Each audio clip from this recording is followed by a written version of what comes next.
Chapter 9:14. Yi Qian wanted to ask how he knew this was the place where Xia Yiwei and the others were meeting, but when he saw Yi Qian pointing at the bottom of the rock, he looked down.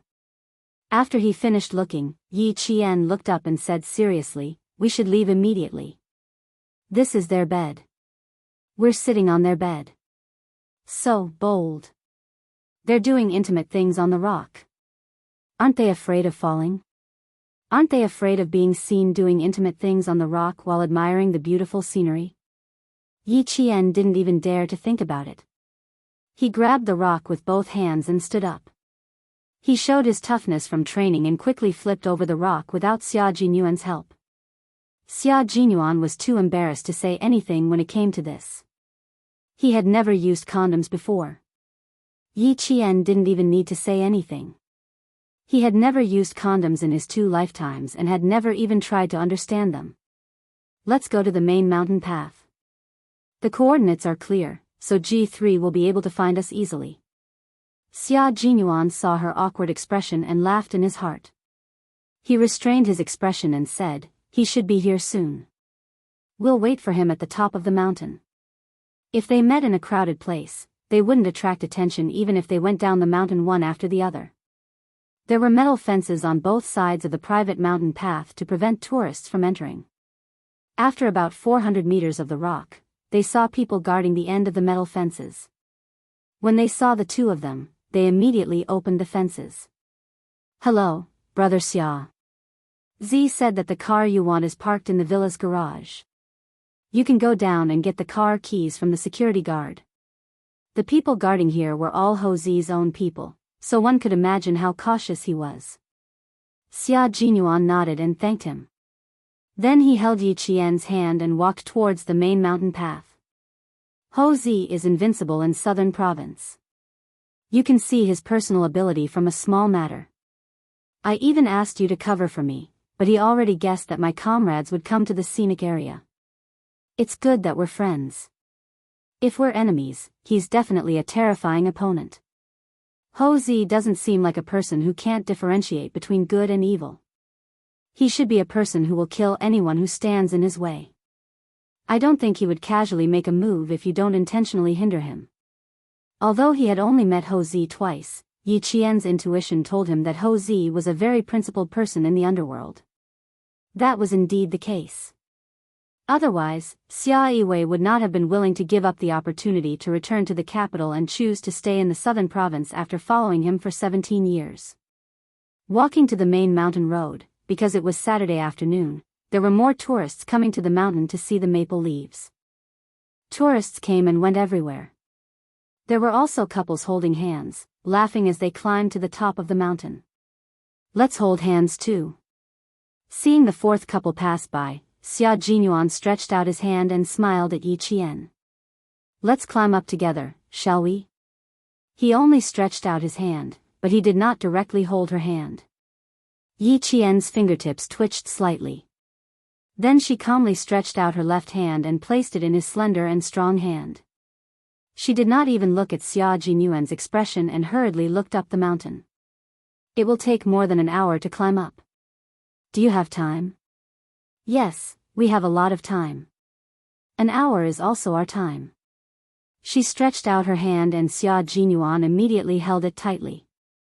"We have a lot of time." This was the first time she held hands in public.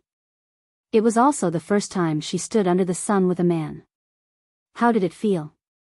Chapter 9:15. It felt like the warm sun in winter, so warm that it chased away the cold. It felt like the morning breeze in spring, blowing away the dampness of the rainy season. It felt really good. "I'm Yi Qian's boyfriend." "Yi Qian, who are you to Xia Jinyuan?" He held her hand and interlocked his fingers with hers. His deep voice was filled with joy as he smiled and asked her, "Who are you to Xia Jinyuan?"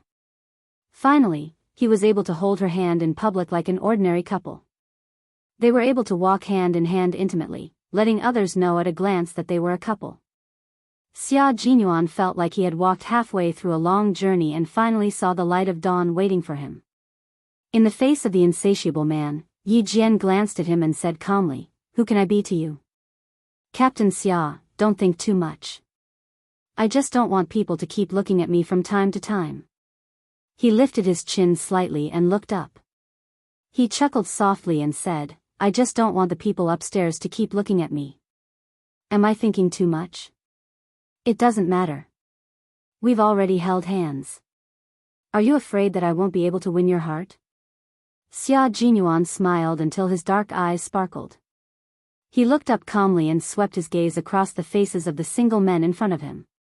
The moment his gaze landed on them, his indifferent eyes turned cold and ruthless. He immediately retreated with his gaze and looked at the men of Yi Qian repeatedly. Little Fox was dressed beautifully today. Even without her school uniform, she looked much more mature. Although she looked young and inexperienced, she had a calm temperament and did not look like a high school student. She looked more like a college student. She looked like a college student. Little girl, that's why she dared to hold hands with me. Yi Qian watched as he used his gaze to scare away the men who kept looking at her. He lowered his head and pursed his lips into a smile. She could always see a different Xia Jinyuan, a real Xia Jinyuan. It still felt good. His palms were dry and his slender fingers could still wrap around her hands. This was a pair of hands meant to protect the country. At this moment, he was holding her tightly, as if he was afraid that she would pull away in the next second. Yi Qian looked sideways at Xia Jinyuan, whose face was as perfect as a jade carving, and said softly, let's be together after I finish my college entrance exams. How about that? Happiness came suddenly, but Xia Jinyuan's reaction was even faster. He even stopped walking and stared deeply at Yi Qian. It's a promise. Can I go back on my word now? Looking at his happy face, Yi Qian suddenly felt that she seemed to have agreed too quickly. So be it, he would always think of her. If love was the first thing that came to his mind, then she believed in him.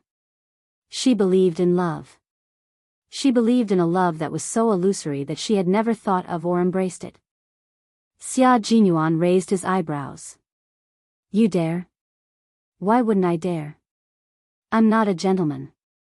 Under the urging of the passers-by behind, Yi Qian's eyes were filled with sweetness. He laughed and said, I'm going back on my word now. What can you do to me? What else could he do to her? That might not necessarily be the case. There were many ways to do so. Being able to stand side by side sweetly in action, this kind of love was too difficult to come by. He had thought of what he wanted to do to her 1,000,000 times in his heart. 1,000,000 times in his heart.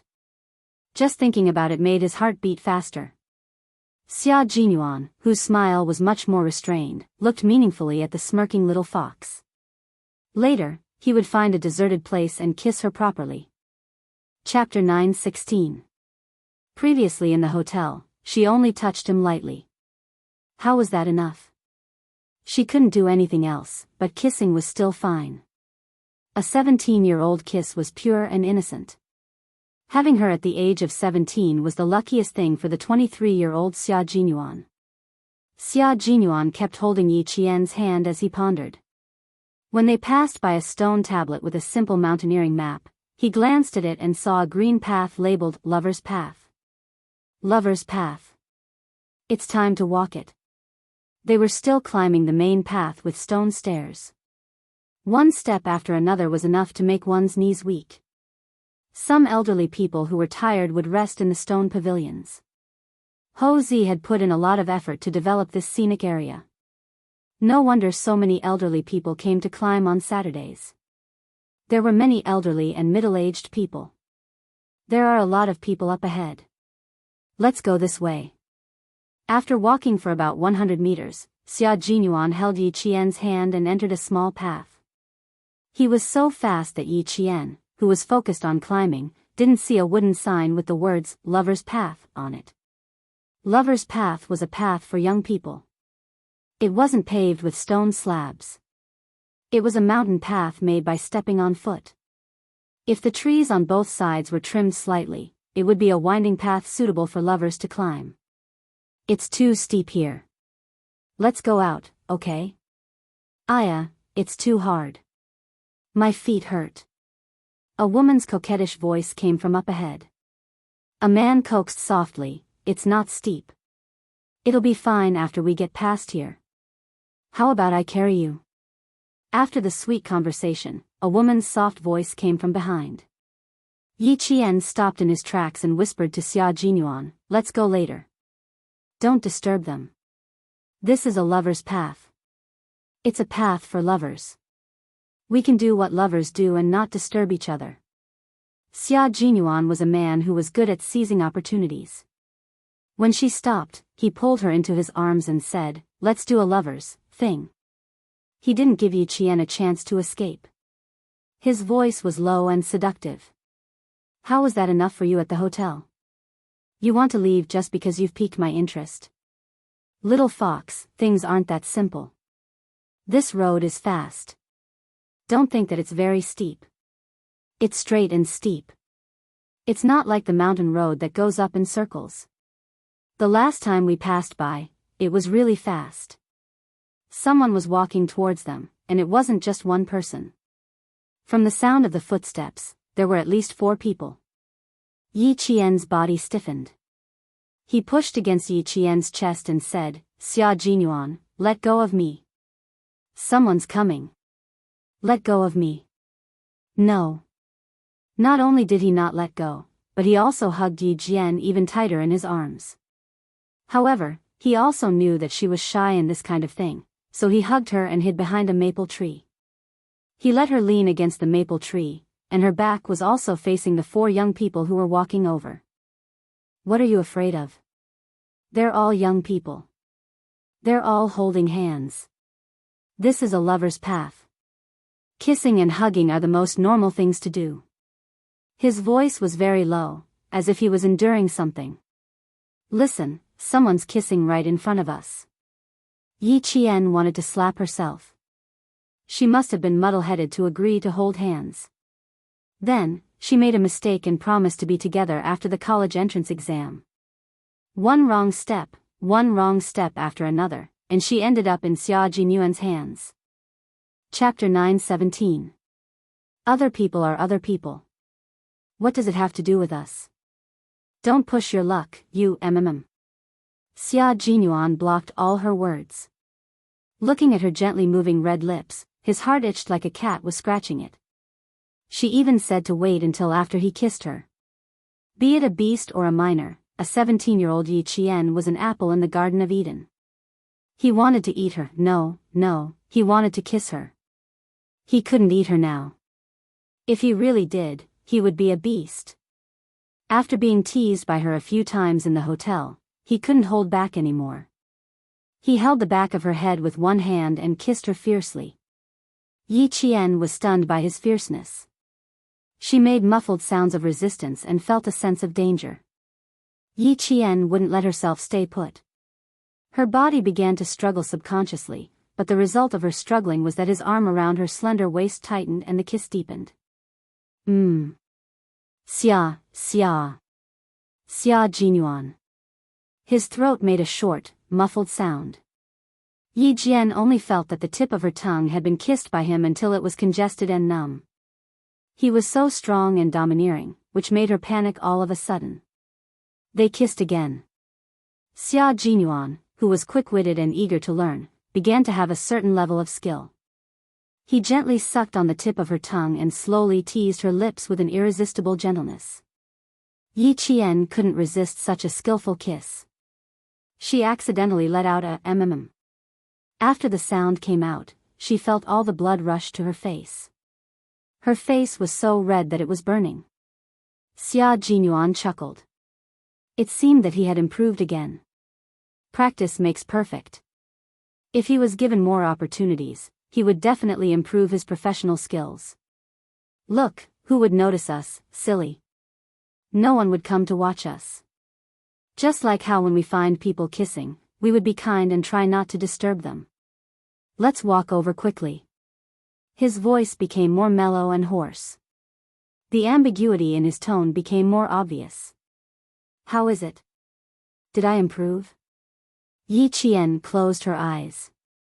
That voice just now made her shy to speak. That voice was very unfamiliar to her. It didn't sound like her voice at all. It was delicate and soft, as if water could drip from it. Yet, it was his own voice. She kept her eyes closed. She was so shy that even her eyelashes were trembling slightly. Xia Jinyuan couldn't help but lower his head and place a gentle kiss on the lips. How can you be so shy?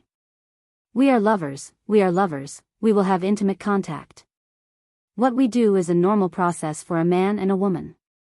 Little fox, are you shy? Or are you resisting? Why don't we give it another try? He lowered his head as he spoke, and his hot breath blew on her face. Yi Qian was so shocked that she quickly opened her eyes. However, she didn't look at him first. Instead, she looked around guiltily. Then, she gritted her teeth and said, Xia Jinyuan, do you want to see how old the girls kissing are?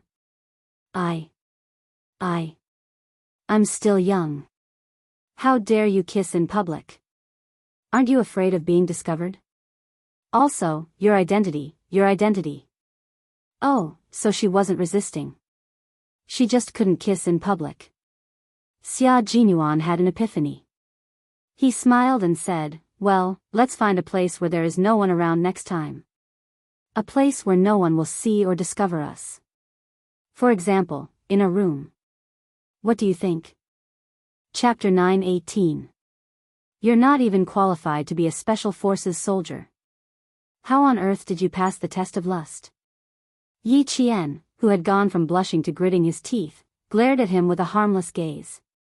It's obvious that you can't pass the test of lust. They had all undergone special training in this area. The male Special Forces soldiers had undergone a series of brutal physical and psychological training to ensure that lust had no effect on them when they were held captive. With the crisis averted, Yi Qian regained his sharpness. Look at you, you're always thinking about such nonsense. Your special training was all for nothing. When the time comes and a prettier woman stands in front of you, won't you just surrender? This was an interesting topic, and it was also a question that had puzzled him for a long time.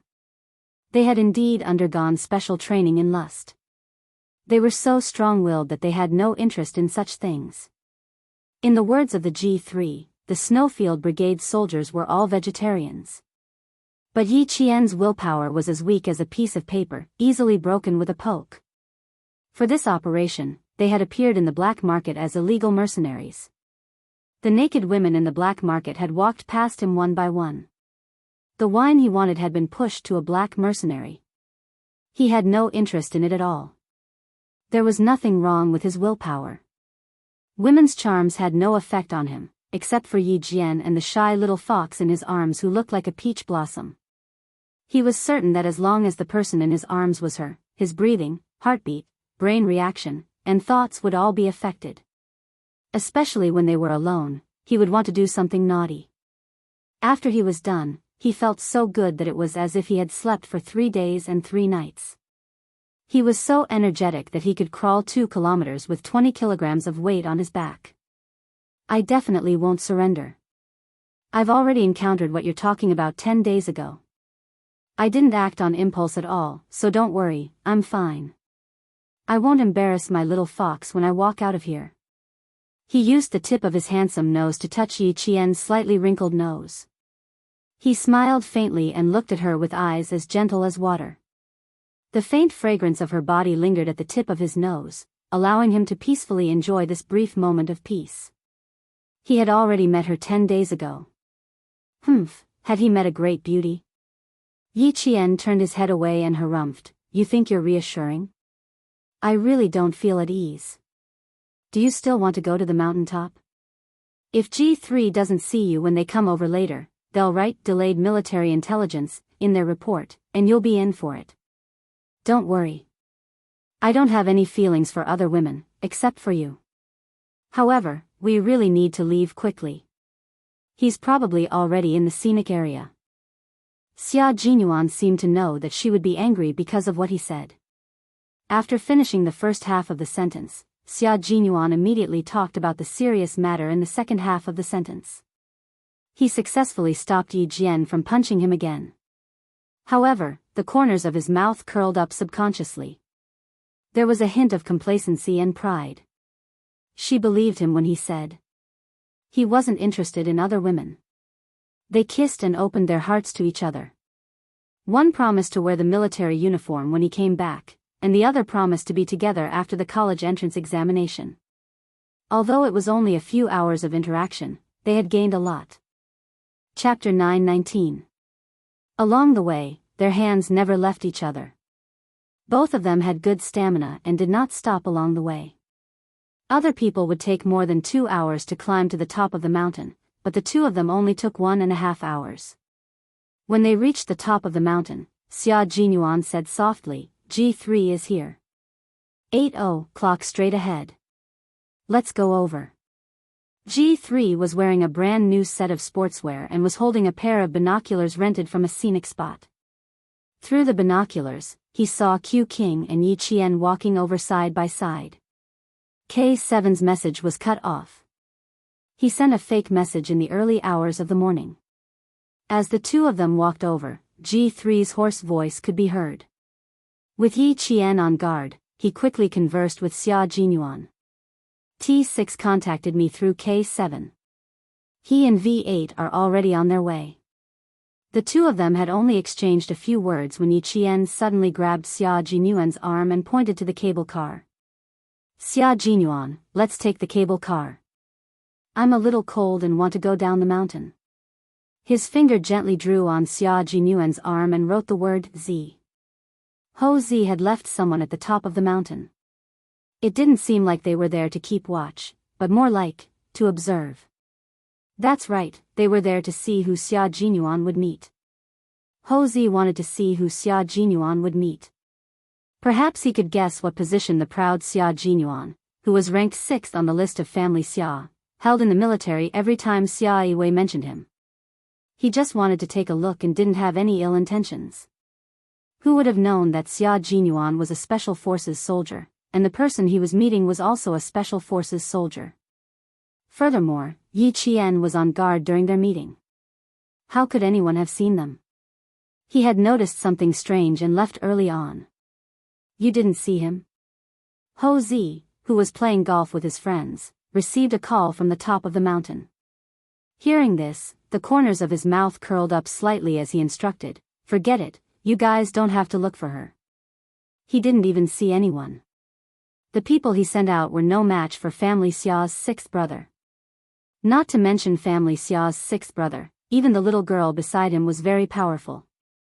He had asked his men to walk around the mountain on a whim. Since they didn't find anything, there was no need to look for it.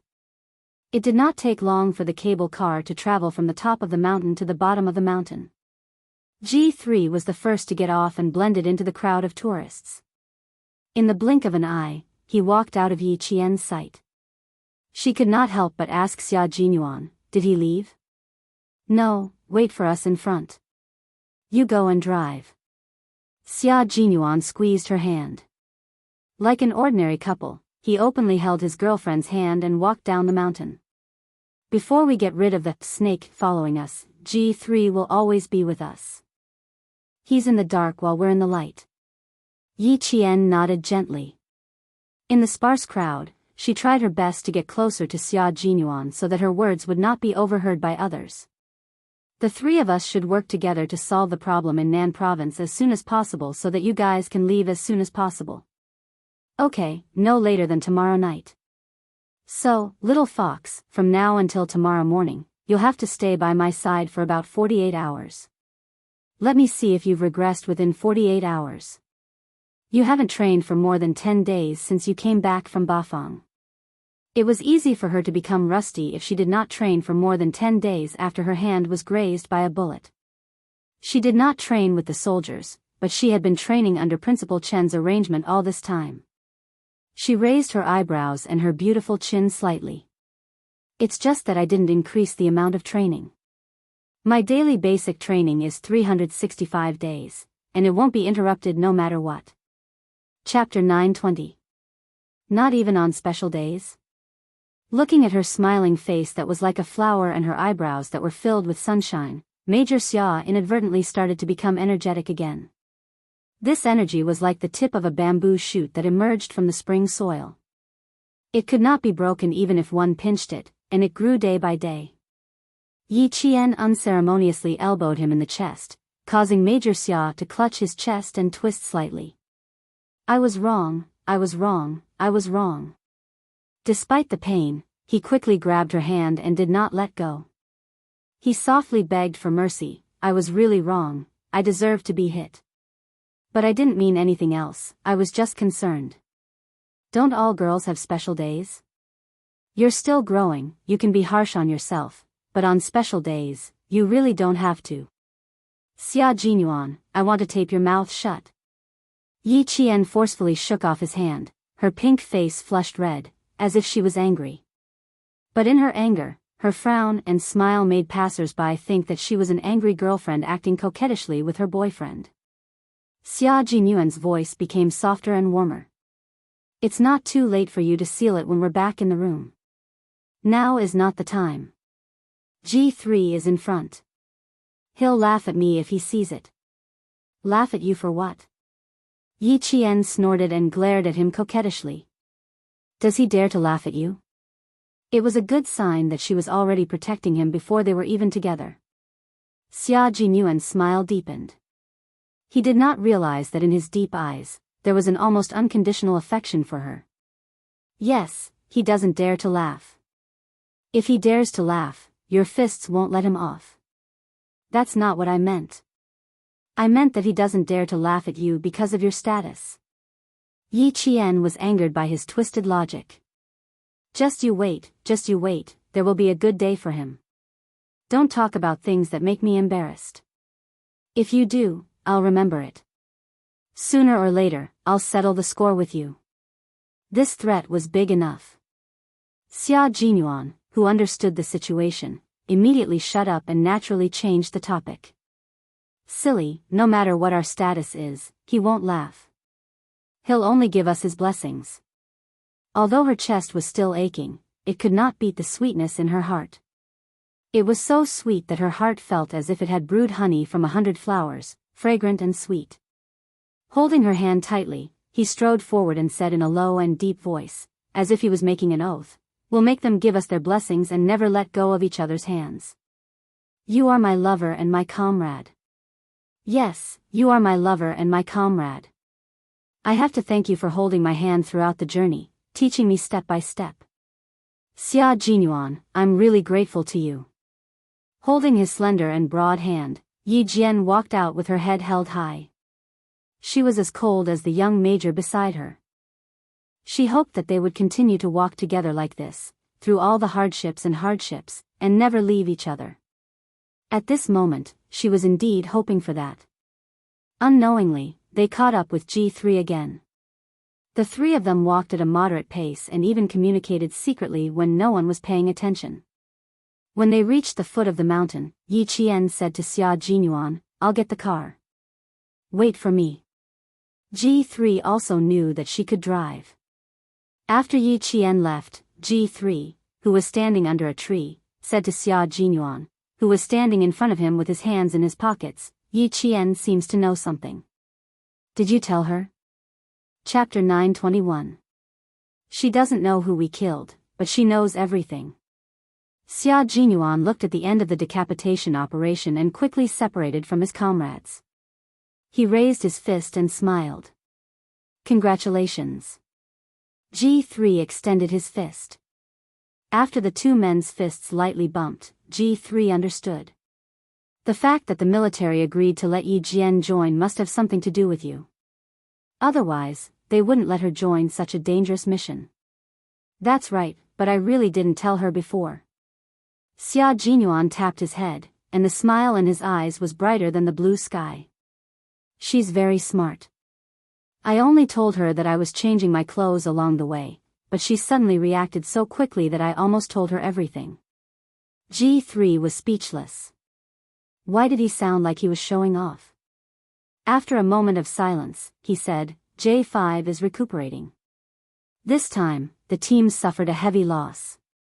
After this is over, think of a way to get someone to write the 10,000-word report. Let K7 do it. Although he's a forensic doctor, he's very logical. Let him write it." He hadn't found anyone yet, but he had already agreed to let him write the report. Of course, he also hoped that his comrade could return safely. There were some words that couldn't be said while crying like a girl. Saying it in a different way would make him feel much better. We're all waiting for him to come back and write it. The car is here.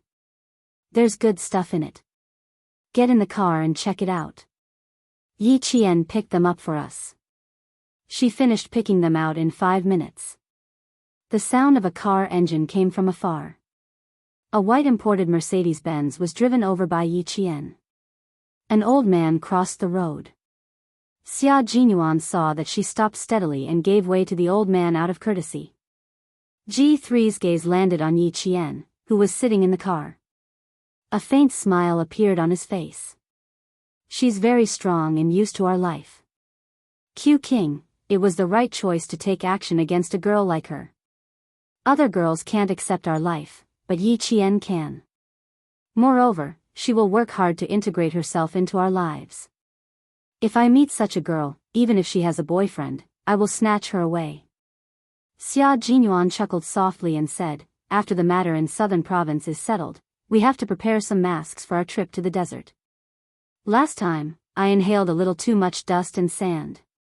I can still cough out sand after 2 days back. After settling the domestic affairs, Xia Jinyuan needed to go to a country near the desert where there was little rain. The city's plumbing was well designed, but it was a little too short, which made them feel a little uncomfortable. If you don't find it tiring to carry me, that's totally fine. After G3 finished speaking, he saw the car drive over again. After seeing the brand of the car clearly, he couldn't help but raise his eyebrows. What kind of friend did you make? How generous. If nothing goes wrong, we'll start racing tonight. We need a good car. Xia Jinyuan didn't even let Yi Qian get out of the driver's seat. He opened the back door and bent over to get in. G3 followed behind him. Ho Zi's people only appeared at the top of the mountain. When Yi Qian took the car keys, Ho Zi's most valued assistant said, Brother Z said that he didn't mean any harm. He just wanted to take a look. If he did, how could he have so generously borrowed such a luxurious car?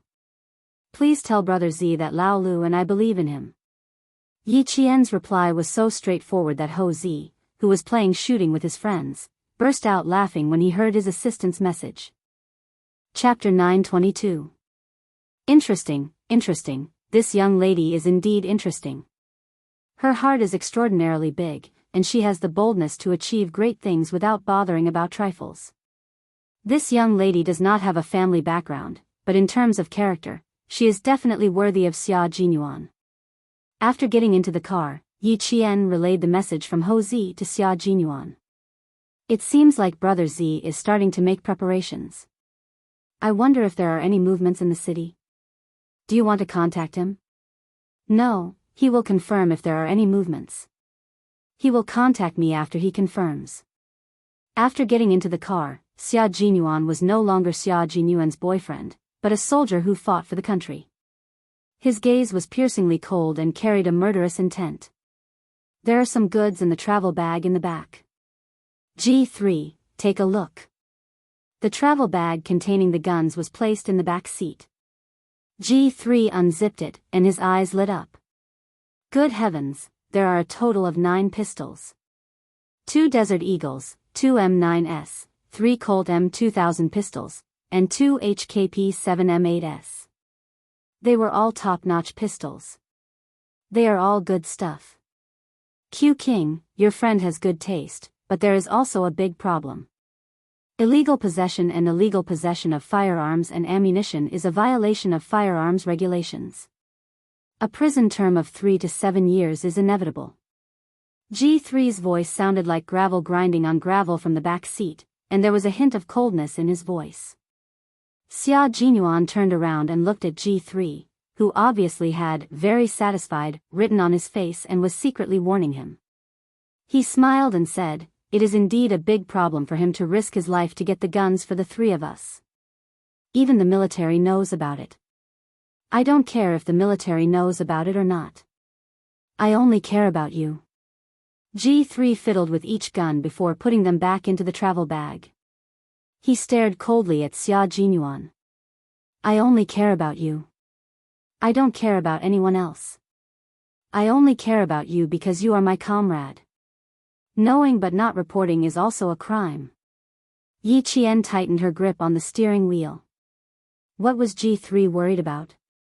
She had been worried about it before. Knowing and not reporting it was also a crime. Xia Jinyuan knew that Ho Zi had a gun, but he concealed it. This was a crime. The few tails that I left in Hongkou City yesterday should have already entered the southern province. Check their tracks first. You can have a good rest now. I will take care of things that have nothing to do with our mission. Xia Jinyuan knew what his comrade was worried about. He did not need to deal with these things. Ho Zi would naturally take care of it. Yi Jian's straightened back gradually relaxed. She knew that Ho Zi would deal with it, but she was afraid that G3 would mention in the report that they were carrying out a mission in the southern province and the source of the guns and ammunition. Xia Jinyuan would definitely be brought in for questioning. Now that even the military knew about it, there was no such thing as Xia Jinyuan. G3, who was no longer worried about the source of the guns, got into the car and closed his eyes. The tracks are easy to check. Check the provincial records. I will take a nap. Looking at King Q's refreshed appearance, it was obvious that he had slept soundly last night. But he didn't. Last night, he had walked for half the night before sitting in the county minibus that was still making clanking sounds. He had to take a nap to recover his energy. Yi Qian glanced at him. G3's skin was a healthy wheat color. The dark circles under his eyes were not as obvious as Xia Jinyuan's, but the tiredness on his face was obvious after he got into the car. Just like Xia Jinyuan, he did not have a good rest. Go to sleep. Yi Qian and I will watch over you. K7 was missing and J5 was recovering. Although the mission was successful, they had paid a high price. Chapter 923. The Snowfield Brigade members who were scattered all over the country reported their situation after their condition stabilized. The military also received their reports and knew that there was a problem with K7's whereabouts. But the military did not take any action because they could not take any action. The foreign snake had entered the country, and there were also people monitoring the movements of the military. The spies operating underground could also appear at any time. For the sake of caution, the military decided to wait and see. With the Shuiyu regiment, a sharp sword that could both attack and defend, the Central Army believed in their abilities. This special unit was responsible for all the special forces. They were the country's shield and spear. If there was an accident, they had enough ability to deal with it. Yi Qian drove towards the city center. Bureau Chief Yang, who had been looking for her, had sent a few groups of people to look for her. The school had sent people to every place Yi Qian usually went to, such as the library, etc. They even sent people to the single-player arcade on the streets to look for her. Yang Heng, see where else she goes. Go and look for her personally. Bureau Chief Yang had already called home to look for Yi Qian. He needed her to go to the Transportation Bureau again. Yang Heng, who was helping Mother Yang prepare dinner at home, frowned. He thought for a while and said, Dad, Yi Jian and I see each other most often in school. Our relationship is not as deep as you think. I really can't tell you. His son did not know. Bureau Chief Yang immediately hung up the phone and called Principal Chow. He could only ask the principal if he could find Yi Qian. Yang Heng hung up the phone and looked up. He saw his aunt frowning and looking at him with a serious expression. Aunt, what happened to you? What happened? Isn't she still not awake? Angie, President Song's daughter, had been suffering from jet lag since she got off the plane. She couldn't take it anymore and fell asleep after lunch. Why is your dad looking for Yi Qian? Is it a good thing or a bad thing? Yi Qian is my savior now. I have to protect her. President Song was still afraid that his brother-in-law would call to make trouble.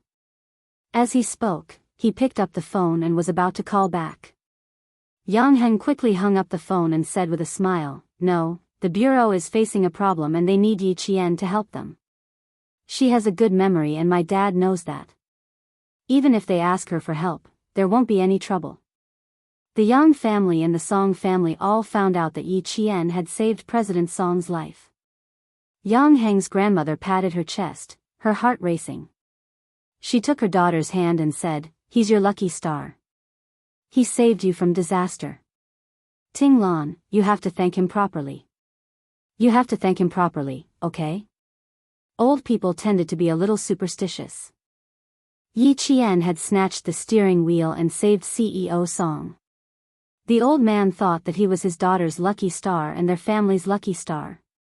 "You're not lying to me, are you? Why would your father need Yi Qian's help? What could she do to help? This won't do. I have to call your father." President Song was a man of his word. He was used to being a man of his word. If he was worried, he could not just listen to others. He had to find out for himself. Yang Heng knew his aunt's temper. He took his hand away from the phone and said, "Go ahead. But the line might be busy." Chapter 924. He was looking for Yi Qian everywhere. Was his father planning to treat Yi Qian as a non-staff member? He should at least pay Yi Qian a salary. He couldn't let Yi Qian work for him for free. "Auntie, can you tell my father that he always asks Yi Qian to do things for him and ask him to pay her a salary?" Director Song, who was on the other end of the call, immediately smiled. "You really know how to help your classmate. Okay, I'll pass the message to you." He dialed back. Just as Yang Heng said, the line was busy. Director Song could only call back later. Director Yang was on the phone with Principal Chow. After explaining his intentions, Principal Chow laughed heartily. "You can only look for me if you want to find Yi Qian. Otherwise, you might not be able to find her even if you turn the entire southern province upside down." He had sent a few groups of people to look for her, but all the hotel receptionists said they didn't see her. Yi Qian hadn't checked out of her room either. There were still people guarding her room to see if she would return to the hotel. Finding Yi Qian was harder than finding the governor, mayor, or principal. There was no other way. She didn't have a communication device with her and was always elusive. It was indeed difficult. Principal Chow couldn't find Yi Qian directly either. He just knew how to find Yi Qian. It wasn't until 4 p.m. that Yi Qian found out from Regiment Commander Lu that Principal Chen was looking for her. She had promised Regiment Commander Lu that she would go for training this afternoon, but she didn't go. She should at least give him a call. From Principal Chow to Uncle Chen to Regiment Commander Lu, Yi Qian finally called Director Yang. "Xiao Yi, can you come to the Transportation Bureau right now? There's an emergency and I need your help. A car accident isn't a simple one. I'm afraid the driver saw someone he shouldn't have seen." Director Yang was still worried that Yi Qian would have to think twice before coming over. He simply told Yi Qian the results of the investigation so that she could be prepared. Yi Qian looked at Xia Jinyuan, who was taking off his suit jacket and putting it on the coat rack. She raised her eyebrows and whispered, "How's old Guan? Did you get any confirmation from him? He stopped breathing when he was rescued. His wife also fainted. She hasn't woken up yet." None of old Guan's friends dared to call old Guan's parents back in Hunan. They only called old Guan's 2 brothers and his eldest daughter who is still in high school. Speaking of old Guan, Director Yang's tone became heavier. "We'll deal with it when his family comes. The most important thing now is to find out if it's a man-made disaster. We didn't find the silver gray car, so we wanted you to come over and confirm it." Yi Qian would definitely not let it go if it was just a simple car accident. Now that it had become a man-made accident, Yi Qian only muttered to himself for a moment before saying, "All right, I'll come over now." "What's so urgent that you need to go out now?" Xia Jinyuan, who had taken off his coat, was about to put it back on. He had talked for more than half an hour with G3, who had just woken up after resting for 2 hours. His voice was still deep. The curtains were not drawn, and the light in the room was dim. His elegant eyebrows were tinged with coldness. "I'll go with you." It was best if they didn't separate. The snakes lured from Honko City were confirmed to have entered Nan province yesterday morning. These snakes were not ordinary people. They were all well-trained mercenaries. They were good at reconnaissance, killing, and assassination. How could Xia Jinyuan let Yi Qian go out alone? Chapter 925. After hanging up the phone, Yi Qian didn't answer immediately. Instead, she thought for a while and said, "I suddenly feel that the car accident I encountered in the wee hours of the morning is not as simple as it seems. Those guys came to Nan province from Honko City in the wee hours of the morning, and the accident happened at the entrances of two highways. One is the airport highway, and the other is the highway to Honko City." Xia Jinyuan, who had put on his black suit jacket again, had a slight movement in his dark eyes. His handsome face, which did not reveal any emotions, was not only cold in the dimly lit room, but also looked more unpredictable. "Do you suspect that the car accident last night had something to do with them?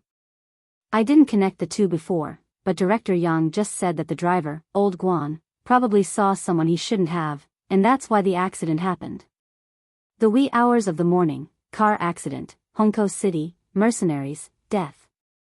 If we look at the incidents separately, they are not connected, but if we string them together." Before Yi Qian finished speaking, Xia Jinyuan suddenly grabbed her hand. "Let's go and take a look. I trust your intuition.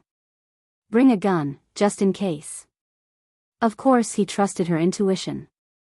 A woman's sixth sense had always been much sharper than a man's, and Yi Qian had been trained as a special forces soldier, so her intuition was more accurate.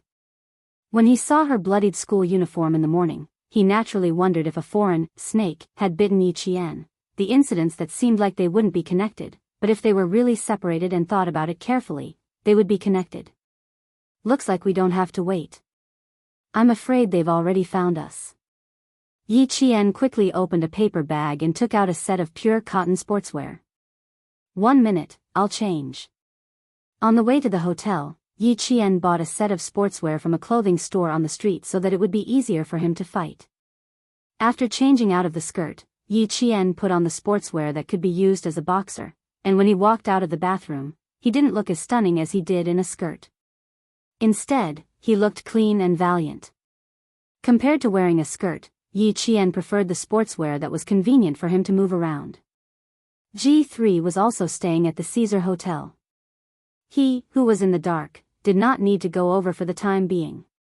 Instead, he rested in the hotel first and took a hot bath. Now that Ho Zi would not come up to the 23rd floor of the Caesar Hotel, Xia Jinyuan had the final say. G3 said to the two of them, "Be careful." Without saying anything else, he turned around to take care of his personal hygiene. From the hotel to the traffic bureau, it only took about 40 minutes. In 1997, the southern province's provincial capital was not as busy as it would be 10 years later. There were very few private cars, and the roads were mostly filled with motorcycles and bicycles. There was no need to worry about traffic jams, and they soon arrived at the traffic bureau. Chief Yang was already waiting at the guard booth. When he saw a white car stop in front of the police station, he saw Yi Qian get out of the car. Chief Yang immediately went over to greet him personally. "Someone from the Public Security Bureau is here too. You've seen him before. It was all from last time. Isn't this Secretary Xia's brother? Xiao Yi, you too. How did you meet each other?" Xia Jinyuan, who got out of the car one step later, smiled at the chief of the traffic bureau who recognized him and said, "Hello, Chief Yang. I'm Secretary Xia's cousin. I know you. Last time, you and Xiao Yi." Chief Yang looked back and forth between the two of them. He slapped his forehead and laughed. That's right. Last time, Secretary Xia looked for you first, and then you brought Xiao Yi over. Look at me, I got confused. You two know each other. Chapter 926. The three of them chatted as they entered the police station. They headed in the direction of the surveillance room that Yi Qian and Xia Jinyuan had gone to last time. Yi Qian said that he saw a silver gray car, but there was no silver gray car on the highway or at any of the intersections where the accident happened. There were no surveillance cameras installed at the scene of the accident, so the only person who could find the car that was acting strangely last night was Yi Qian. The workers at the repair shop were very sure that every wheel of the car was carefully checked. There was not a single nail in it, and the nails used in the wheels were the most common ones on the market. Even repair shops use them, so there was no way to trace where the nails came from. Old Guan's friends said that Old Guan is usually kind and never quarrels with others, so he doesn't have any enemies. Yi Qian carefully watched the video on the surveillance camera. The officers at the police station reported their findings to Xia Jinyuan, and Yi Qian could also hear them. The video switched very quickly, starting from the moment Old Guan's car appeared in Hongkou City. This video was sent by the Hongkou City Transportation Bureau. Director Yang was not present when Yi Qian watched the video last time. Now that she saw it, her eyes were filled with surprise. This kid is watching the video at a fast-forward speed? Can he see anything? Yi Qian stared at the video and asked Xia Jinyuan, "Is there a paint that can quickly repaint the color of the car? If there are no silver-gray cars passing by on the highway or at the intersection where the accident happened, is there a possibility of repaint?" "Why do you say that?" Xia Jinyuan looked up at Yi Qian, who had been staring at the screen. The video played very quickly, and all he could see was the light flashing on her face.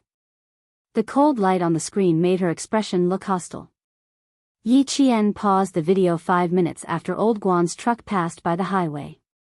A milky white car appeared on the screen. Director Yang, who had been watching Yi Qian the whole time, took a deep breath. Not only was she watching, but she was also really paying attention to it. She even remembered the time when each image appeared very clearly. That was why she could freeze the image and enter the time accurately to the second. This wasn't called having a strong memory. It was more like having a super strong memory and reaction time. Yi Qian didn't notice Bureau Chief Yang's reaction. He started to talk about what he had discovered. This car followed Old Guan's car after he had lunch.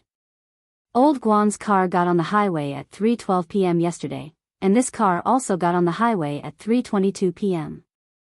At 10:00 in the evening, Old Guan drove the car to the service area to rest for 2 hours.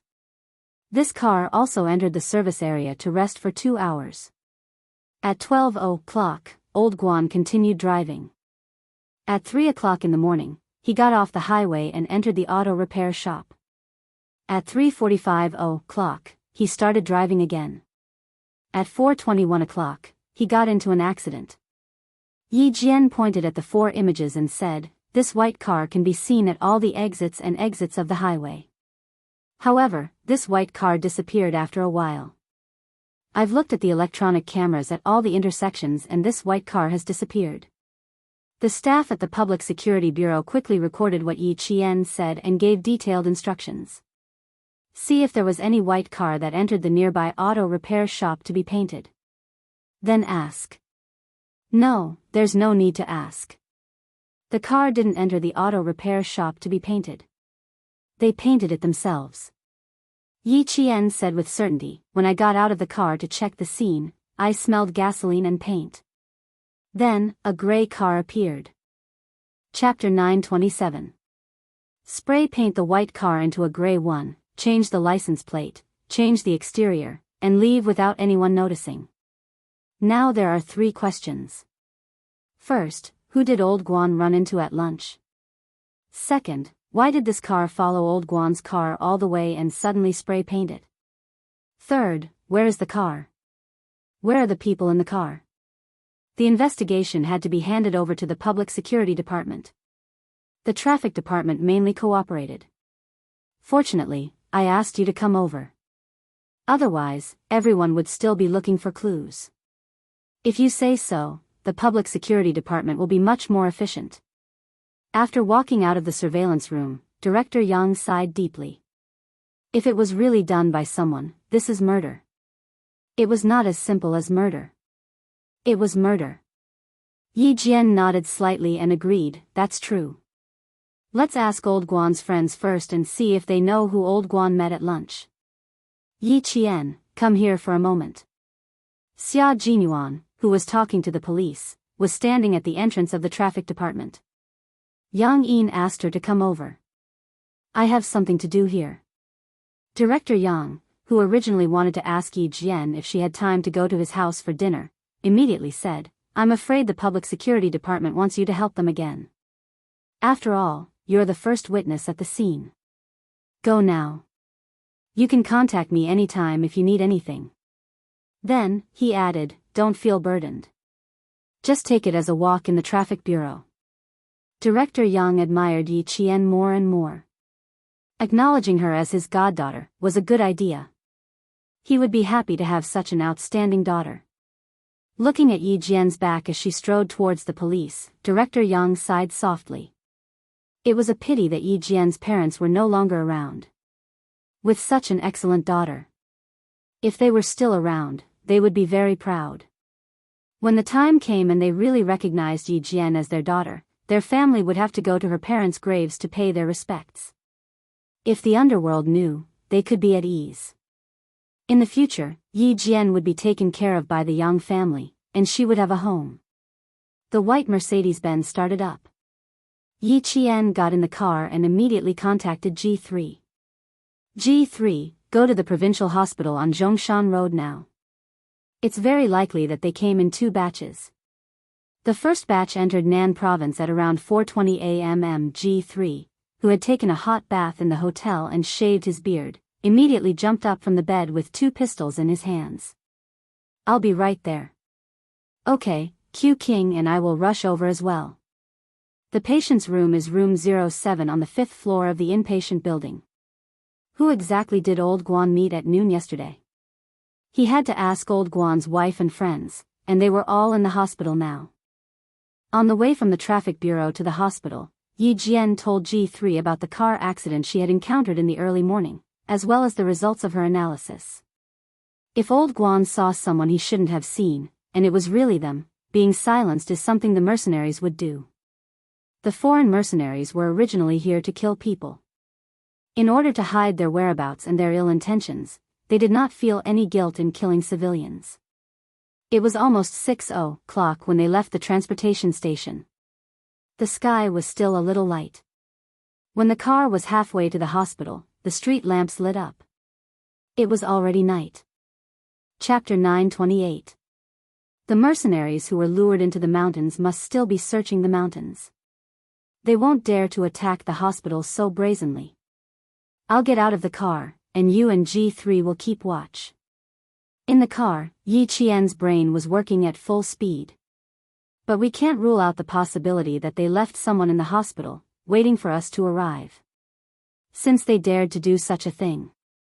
If it were me, I wouldn't leave immediately after making sure it was safe. I'll send someone to keep watch and see if I can lure you in. While waiting for the traffic light to turn green, Xia Jinyuan turned his head and looked over. His gaze was dark and cold as an arrow. You want to say that we can't rule out the possibility that they deliberately caused a car accident to lure us out? That's right. He lowered his eyebrows. The sharpness in his handsome face was just like the Xia Jinyuan that Yi Qian first saw in the depths of the mountains. He was calm, cold, and exuded the aura of a Mei sect. He couldn't hide his coldness, he couldn't hide his sharpness. When he looked up, there was an overwhelming murderous intent. That's right, it's possible. They're mercenaries, real mercenaries, mercenaries who work for the government. We can't rule out such an arrangement. He really didn't think of this possibility, but after her reminder, the possibility of it being true was very high. The police car arrived at the hospital a few minutes before Yi Qian and his men. After Yi Qian entered the hospital with them, Xia Jinyuan got out of the car. G3 waited in the hospital for 5 minutes. Did anything happen? Stepping into the hospital, Xia Jinyuan stood in the corridor and contacted G3. He hid in the darkness and adjusted his breathing and voice to be inaudible. Yi Qian is here. G3 was downstairs in the inpatient department. Yi Qian's figure came into sight with 2 police officers. Yes, I saw him. I didn't find anything on my side. Look at Yi, before he could finish speaking, he saw G3's eyes turn cold. There's a situation. Someone is following Yi Qian. Someone is following Yi Qian. They're quite smart. Keep an eye out for a few. I'll go into the inpatient department and block them. There was nothing unusual at the entrance of the hospital. The inpatient department only had a front door and a back door.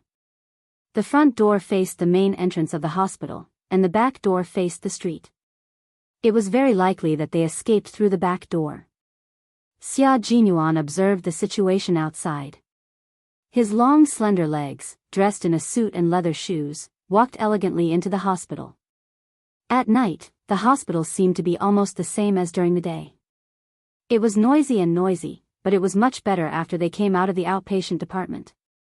When they arrived at the inpatient department, it was quiet and they could still hear the crickets chirping. She was wearing a hospital nurse's tail.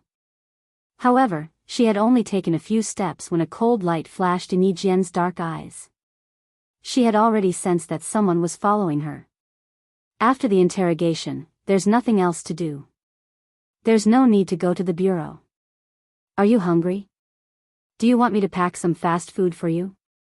There were 2 police officers accompanying Yi Qian. The police officer on her right was about 34 or 35 years old. He was thin, but had a pair of sharp eyes. He spoke at a fast pace and had a strong sense of rhythm. He was the team leader of this operation. He was the first person they met at the traffic station. Having worked together before, they felt less unfamiliar. The team leader who spoke to Yi Qian was very polite. When he spoke, it was as if he was negotiating with her. He didn't mean what he said. This was the charm of Yi Qian's personality. In her previous life, Yi Qian suddenly woke up from her muddle-headed days. She endured the hardships life gave her and gritted her teeth to survive. She was like a tenacious cattail. No matter how tough the environment was, she would live on with determination. Chapter 929. After a long time, even if her face was beautiful, it wasn't dazzling and resplendent. Instead, it was like a flower blooming in the morning dew, swaying with the wind, causing people to feel relaxed and happy. The charm left behind in her previous life settled in the charm of this life. In this life, she lived a colorful life, with the dazzling splendor to compete with the world. The 2 different kinds of charm poured out at different times, and the result was completely different. Just like now, her calm and leisurely aura made the police officers around her feel her calmness. They would be infected by her calmness and involuntarily put her in an equal position. They would discuss, and treat her as one of their own. Captain Feng, you're too polite. I'll go to the restaurant after I'm done with the questioning. Yi Qian quietly walked closer to the captain who was talking to her and said, "Don't look back. Someone is behind you. Think of a way to contact the higher-ups to protect old Guan's wife and friends." Captain Feng's gaze suddenly stopped. He said to his colleague beside him, "I'll go over and pay for their hospitalization fees. You go up with her first." "Why is it still our side paying? We paid 5,000 during the rescue, and now we're paying again." The other police officer did not notice and said helplessly, Okay. Go. It's a matter of life and death. Don't talk about money. The family members should be here soon. We still need to arrange for the manpower." Yi Qian listened to the 2 police officers talk and did not say anything. She did not need to say anything. She just quietly followed them. The inpatient building was not high. It was only 10 floors. There were 2 elevators, and they moved slowly. She said to the police officer, "It's too slow. Uncle, let's take the stairs." Taking the stairs was more convenient to deal with Tail, who was wearing the hospital's uniform. These foreign mercenaries were really patient. They waited for her in the hospital. Not only were they patient, but they were also very cautious. They would not let go of anyone or anything that was disadvantageous to them. Yi Qian was not surprised that a Tail had appeared in the hospital. The reason why he paid attention to her was probably because he was the first one who rushed to the driver when the accident happened. They were afraid that the driver would say something wrong, so they were so cautious that they would rather kill 1,000 innocent people than let one person go. The younger policeman was very patient with Yi Qian. When he heard that, he even smiled and said, "Sometimes, it's indeed faster to climb the stairs than to take the elevator. But the stairs in the hospital are dark, and some of the lights are not on yet. You have to be careful when you walk. Don't bump into anything." The little girl had really helped them. She had made the whole case progress very quickly. Later, as long as they could ask Old Guan's friends about who Old Guan had met at noon and whether he had noticed the white car, the whole case could be considered to have made real progress. The tail behind them obviously understood Chinese. As Yi Qian and the others walked towards the stairs, the tail quietly followed them with a lunchbox in her hand. There were not many people in the inpatient building, and there were even fewer people climbing the stairs at night. When they entered the stairwell, their vision suddenly turned dark. Yi Qian, who had deliberately walked behind them, immediately closed the fire door. She said to the police officer who sensed something strange about Yi Qian, "Someone is following me. Be careful of guns. Go upstairs and guard. Don't come down." These words really made one's scalp tense. They were not afraid of knives, but they were afraid of guns. The closed door opened less than 3 seconds after Yi Qian finished speaking. A black shadow followed closely behind. The shadow quickly reached out to the wall, trying to turn on the lights in the corridor. Chapter 930. Yi Qian, who had been hiding in the dark and concealing her presence, immediately made her move when the man raised his hand to close the door. The moment the door was closed, the light reflected off the door reflected a trace of coldness in her eyes. Her target was the gun in the man's right hand. His right hand, which had been holding the lunchbox, was now holding the gun. A gun was not a good thing. It was a dangerous and bad thing in the hands of the enemy. She had to either snatch it or kick it away. Yi Qian did not intend to snatch the gun. She intended to kick it away. Kicking a gun away was a boxing skill. She would fight with whatever she could win until her opponent was dead. Yi Qian could be so ruthless when facing her enemies. These mercenaries who had chased Xia Jinyuan back to China would not be able to get anything out of them. And Xia Jinyuan did not expect to get anything out of them either. She was not joking when she said she would kill without mercy. She had to do it. The silver wire in her hand was like an agile snake. It wrapped around the man's right wrist at lightning speed. The man had been very vigilant, but no matter how vigilant he was, he did not expect someone to suddenly attack him from behind the fire door. "You're asking for death." The South Asian man spoke in stiff Chinese. He gave up on turning on the lights and raised his right hand, which was bound by the silver wire, in an attempt to break the thing around his wrist. As soon as he exerted force, the South Asian man felt a sharp pain in his right wrist. He realized that the thing around his wrist could not be broken, and he did not need to exert force. If he exerted force, the thing would cut into his flesh even faster, as if it could break his wrist. The pain made him involuntarily release the strength in his right arm. However, Yi Qian's reaction was faster. She straightened the entire silver wire and kicked the man's right elbow. She did not kick him from the front, but from the back. She straightened the man's right arm and kicked his right elbow hard. Yi Qian held the silver wire tightly in her hand. She was not afraid that the man would be strong enough to drag her over with the silver wire. The best thing about the silver wire was that the harder it was wrapped around the person, the tighter it would become. "Who are you people?" she asked in stiff Chinese. "You are all Chinese soldiers, right?" Chinese soldiers. Seeing that they were suspecting that it was Chinese soldiers who had assassinated the religious leader, Yi Qian smiled coldly and replied in perfect English, "It's useless for you to know who I am. However, I can admit that I am a Chinese soldier." "That's right, you can think that she's a Chinese soldier. As for whether she is or not, and whether you believe it or not, that's your own business." Yi Qian answered the question honestly and did not lie. But this direct admission made the South Asian men suspicious. They suspected that the assassin was a Chinese soldier, and they also suspected that there were other countries involved. For example, the powerful countries in Europe and America. After all, China's military power was inferior to Europe and America's in every aspect, and the soldiers they trained were also inferior to Europe and America's. Their suspicions were more inclined towards Europe and America. You are not Chinese soldiers. No, Chinese soldiers are weak. You're strong. After the East Asian man finished speaking, his fist flew towards Yi Qian's body. The previous attack made the East Asian man realize that he had been careless, thinking that the girl he had targeted was just an ordinary student. Now that he knew that this seemingly ordinary girl had such powerful skills, it made him even more suspicious that she was not a Chinese soldier. It was impossible for China to train a student to be so powerful. Chapter 931. The Chinese soldiers are weak? The Chinese soldiers are weak?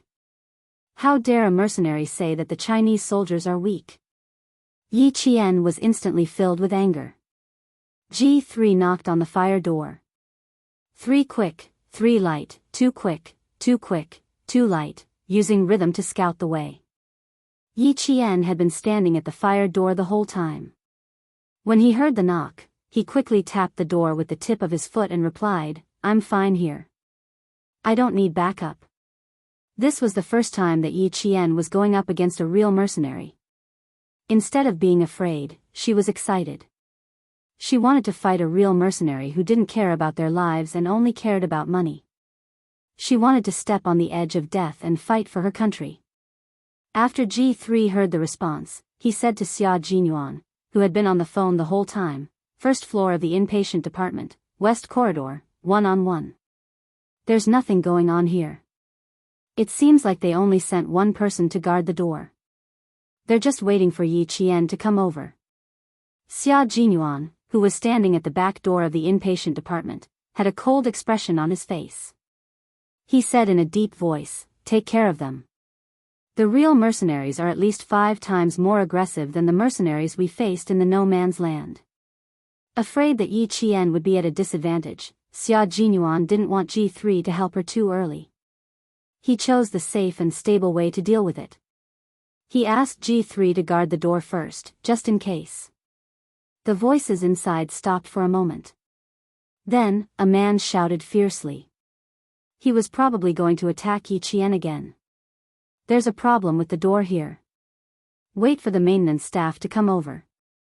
Take the elevator." Someone wanted to go up the stairs, but G3 stopped him and politely asked him to leave. He also guarded the entrance to prevent anyone from entering recklessly and getting into trouble. The South Asian man's expression changed drastically after being attacked by Yi Qian. The pain from his wrist didn't make him let go of the gun in his hand. Instead, he used his right leg to attack fiercely. His desperate close-range attacks made Yi Qian's eyes freeze slightly. She quickly leaned her body outward and bent a little. A gust of wind like a razor blade brushed past her ear, and then she kicked the fire door with a bang. This time, the close combat was much more dangerous than before. The fire door was kicked up by him. Yi Qian's eyes darkened even more when he kicked it. Yi Qian, who had dodged twice in a row, clasped the opponent's ankle with both hands and twisted it fiercely as if she was twisting a fried dough twist. The South Asian man groaned in pain in the dark. A strong gust of wind came from the darkness. The South Asian man endured the immense pain and lifted his left leg to kick Yi Qian in the chest. He seemed to have pressed one hand against the wall. The mercenaries sent from overseas to infiltrate the Chinese side were all quite skilled. They had rich combat experience and were very capable. They were also paid to do things, so they fought with a fight or die mentality. The South Asian man's right leg was twisted so hard by Yi Qian that it felt like it was going to break. He quickly made a move to win. Yi Qian sensed that he was going to kick him with his left leg, so he quickly let go of his opponent's right leg and dodged to the side to avoid the attack that was aimed at his chest. Even though Yi Qian's reaction was fast, the South Asian man's left leg missed his chest, but it still kicked his shoulder. His entire right shoulder was kicked to the side. Yi Qian, who felt a sharp pain in his bones, clenched his teeth and didn't let himself make a sound of pain. This was the first strong opponent that Yi Qian had encountered. The immense pain in his shoulder constantly reminded him that his opponent was a mercenary whose hands were stained with the blood of countless people. They only did things for money. It didn't matter if the people who died in their hands were civilians. As long as they were a target, as long as they thought they were disadvantageous to them, even if they were civilians, they would still kill them. Chapter 932. Yi Qian's muffled voice could be heard clearly in the narrow stairwell. This kick did not make the other party relax. When his left leg was clasped by Yi Qian's hands again, the South Asian man's expression was like that of a ferocious beast that wanted to eat people. His expression was cruel and cold. Upstairs, the young police officer wanted to rush down to get his colleagues, but when he heard the sound of fighting, he quickly rushed back. The fire door on the second floor opened, and two people came in while talking. Chengdu hasn't done a skin test yet. Remember it clearly when you're changing shifts. The temperature of the patient in bed 6 has been abnormal since this afternoon. You have to report it to the night shift. These two nurses were preparing to change shifts. The young police officer who rushed down the stairs had no choice but to turn back. I'm a police officer. Take the elevator. As he spoke, he stopped the two nurses with his left hand and opened the fire door with his right hand. He pushed the two nurses, who were confused, back to the safe zone. There couldn't be anyone here. They had to guard. Yi Qian had just said, guard upstairs. Guard upstairs for no other reason than to be afraid that someone would enter or leave. They were afraid of being accidentally injured. The other party was a dangerous person with a gun. The young police officer heard the sound of fighting and wanted to rush down several times, but because the fire door was not bolted, he had no choice but to stay and wait. He did not have a pager with him, so he could not ask his colleagues for help. He could only wait anxiously. Interesting. You're not from the Chinese side. You've been following us, but you can understand Chinese. Stiff Chinese came out of the other party's mouth. It was ruthless, cold, and playful. Yi Qian smiled thinly and said in fluent Chinese, I said I'm Chinese. Of course, Chinese citizens can understand what you're saying. Ha ha ha, Chinese citizen? Me too. The South Asian man wiped away the blood on his face that had been cut by something. He stared at the figure that blended into the darkness with a playful smile. The other party's fists and legs did not stop attacking even when he was talking. He could not shoot. Yi Qian did not give him a chance to shoot. In a battle of life and death, whoever had the upper hand would survive. Using words to distract her was really a useless method. The iron railing of the stairs clanged. Yi Qian used the silver wire to cut the man's wrist again. He then grabbed the man's left leg and slammed it against the railing. Then Yi Qian heard the sound of the gun's safety being released. The other party was planning to shoot. There was a soft sound. Yi Qian did not have the chance to think at all. She grabbed the man's left leg tightly with both hands and twisted it in the opposite direction. She raised her leg and attacked the South Asian man's crotch. She could not give him a chance to shoot. For any man, the crotch was the most sensitive part of his nerve endings. Even if the man was as strong as King Kong, he was still kicked by Yi Qian. His facial features were all twisted, and the safety of his pistol was off. It was so painful that his fingertips reacted half a beat slower. Bang! The sound of a balloon exploding in a sealed box came from the dark corridor. After the first sound, there was a second sound. He aimed at the man's right hand. Based on the sound of the man pulling the safety bolt, he knew where he was going to shoot. Chapter 933. With the second shot, based on the man's groaning in pain, the second shot accurately hit the man's head. The smell of blood gradually filled the air. Yi Qian didn't leave immediately. Instead, he pressed his body against the wall of the staircase. His breathing went from ragged to stiff as he pressed down. I told you, I'm Chinese. Unfortunately, you didn't believe me. You're in my country, so why would I lie to you? Amidst the ragged breathing, Yi Qian smiled faintly and told the mercenary in all seriousness, our country won't allow you to enter like this. Since you're here, naturally, you won't be allowed to leave. What's the harm in telling you that I'm Chinese? Do I need to lie? Do I need to be afraid of you?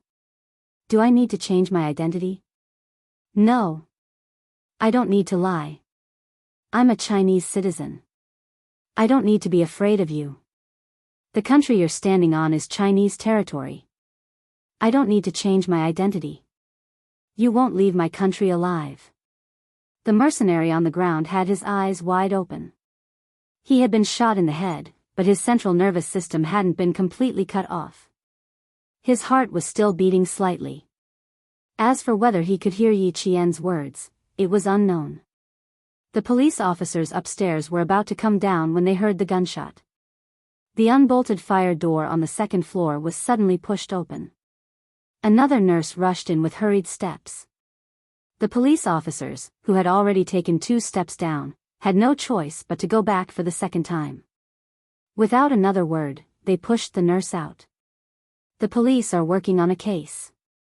Go back. As he warned in a low voice, a second gunshot rang out. The nurse was somewhat displeased. What are you doing? Why are you working on a case in the dark? Are you playing with balloons? Yi Qian's KP-7M8 was equipped with a silencer. The sound it made was indeed similar to the sound of a balloon exploding. The young police officer's expression changed when he heard the nurse's dissatisfied mutterings. He glared at her and warned, "Don't come this way again.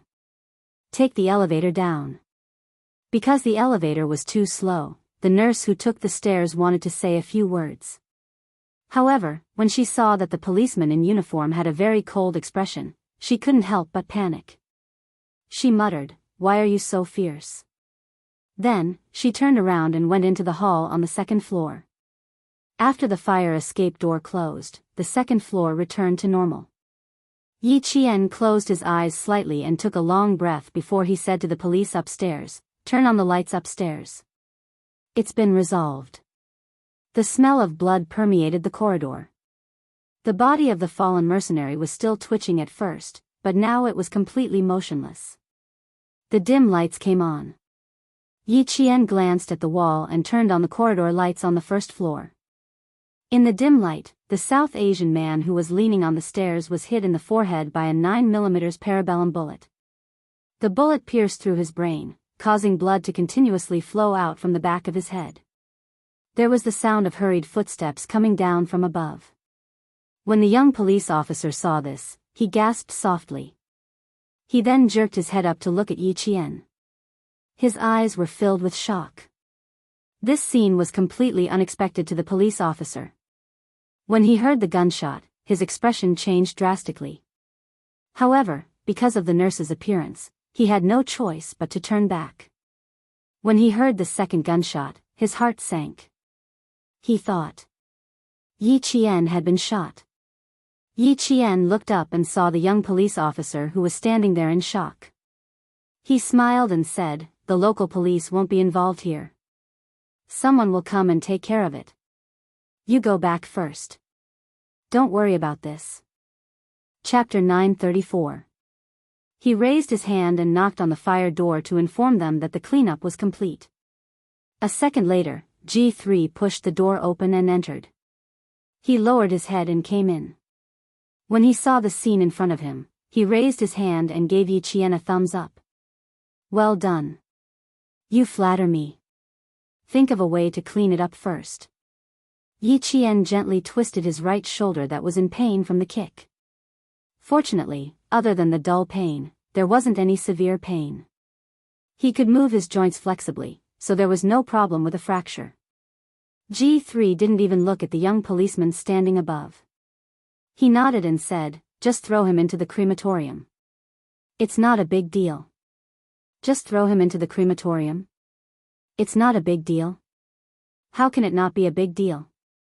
Murder. This is murder. Murder, and it's not a big deal? How big of a deal is that? Ching Ching, how's the situation?"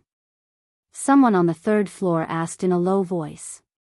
Captain Feng, who was in charge of the car accident case, had brought his men over. They didn't realize how dangerous it was to follow Yi Qian, so they came down with their guns close to the wall.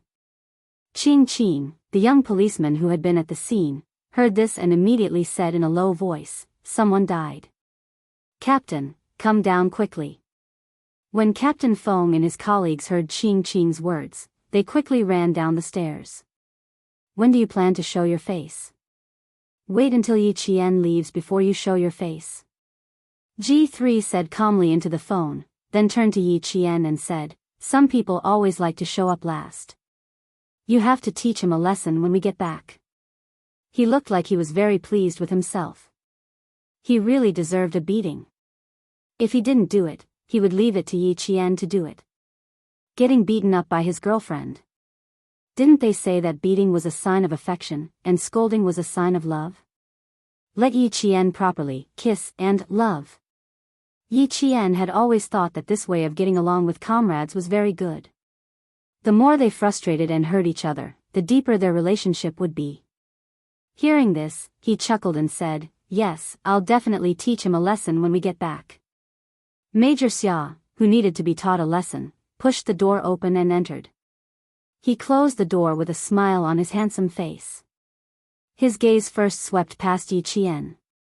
After confirming that he was unharmed on the surface, he raised his head and said to Captain Feng, "Captain Feng, we will handle this matter here. The bureau chief will contact Captain Feng about the specific reason.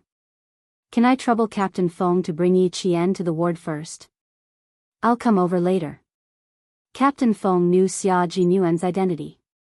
He looked at the man with a bullet hole in the middle of his forehead and right palm and frowned. "This man is, the people we kill without mercy will not have anything to do with the local public security, nor can they have anything to do with it."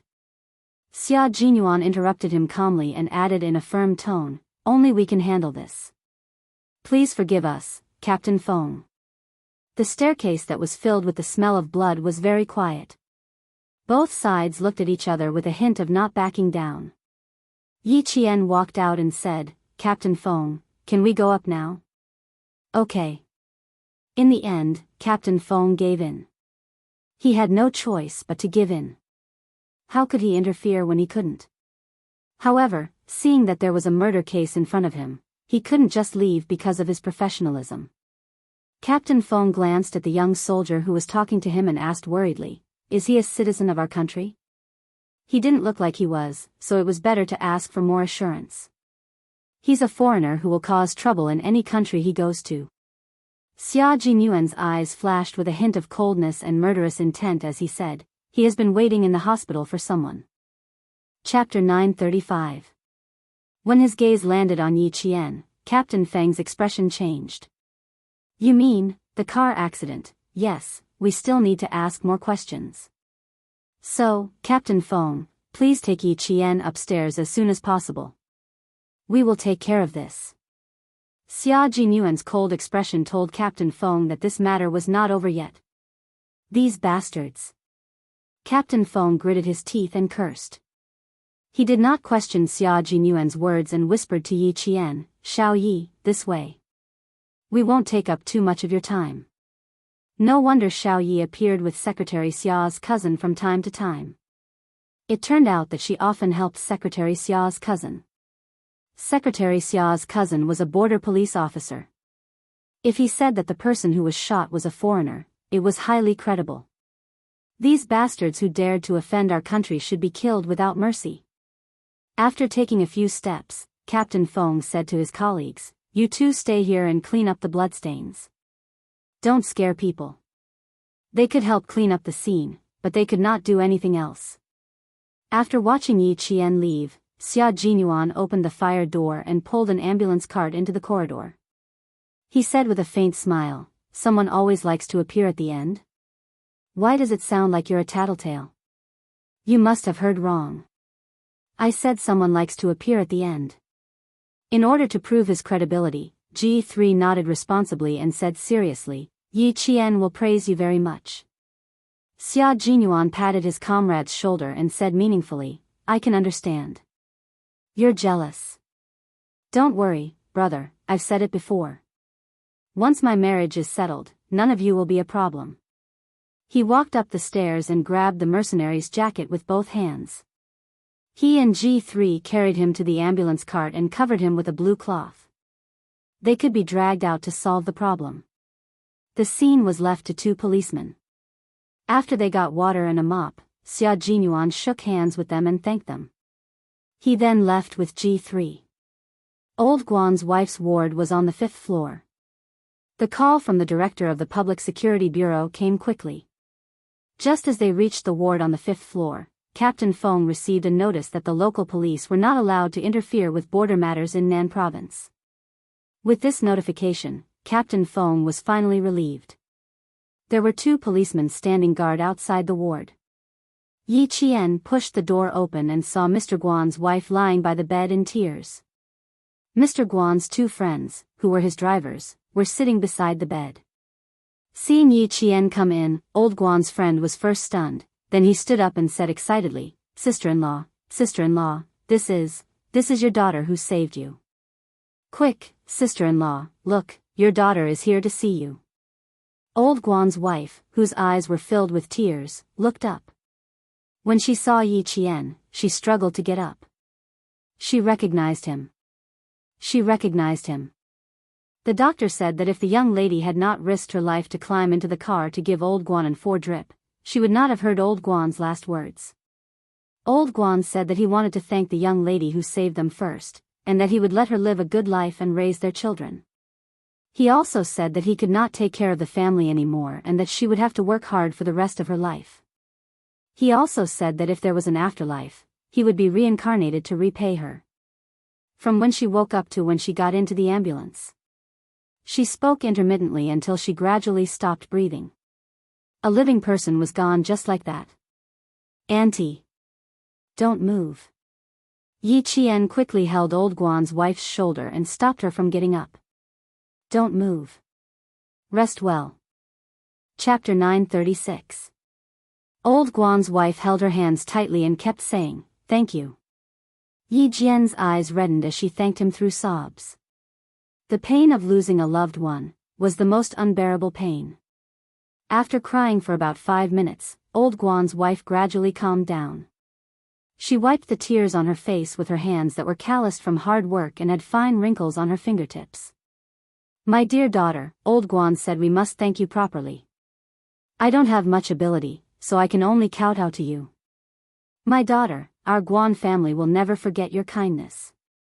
Old Guan's wife, whose eyes were red from crying, insisted on kowtowing to Yi Qian. Yi Qian was so scared that he hugged this down-to-earth middle-aged woman and said, Auntie, you can't kowtow to me. I'm not the only one here. There are many good people here. Please don't kowtow to me. I was just passing by and saw it. If I can help, I will. Old Guan's two friends said, that's what we should do. We can't think of any other way to thank you, so we'll kowtow to you. We'll kowtow to you on behalf of the Guan family. Yi Qian could stop one of them, but there were 3 of them at the same time. He gave Captain Feng a look and stopped Old Guan's chauffeur friends. Auntie, uncle, I'm here because I have something to ask of you. There's no need to thank you, but I need to know something from the 3 of you. Yi Qian could calm Old Guan's wife and 2 friends down. What happened yesterday afternoon? It's nothing. The 3 of us were together. We had our meals together. We didn't dare to go far after loading the goods in the car. Old Guan's friend, chauffeur Tian, recalled what happened yesterday afternoon. We had fast food during lunch break and delivered some food to the chauffeur. That's all. Did Uncle Guan leave during the lunch break? Or did he go out alone? Like fetching water? Or going to the bathroom? Yi Qian's questioning was no worse than the police. He asked in detail, or did someone talk to him and ask for directions? And after lunch, is there anything wrong with Uncle Guan? Driver Tian and another driver with the same surname, Guan, shook their heads in unison. I don't see anything wrong. It seems to be the same. Old Guan is a man of few words. We can't tell what's on his mind. Mr. Guan's wife thought about it. She was too overwhelmed by grief to remember, but she was Mr. Guan's wife, the person closest to him, so she was able to recount it more fully. Something's not right. Something's not right with Mr. Guan. Yi Qian's spirits were lifted. He didn't rush her. He just looked at her quietly, waiting for her to break away from her sadness and recall the warmth of yesterday. Something is not right. Old Guan came out of the bathroom and pulled me into the car. Old Guan's wife tried to recall what had happened the day before and how she had spent time with her husband. Then, he recalled that something was wrong with Old Guan. He came out of the bathroom and dragged me into the car. I didn't even finish my mantou or take a jar of pickled vegetables before he dragged me into the car. The first time he said, dragged me into the car. The second and third time he said, dragged me into the car. The latter was more urgent, fast, and hurried than the former. It could even be said that he was panicking. Chapter 937. If that was the case, Old Guan had met someone in the washroom, someone who made him feel threatened, and something that could have cost him his life. Last night's car accident happened because of the person and the incident. Auntie, did you see anything else? What did I see? He got in the car and left. I was complaining that I didn't take the pickles and that I had to get out of the car. Old Guan didn't allow it and said that he had to leave quickly. When Old Guan's wife mentioned this, Chauffeur Tian and Chauffeur Guan both thought of the same thing. Old Guan bumped into the mercenaries in the washroom and saw something he shouldn't have seen. He didn't understand what the mercenaries were talking about. Only when he saw something did he get into trouble. After leaving the hospital, Yi Qian got into the car and said coldly to Xia Jinyuan, "What do men do when they go to the washroom?"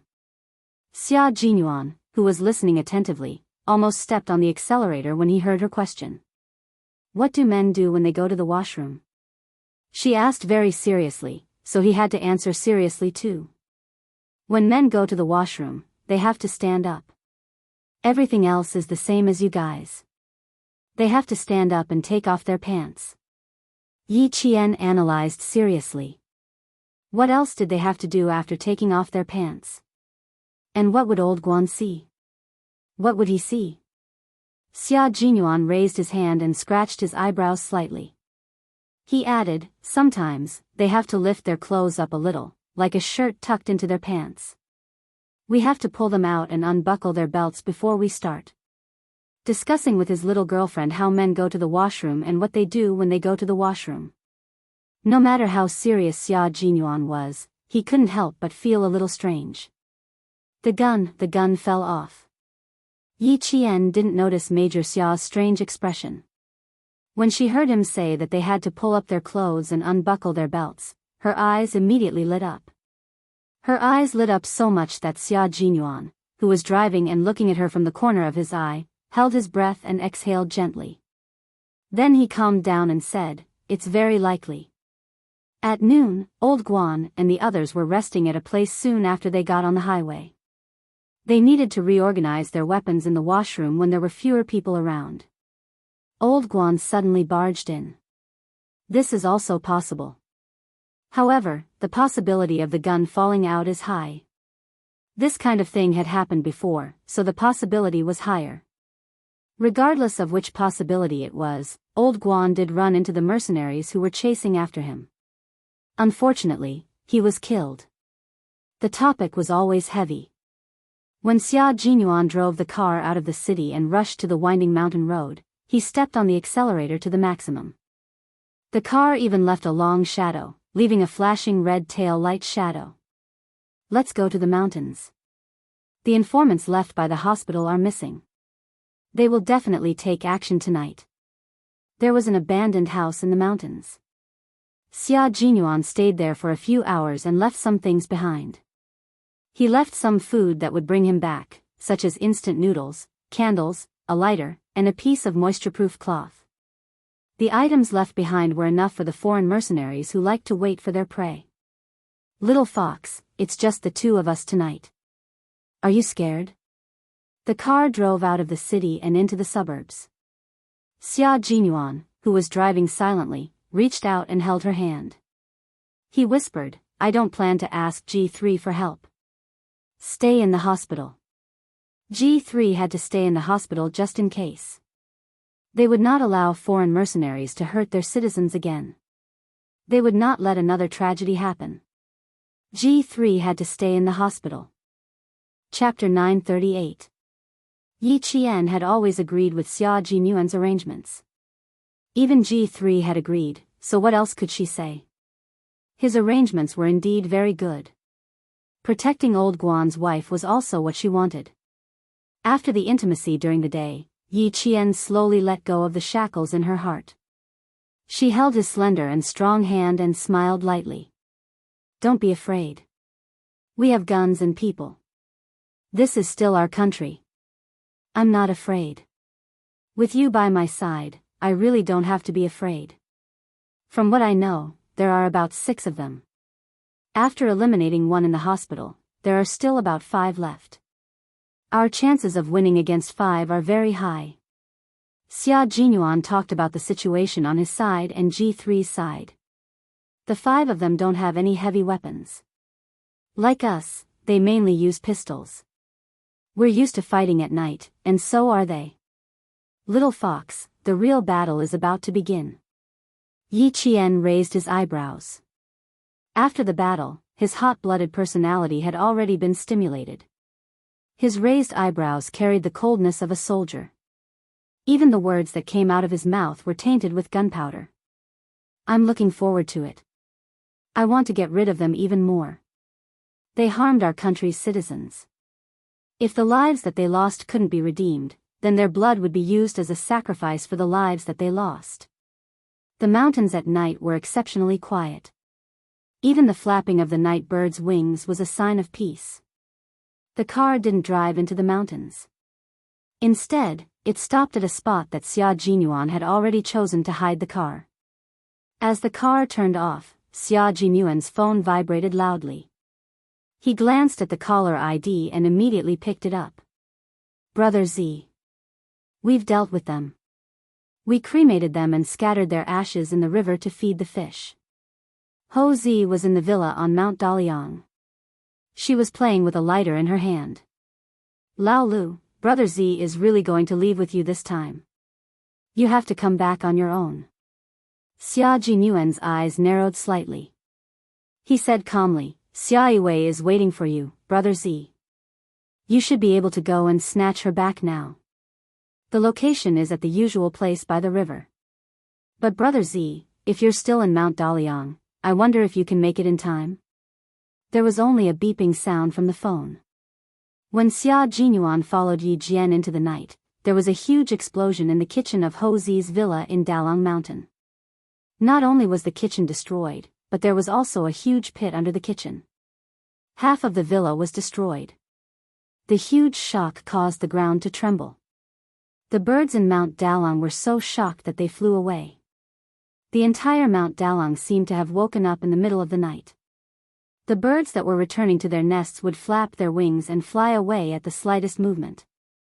The pheasants in the bushes would also be disturbed by the slightest movement and would immediately make a goo-goo sound and flee.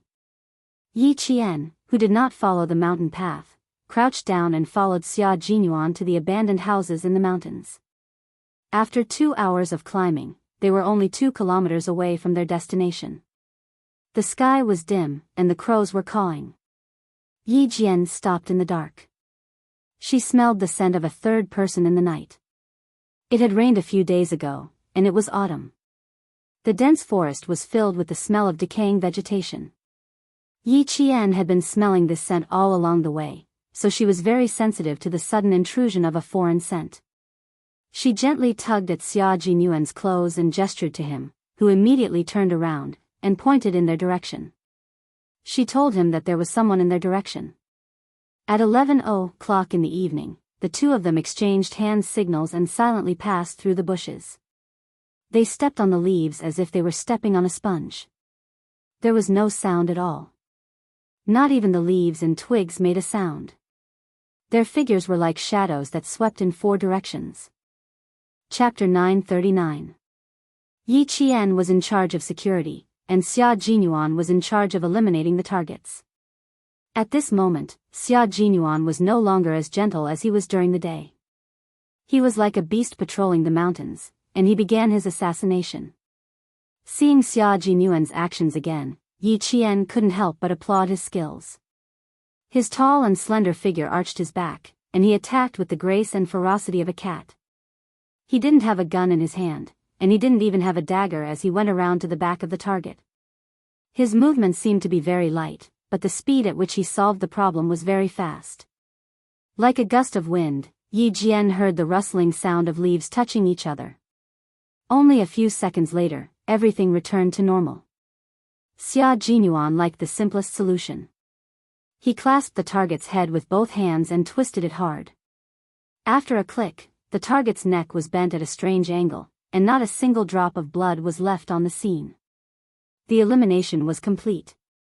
They all like to eliminate their targets in this way during the assassination at night. Yi Qian was the same. She also preferred the method of twisting the neck so that no blood would be left on the scene, and the smell of blood would not be detected. Continue, Xia Jinyuan said softly as he returned to her side. His voice was gentle and calm. Yi Qian looked at the location where the targets were eliminated, and her eyes narrowed slightly. There may be more than 5. Don't worry, they won't leave here alive. Xia Jinyuan lowered his head and kissed Yi Qian's cheek. He encouraged her in an intimate way. If you and I work together, we won't be afraid of how many there are. They're not outside the borders, they're in our territory. They should be the ones worried, not us. Yi Qian took a deep breath. She was indeed worried. There were only Xia Jinyuan and her now, and there were no other reinforcements. There were more than 5 of them, and they were all mercenaries sent by the government. They were as fierce as professional soldiers, so it was normal for her to be worried that they wouldn't be eliminated in one go. With his kiss and his calm voice, the worry in her heart gradually dissipated. She looked at him and said firmly, "We can definitely do it, we definitely can. Captain Xia, if you say it's possible, then it's definitely possible." She was such a good girl. She believed him so much. "That's right, we can definitely do it. Little fox, if you say we can, then we definitely won't have a problem." His deep eyes were darker than the night as he gazed at her gently. "I'll protect you and you'll protect me. We won't have any problems." How could there be a problem? We are stepping on our own land, and the foreign mercenaries are like rats hiding in the dark. As soon as they appear, they will only be beaten and killed. Candlelight flickered in the dilapidated house, and the mountain breeze carried with it the fragrance of instant noodles. Yi Qian's eyes flashed with hostility as he held his gun tightly and sneaked into the house with Xia Jinyuan. She was in charge of sneaking in while Xia Jinyuan was in charge of eliminating the 2 whistles outside. The house was built with mud bricks from the 60s or 70s. It had been abandoned for a long time, and with a candle lit in the dense trees, it looked like a haunted house described in a novel. It was eerie and eerie. The wind in the mountains was strong, and it blew into the house that didn't even have a window frame. The candlelight flickered and was extinguished within a second. Yi Qian fired 2 shots into the darkness. Chapter 940. The room was in chaos. 3 sets of footsteps were heard. 5 people had been killed by Yi Qian, and only 3 were left. Someone cursed in the dark, and Whistle shouted from outside, "Get the fuck out here. Quick." He was also speaking a South Asian language, so Yi Qian didn't understand him. However, he knew that Whistle had been deliberately alerted by Xia Jinyuan to lure the people in the house out. Yi Qian had finished shooting from the first position. He had already hidden behind a collapsed couch, and he stared coldly at the dilapidated house. As soon as someone came out, he would immediately start shooting. The ambush caused a moment of confusion among the mercenaries who had chased them to China's territory. When the whistle outside deliberately alerted them that there was only 1 person, the remaining 3 mercenaries came out of the house firing randomly. In the dark, Yi Qian once again aimed at a black figure that ran out of the house. Without hesitation, he fired his 3rd bullet of the night. Every bullet had to hit a target. Uncle Chen had said that a sniper's bullet had to be fired to protect his comrades. When shooting for his comrades, there was no room for error. Bang! The muffled sound of gunfire broke the silence of the night once again. As the black figure fell to the ground, the the two figures that came out of the house nimbly rolled into the bushes and quickly hid. Bang, bang, bang. Continuous gunshots were fired in the direction where Yi Qian was hiding. The remaining mercenaries had an idea of how many people had ambushed them. Xia Jinyuan didn't give the alerted whistle a chance to speak. Yi Qian suppressed the remaining two mercenaries with gunfire, while he quickly finished off the target. The dagger in his hand was not a military dagger. It was a multi-purpose knife bought from a hardware store on the street. Although the blade was a little blunt compared to a military dagger, as long as it was used well, it could still become a sharp weapon. The leaves rustled.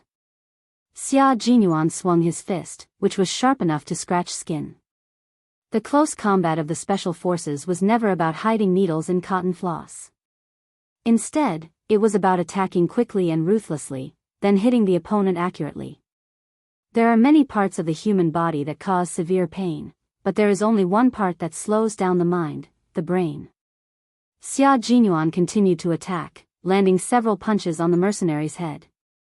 The handsome and ruthless Xia Jinyuan was like an awakened lion, so awe-inspiring that the mercenary retreated step by step and let out a blood-curdling scream. He called for reinforcements, but Yi Qian's bullets seemed to have eyes. When the vegetation moved, or when there was an unfamiliar scent in the air, the bullets would hit somewhere with a bang, preventing anyone from going to help. Damn it, what the hell?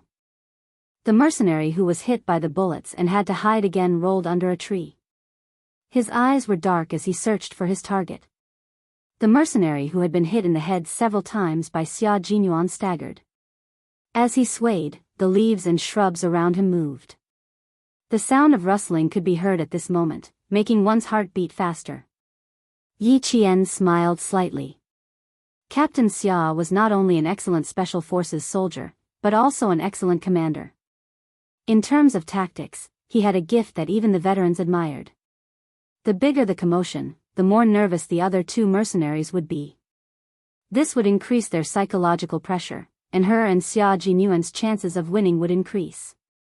A deep, hair-raising sound came from the darkness. The smell of blood in the wind was even stronger than before. It was so thick that it drifted into everyone's nostrils. Chapter 941. Xia Jinyuan had already killed the mercenary who was slow to react. His throat had been slit twice by Xia Jinyuan. It was not a military-grade dagger after all, so he still needed to kill the target twice. The wind was still blowing, but there was no more sound. However, the smell of blood was even stronger. Xia Jinyuan did not have time to waste in the southern province. After killing the target, he and G3 returned to the battlefield overnight. He did not have time to deal with the two mercenaries who had not shown themselves and were waiting for an opportunity to strike. Next, lure the enemy. This was the battle plan that he had discussed with Yi Qian long ago. After killing 2 or 3 targets, they would not give the mercenaries a chance to catch their breath and immediately lure the enemy. Fighting in the forest, the flowers and trees were all natural cover. They would not be easily ambushed, and neither would they allow others to be ambushed easily. The next step was to lure the enemy. Yi Qian was to lure the enemy. She was a girl, and girls represented weakness in everyone's hearts. Following Yi Qian's low voice, the two mercenaries who had been hiding in the darkness and had not moved for a long time looked in the direction of the voice. A woman in front of them. Both sides surrounded and attacked. With daggers in their hands, they quickly approached Yi Qian's direction. Xia Jinyuan finished off the whistle in his hands and went to support Yi Qian as quickly as possible. He believed that Yi Qian could take on one of the mercenaries by herself. She would not have a problem taking on one of the mercenaries, but she did not have a high chance of winning against 2. The mercenaries who came this time were comparable to soldiers in the army. They were very professional, and Yi Qian lacked actual combat experience. If she really had to take on 2 of them, she would not be able to escape unscathed. The encirclement of the 2 men did not make Yi Qian panic. Bang, bang, bang. Continuous gunshots were heard and the 2 mercenaries heard the sound of bullets breaking. There were no bullets in their pistols. Her gun had no bullets. Now was the time. While her gun was out of bullets, and she needed to change her gun or change the magazine, now was the time to attack. Xia Jinyuan ran through the forest and approached the shadow as fast as he could. One of the mercenaries turned around and fired in the direction where Xia Jinyuan was running, trying to stop him. Countless birds in the forest flapped their wings and flew into the dim night sky. On the other side, the dagger in his hand glinted coldly as he thrust it towards Yi Qian. What he didn't see was that Yi Qian was smiling coldly in the dark. The black figure leaped over, and Yi Qian rolled in the bushes to avoid the attack. Yi Qian had already loaded his other pistol. In the blink of an eye, he fired 2 shots at the black figure. His speed was so fast that the other mercenary holding down Xia Jinyuan was shocked. There were 2 sounds of fighting in the forest. Unable to shoot at close range, Yi Qian was once again confronted by a mercenary tonight. Punches and kicks required strength. Not only did they have to hit the opponent's weak points, but they also had to ensure that they wouldn't be injured or killed by the opponent. Fighting was the most exhausting thing. As a girl, Principal Chen and Uncle Zhen had always planned for Yi Qian's physical fitness training. Her strength was not as good as the male soldiers, but her endurance was definitely better than the male soldiers. She leaped up and grabbed onto the branches. Relying on the lightness of her body, she lifted her feet and kicked the mercenary's head repeatedly. With a low growl, Yi Jian stepped on the mercenary and threw him into the bushes. Her aura was not inferior to that of the male soldiers.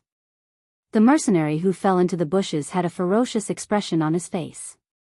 He flashed his dagger, shouted, and jumped up again to stab Yi Qian. Chapter 942. The tip of the dagger flashed past his eyes several times. With his arm cut, Yi Qian silently grasped the silver wire in his hand.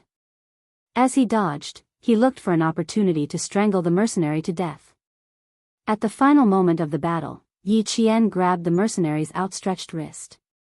When he took a step back, he stepped on a tree with 1 foot and jumped behind the mercenary. At the same time, he wrapped the silver wire in his right hand around the mercenary's neck. Fuck! The mercenary cursed in broken Chinese as he felt something wrapped around his neck. He threw a punch at Yi Qian's head. If Yi Qian was hit by his fist, he would definitely die at the hands of the mercenary. After 3 years of training, Yi Qian's sensitivity to danger was higher than in his previous life. His reaction was also faster. He jumped, grabbed a tree branch with both hands, and dodged the heavy punch. The silver wire wrapped around a tree branch, and as he dodged, it wrapped around another tree.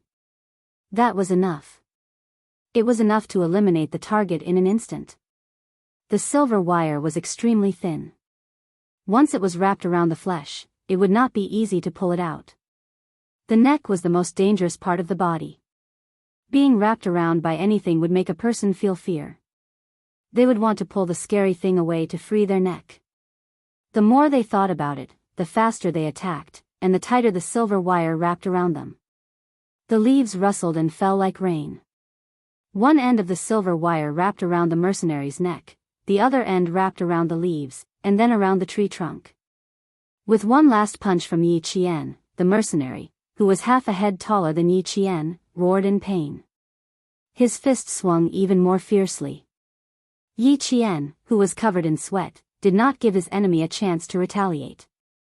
He kicked back. This was a real fight, filled with blood and death.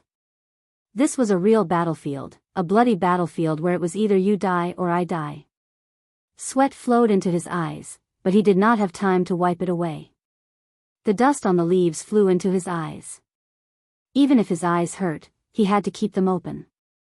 Relying on his body's flexibility and agility, Yi Qian held the tree branch tightly with both hands.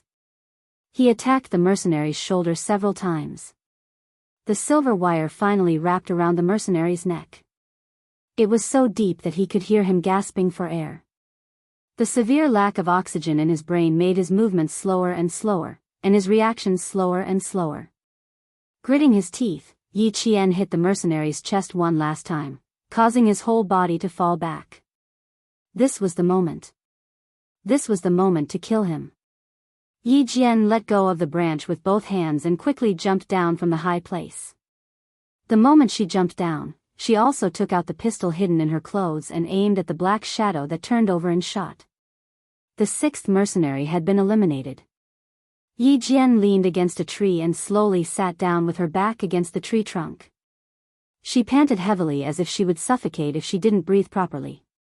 The smell of blood in the air was stronger than before. It was so thick that it could not be dissolved. His entire chest was filled with the rusty smell of blood. Xia Jinyuan used the cold blade to stab the mercenary's arm that was strangling his neck. He slashed down fiercely and directly cut the mercenary's arm tendons. In the darkness, his deep eyes were cold. Facing the enemy, his gaze was so cold that it could make one shiver in fear. The mercenary's arm tendons were cut, and the strength in his arms suddenly disappeared. Xia Jinyuan immediately grabbed the mercenary's head. He lifted his leg and hooked the mercenary's neck. With a sharp look in his eyes, he threw the mercenary to the ground. Chapter 943. The dagger in his hand was still stained with blood. The sharp blade instantly pierced the mercenary's heart. He twisted the handle so that the tip of the dagger could still move. Ah! A sharp scream became the last note of the battle. Xia Jinyuan had been using his iron arms to pin the mercenary's head in place. He then wrapped his legs around the mercenary's chest and locked his arms. Even when he heard the mercenary's screams, his heart did not soften. These people deserved to die. Xia Jinyuan maintained his killing posture. He wrapped his arms around his target. From the initial fierce struggle to the point of no resistance, Xia Jinyuan calmly let go of his arms and legs only when the sound from the mercenary's throat disappeared. He stood up. With him as the center, the bushes around him seemed to have been swept by a hurricane. Some of the bushes were even uprooted. Yi Qian. He raised his voice. His voice was calm and steady. He walked over step by step until he reached the center of the battle. In the dim light, Xia Jinyuan heard the sound of rapid breathing and found Yi Qian. She was sitting against a tree. Her slender body was one with the tree and the night. If not for the sound of her breathing, he wouldn't have noticed her. He walked closer and closer. Then he slowly bent down and squatted to look at her at eye level. "How are you? Do you have the strength to stand up again?" Both of them emitted a strong smell of rust. Yi Qian blinked and looked at the man in the dark. His eyes were as bright as stars. He smiled and said, "I'm fine. I just feel a little weak." "Not bad." Her voice was steady. There was no trembling, no fear, and no panic. She was even better than the last time in Pakistan. Xia Jinyuan, who was originally facing her, adjusted his position and sat down shoulder to shoulder with Yi Qian. He reached out to put his arm around her shoulder and let her head rest on his shoulder. Then he hugged her tightly. "Rest for a while. Good efficiency. From the first target to the last one, we used 1.5 hours. You're counting the time." Yi Qian took a deep breath, then slowly exhaled. "You can still count the time. I've been thinking about how to get rid of him." Xia Jinyuan smiled and said gently, "If you have time in your heart, you don't need to calculate to know." Turning his head, he rubbed the tip of his handsome nose against her hairline and asked, "Are you hurt anywhere?" "My arm has been through a lot this year. I had just recovered from my injury, but I cut myself again and hurt my right arm." Yi Qian looked up and saw his lips pressed against her forehead. "How about you? Are you okay?" At this moment, even the mountain wind calmed down. The crickets started chirping again, and the startled birds returned to their nests. Except for the smell of blood in the air, everything was so peaceful and leisurely. Xia Jinyuan gently kissed her on the forehead. At that moment, he could feel Yi Qian taking the initiative to get closer to him and offer her heart to him. She was looking for support from him, and he was also looking for support from her. He said, "Passing through the smoke of war between life and death, isn't this kind of interaction more unforgettable than those romantic interactions?" It wasn't, but if it was true. This kind of love could be soul-stirring in the smoke of war, but it could also be indifferent in leisure. It wouldn't become dull with time, and it would only make them more and more compatible. They would become more and more dependent on each other, and become each other's support. Chapter 944. They would never be separated. As long as they could still fight, they would always be together. They would go through life and death together and grow old together. This kind of love was stronger than a romantic relationship. Love was stronger than gold and unbreakable. The two of them leaned against each other. They had survived a life and death battle and leaned against each other again. The wind didn't want to disturb them and let them sit quietly and talk softly. I'm fine. I'm used to it. Xia Jinyuan moved his lips away from her forehead and held her shoulders tightly. He said softly, the gauze is in the car. Treat your wounds after you get in the car. His voice was steady in the wind, so steady that she felt at ease. Yi Qian's breathing gradually calmed down and she no longer rested her head on his shoulders. She said calmly, the target in southern province has been dealt with. You and G3 can return to the battlefield to look for K7. She had her phone with her to maintain contact with the military. After the small envelope was sent, a series of text messages were sent back to the military. Clean up the scene before you leave. Xia Jinyuan stood up and let Yi Qian hold his outstretched hand. They stood up together and the coldness in his eyes had not dissipated. His gaze swept across the scene like a knife and he said calmly, bury them. After 2 hours of burying, Yi Qian's shoulders were so sore that she couldn't lift them up. Her shoulders had already been kicked in the hospital.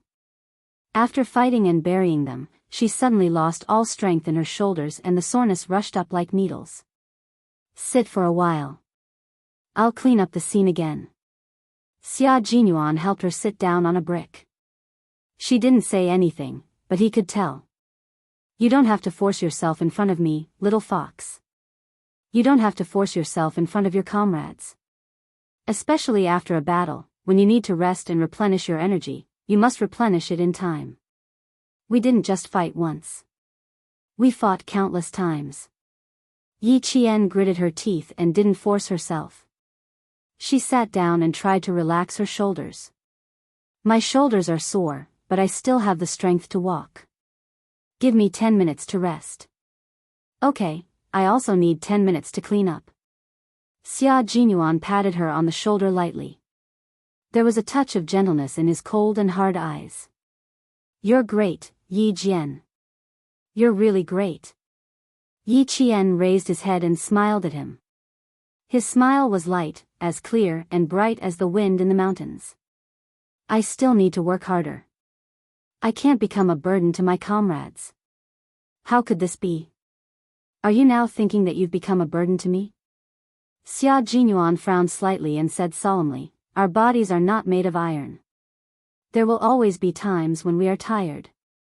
Being tired does not mean that we will become a burden to our comrades. Sometimes, you are tired because you are tired to protect your comrades. This kind of tiredness will never become a burden to your comrades. It's precisely because you exhausted yourself to protect your comrades and win victory for your comrades. This isn't tiredness, but glory. He did not want her to put too much pressure on herself.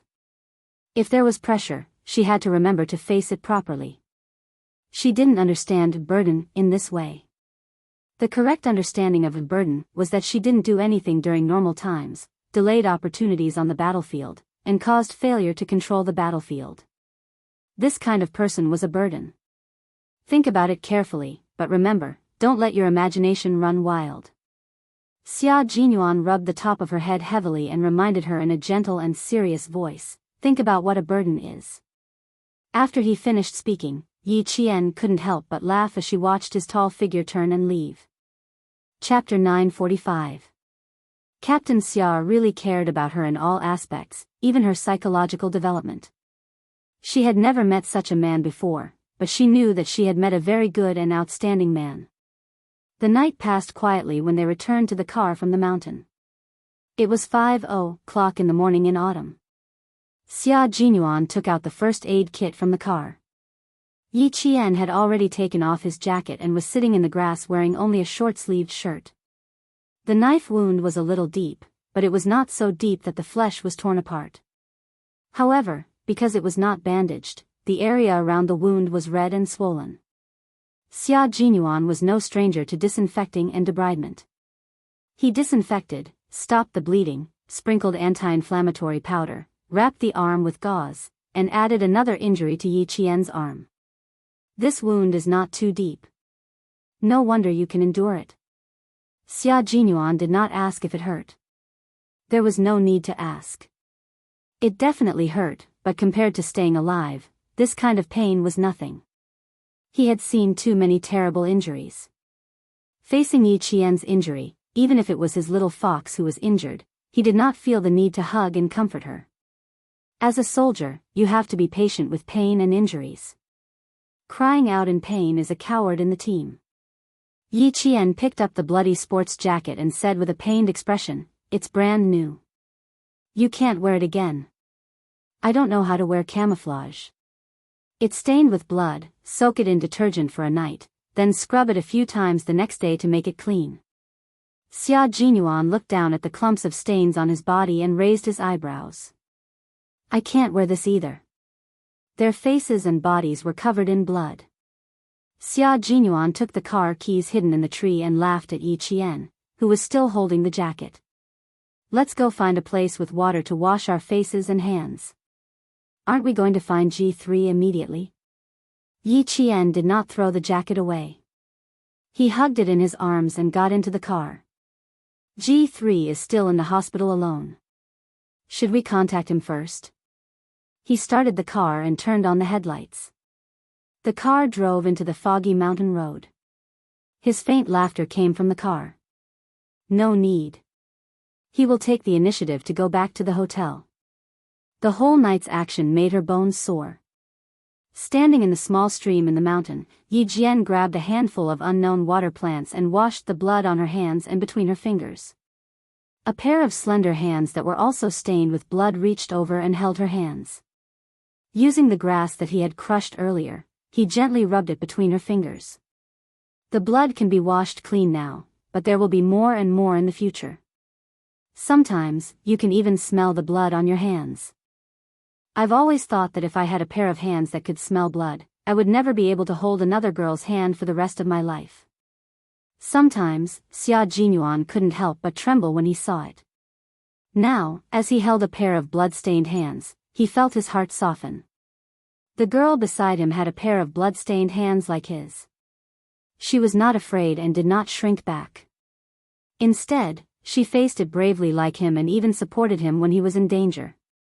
Just like G3 said, it was a blessing of 3 lifetimes to find a girl who could accept them. And he really found a girl who could accept his profession.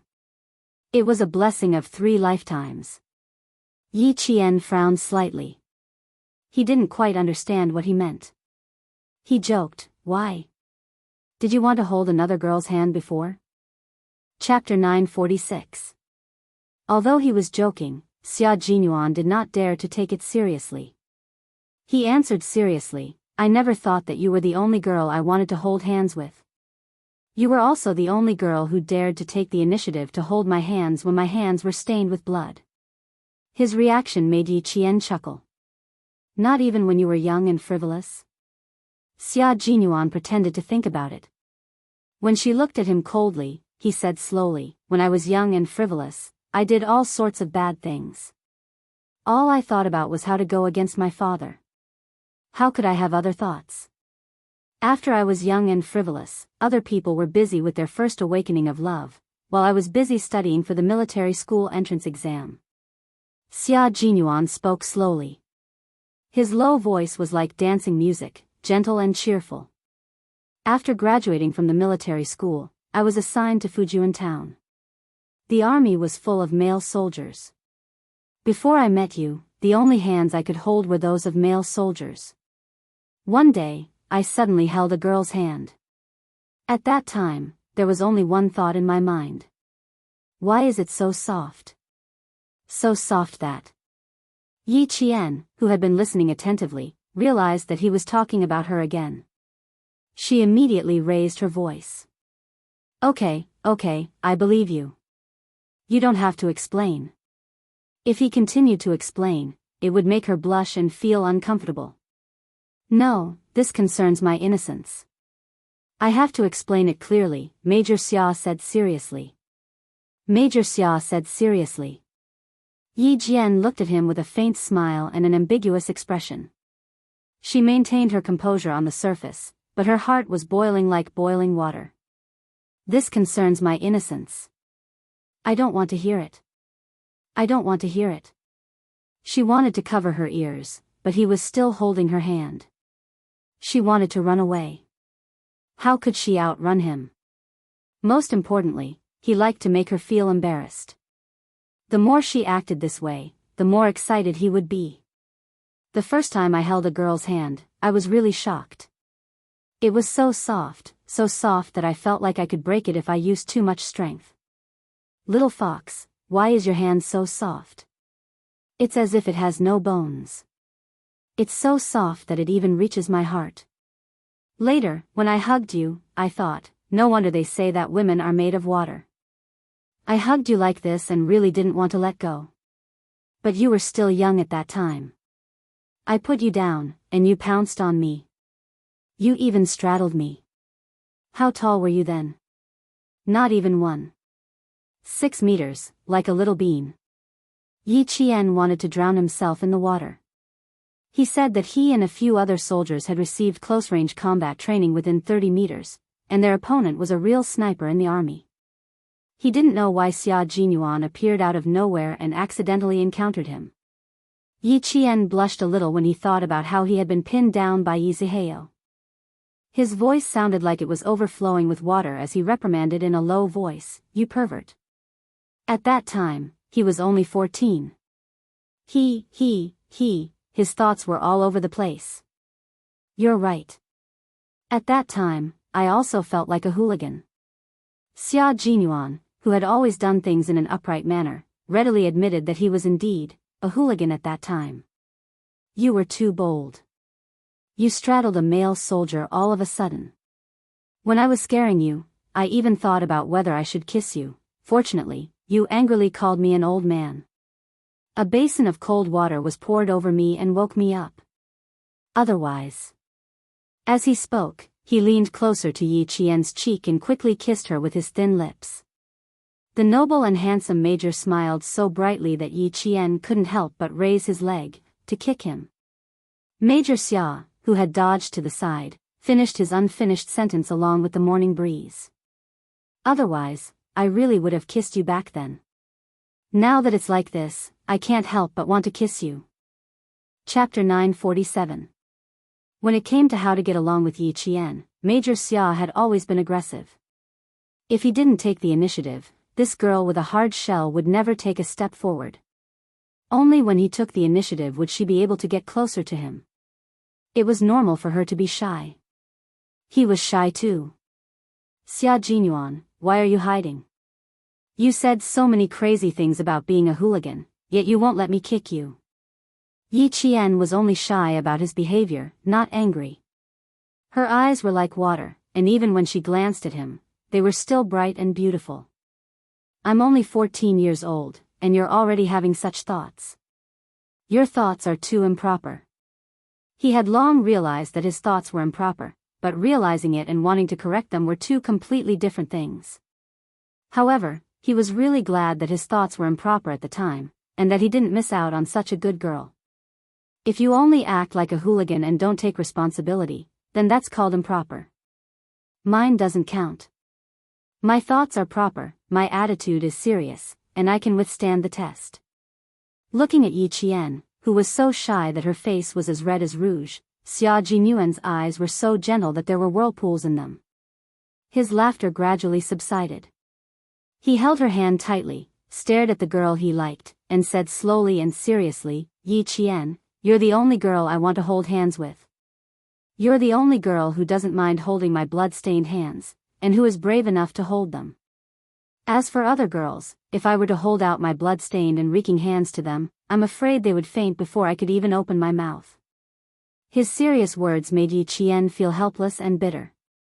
Who would dare to hold a pair of blood-stained hands? She lowered her head and looked at her own hands. They were also stained with blood, and even the gaps between her fingers were stained with blood. It took a lot of courage to hold a pair of hands that reeked of blood. After a few hours, the blood that had dried between the fingers was difficult to remove. It needed to be washed carefully. Yi Qian looked at the man who had been looking at her with a gentle expression. The invisible layer of coldness in her eyes slowly softened, and there was a hint of affection in her eyes. Let me tell you a real story. One day, after training, J5 mentioned something in the chat. He said that one of our retired soldiers had just returned to the company after completing a mission. Just as he was changing out of his blood-stained clothes, one of his comrades told him that a girl was looking for him. The old soldier was so happy that he ran out excitedly and saw his girlfriend standing at the entrance of the camp like a flower. The soldier held his girlfriend's hand, but before he said anything, he heard his girlfriend frowning and asked why he reeked of blood on his body. And then he saw the blood between his fingers, so he immediately retracted his hand. Later, the soldier said that he would never be able to forget the expression on her face at that time. She was disgusted, very disgusted. She was disgusted by the smell of blood on his body, the bloodstains on his hands, and even more disgusted by how dirty he was. The bloodstains between his fingers were gradually cleaned, and then she rinsed them with water. Xia Jinyuan held the hand that reeked of blood as well as his own. He slowly looked up and fixed his gaze on her. His sorrowful voice was as clear as a flowing stream, trickling over. Later, the soldier broke up with her and took the initiative to end their 2-year relationship. Later on, the soldier retired from the army. It was said that he found a nurse who also had to deal with blood. This was the story I heard on the 4th day I joined the army. It was a sad story. I've been thinking about what I would have done if it were me. Chapter 948. Yi Qian also looked at him and asked with his eyes, if it were you, what would you do? I thought about it for a week. At that time, all I could think about was you. I thought that I needed to find a girl like Yi Qian. I needed to find a girl who could understand me, and I could understand her. Otherwise, if I appeared in front of her one day covered in blood, how scary would that be? Yi Jian smiled. She thought of herself. If one day, she appeared in front of the other him covered in blood, the other him who lived in peace would be scared half to death. Who would be willing to find a girlfriend whose hands were covered in blood and who was nowhere to be seen at the end of the year? Even if he could accept it at the time, after a long time, he would be annoyed and tired. He would not want to continue, and break up would be a foregone conclusion. A boyfriend who did not understand her, and she could not tell him about the hardships and dangers she faced. That kind of love was not strong and could hit the rocks at any time. Only by finding a boyfriend who understood her, who had experienced the smoke and fire of war, who had been tempered so many times that they were inseparable. Only this kind of love was true love. Suddenly, Yi Qian understood why Xia Jinyuan wrote in his love letter. They all said that the love of a special forces soldier was the most bitter love. It was a darkness that could not be seen under the sun. It could only struggle painfully in the dark and cold corners. Even if it was lovesickness, it would hurt to the bone. Because no one could understand them, no one could truly understand them, and no one knew how dangerous their profession was. All kinds of things such as this were because the Special Forces soldiers could not tell their loved ones that they were Special Forces soldiers. Therefore, their love struggled painfully in the corner, and their lovesickness hurt to the bone. Love that could not be seen under the sun was like a small bean sprout that sprouted in the dark. It was so delicate that it could be broken with a light touch. It was too tiring to protect such a love. It would be very, very tiring. The veteran soldier was tired. Secondly, he didn't want to implicate a girl and waste her youth. Furthermore, in their line of work, there was no guarantee that they would return. Since the other party couldn't understand him, he might as well let her go and have peace of mind. I won't be scared. Look at you, you're covered in blood. Your face, the tip of your nose, your eyebrows, and your forehead are all covered in blood. Yi Qian removed her hand from his and caressed his face with her clean hand. She stopped at the corner of his eyes and smiled. Also, I can see that my face, nose, eyebrows, and forehead are all covered in blood. The way you are is the way I am. We are all the same. We don't need to be afraid of anyone, and we don't need to carefully protect anyone. You brought me up, and I'll follow in your footsteps. This is our love. This is the love between the two of us. Xia Jinyuan felt his blood boil because of her words. In the past 23 years, he had finally tasted what it felt like to be touched by words of love. He felt as if there was a fire burning in his chest. Because of her words, he was willing to burn to ashes in a sea of fire. It was not over yet. Yi Qian's words of love were not over yet. She smiled and looked at him deeply. Her gentle voice blended with the wind and fog, and she whispered softly in his ear, "We won't struggle in the dark, and we won't cry in cold corners. The love that I want, the love that you want, is the kind of love that we have now." Chapter 949. I won't be afraid of you, and you won't be afraid of me. If you appear in front of me covered in blood, I will say, "Well done, my major." If I appear in front of you covered in blood, you will say, "Well done, my comrade." Look, neither of us will be afraid of the other. We understand each other, and we understand each other. You're right.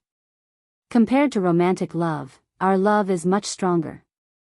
Xia Jinyuan, I believe that our love will always be this strong. Our love will always be this strong. Xia Jinyuan smiled. Little Fox really knew how to talk. Her words touched the bottom of his heart and sweetened his heart. That's right. This is our love. It can be exposed to the sun and wind. Our love is the kind of love that we have now. This is our love. It's a one-of-a-kind love. She wet her hands in the water and gently washed the blood off his handsome face. She saw the gentleness in his eyes and the bright smile on his face. Xia Jinyuan was really good-looking. He was as elegant as bamboo and as proud as a pine tree. His features were like an ink painting on a master's paper. There was a hint of his handsomeness, and there was also a hint of coldness when the ink was splashed. There was no part of him that was not exquisite and elegant. The young major who made her feel a sense of majesty when they first met lived in her heart just like that. No matter how unwilling she was, she could not resist his gentleness. She was washing the blood off his face, and at the same time, he was washing the blood off her face. Both of their eyes were so focused that they could only see each other's faces in their deep eyes until they were clean. Xia Jinyuan's hands pulled the water grass growing in the stream and rubbed it until it was pulp. Then, he washed the blood off his fingers bit by bit. Yi Qian washed his face very seriously. He pursed his lips slightly and gently washed the blood off his fingers. The gurgling stream washed the blood off his face and hands until there was not a trace of dirt left. Yi Qian looked up and smiled. It's very clean. It smells like green grass. In the faint morning light, her face was like a pearl with water droplets on it. It was bright and clear. Her dark eyes looked at him with a smile. The coldness in her expression had quietly faded, leaving only gentleness for him. At this moment, Xia Jinyuan felt that her gentle smile was branded in the depths of his heart. Xia Jinyuan, did you slack off during training? You're too fair standing in the middle of the V8 team. Your face and hands are so fair. If I didn't know better, I would really think that you were slacking off. With his head lowered, Yi Qian teased him with a smile. Under the washing of the green grass pulp, his strong hands became even fairer. His fingers were delicate and slender. They were even prettier than a pianist's hands. Xia Jinyuan smiled and replied calmly, "This problem has been bothering me for a few years. When I first entered the military academy, I even thought about going to the hospital to get my skin tanned." Yi Qian, who was secretly praising him, did not notice the change in the owner of these hands. Because of her seriousness and concentration, Xia Jinyuan's eyes became darker and darker. You want to become darker when you want to become fairer? How hateful.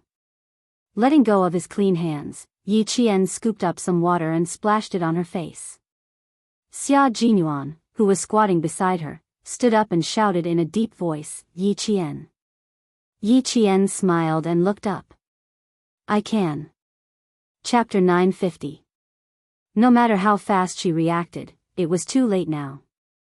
Xia Jinyuan, who was already mentally prepared, smiled and stretched out his long arms to hug her waist. His laughter was low and deep beside her ear. It was soft, sexy, and hoarse. You want to run away now? It's too late, my little fox.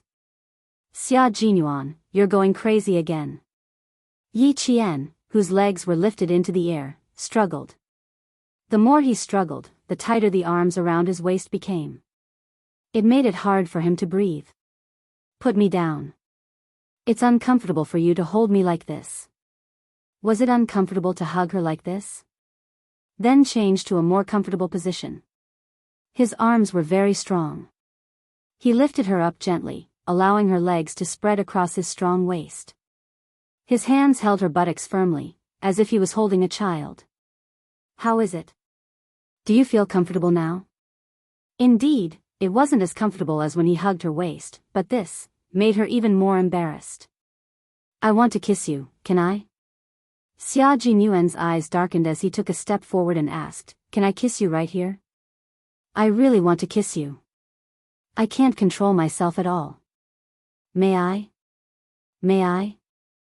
The autumn morning sun peeked out of the clouds, passed through the thin mist, and gently fell on his elegant brows, making Xia Jinyuan's gentleness even clearer in Yi Qian's eyes and heart. Taking a deep breath, Yi Qian bit his lip and said helplessly, How many more times do you need to ask? Ask until you agree. He hugged Yi Qian firmly. The smile at the corner of his mouth was graceful, and there was a hint of laziness that made Yi Qian's heart beat faster. What if I don't agree? Ask until you agree. Yi Qian was exasperated. He stared at him with his clear eyes. You're being shameless. Idiot, I've always been such a scoundrel. Did you just realize? Laughter seemed to come from his chest. Xia Jinyuan stepped out of the stream and walked to the flat grassland. Next, I'm going to do something that I didn't finish yesterday morning. As he spoke, Yi Qian fell into the misty grass. His gaze darkened bit by bit under the faint morning light, causing Yi Qian's heart to race and even his fine eyelashes to tremble slightly. Xia Jinyuan, be careful. His voice was trembling. As he turned around, Yi Qian was completely flustered. I've always been very careful, but there are times when I lose control. The young major lowered his head and lowered his tall and imposing body. His hot and dangerous aura made Yi Qian hurriedly use her uninjured hand to support his chest.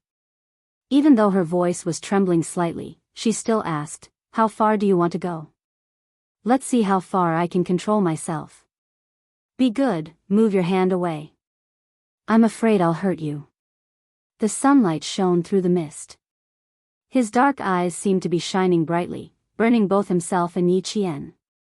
His slender hand grasped Yi Qian's hands that were pressed against his chest. Slowly, gently, and forcefully, he removed them bit by bit. Trust me, I'll control myself. I won't do anything that you can't handle at your age. He put her hands to the side and pressed them against the grass. The last thing Yi Qian saw with her eyes closed was his handsome face. His pitch-black pupils reflected the face of a woman with watery eyes. Chapter 951. That was her. That was her own face. Her eyes were like autumn waves, and her face was like the rosy clouds of the morning sun. Everything was silent. It was as if all sounds had been blocked out. She couldn't hear the gurgling of the running water or the chirping of the morning birds. All she could hear was her own heartbeat. It was so fast that it felt like it was going to jump out of her chest. Relax, relax, be good, relax a little. I'm nervous too. It's our first time kissing in the wild. I'm nervous too. Xia Jinyuan didn't kiss her immediately. His slender hand held Yi Qian's slender fingers and intertwined his fingers with hers so that she could hold on tightly to his hand. One by one, he kissed her lightly, starting from her forehead. Originally, Yi Jian was also very nervous. When she heard Xia Jinyuan say that he was also very nervous, she couldn't help but smile. It turned out that she was not the only one who was nervous. It turned out that he was also very nervous. Xia Jinyuan, who carefully avoided her injured arm, didn't kiss her with his eyes closed. When he raised his head slightly, he saw Yi Qian smiling. She seemed to like seeing him nervous. As long as she liked it, it was fine. He was nervous too. His deep voice was like red wine, intoxicating and intimate. Just now, it was a battle between the two of us. Only the two of us fought side by side. There were no other comrades supporting us. It was just the two of us fighting. His kiss landed on Yi Qian's earlobe. He even nibbled on it gently. Also, I found a girl who wasn't afraid of my hands being stained with blood. She even told me what kind of love our love would be. His voice was very warm. It was so warm that one would gradually relax from their nervousness. It was very gentle and warm. One could slowly let down one's guard. Yi Qian opened her eyes slightly. She saw his handsome face magnified in her eyes.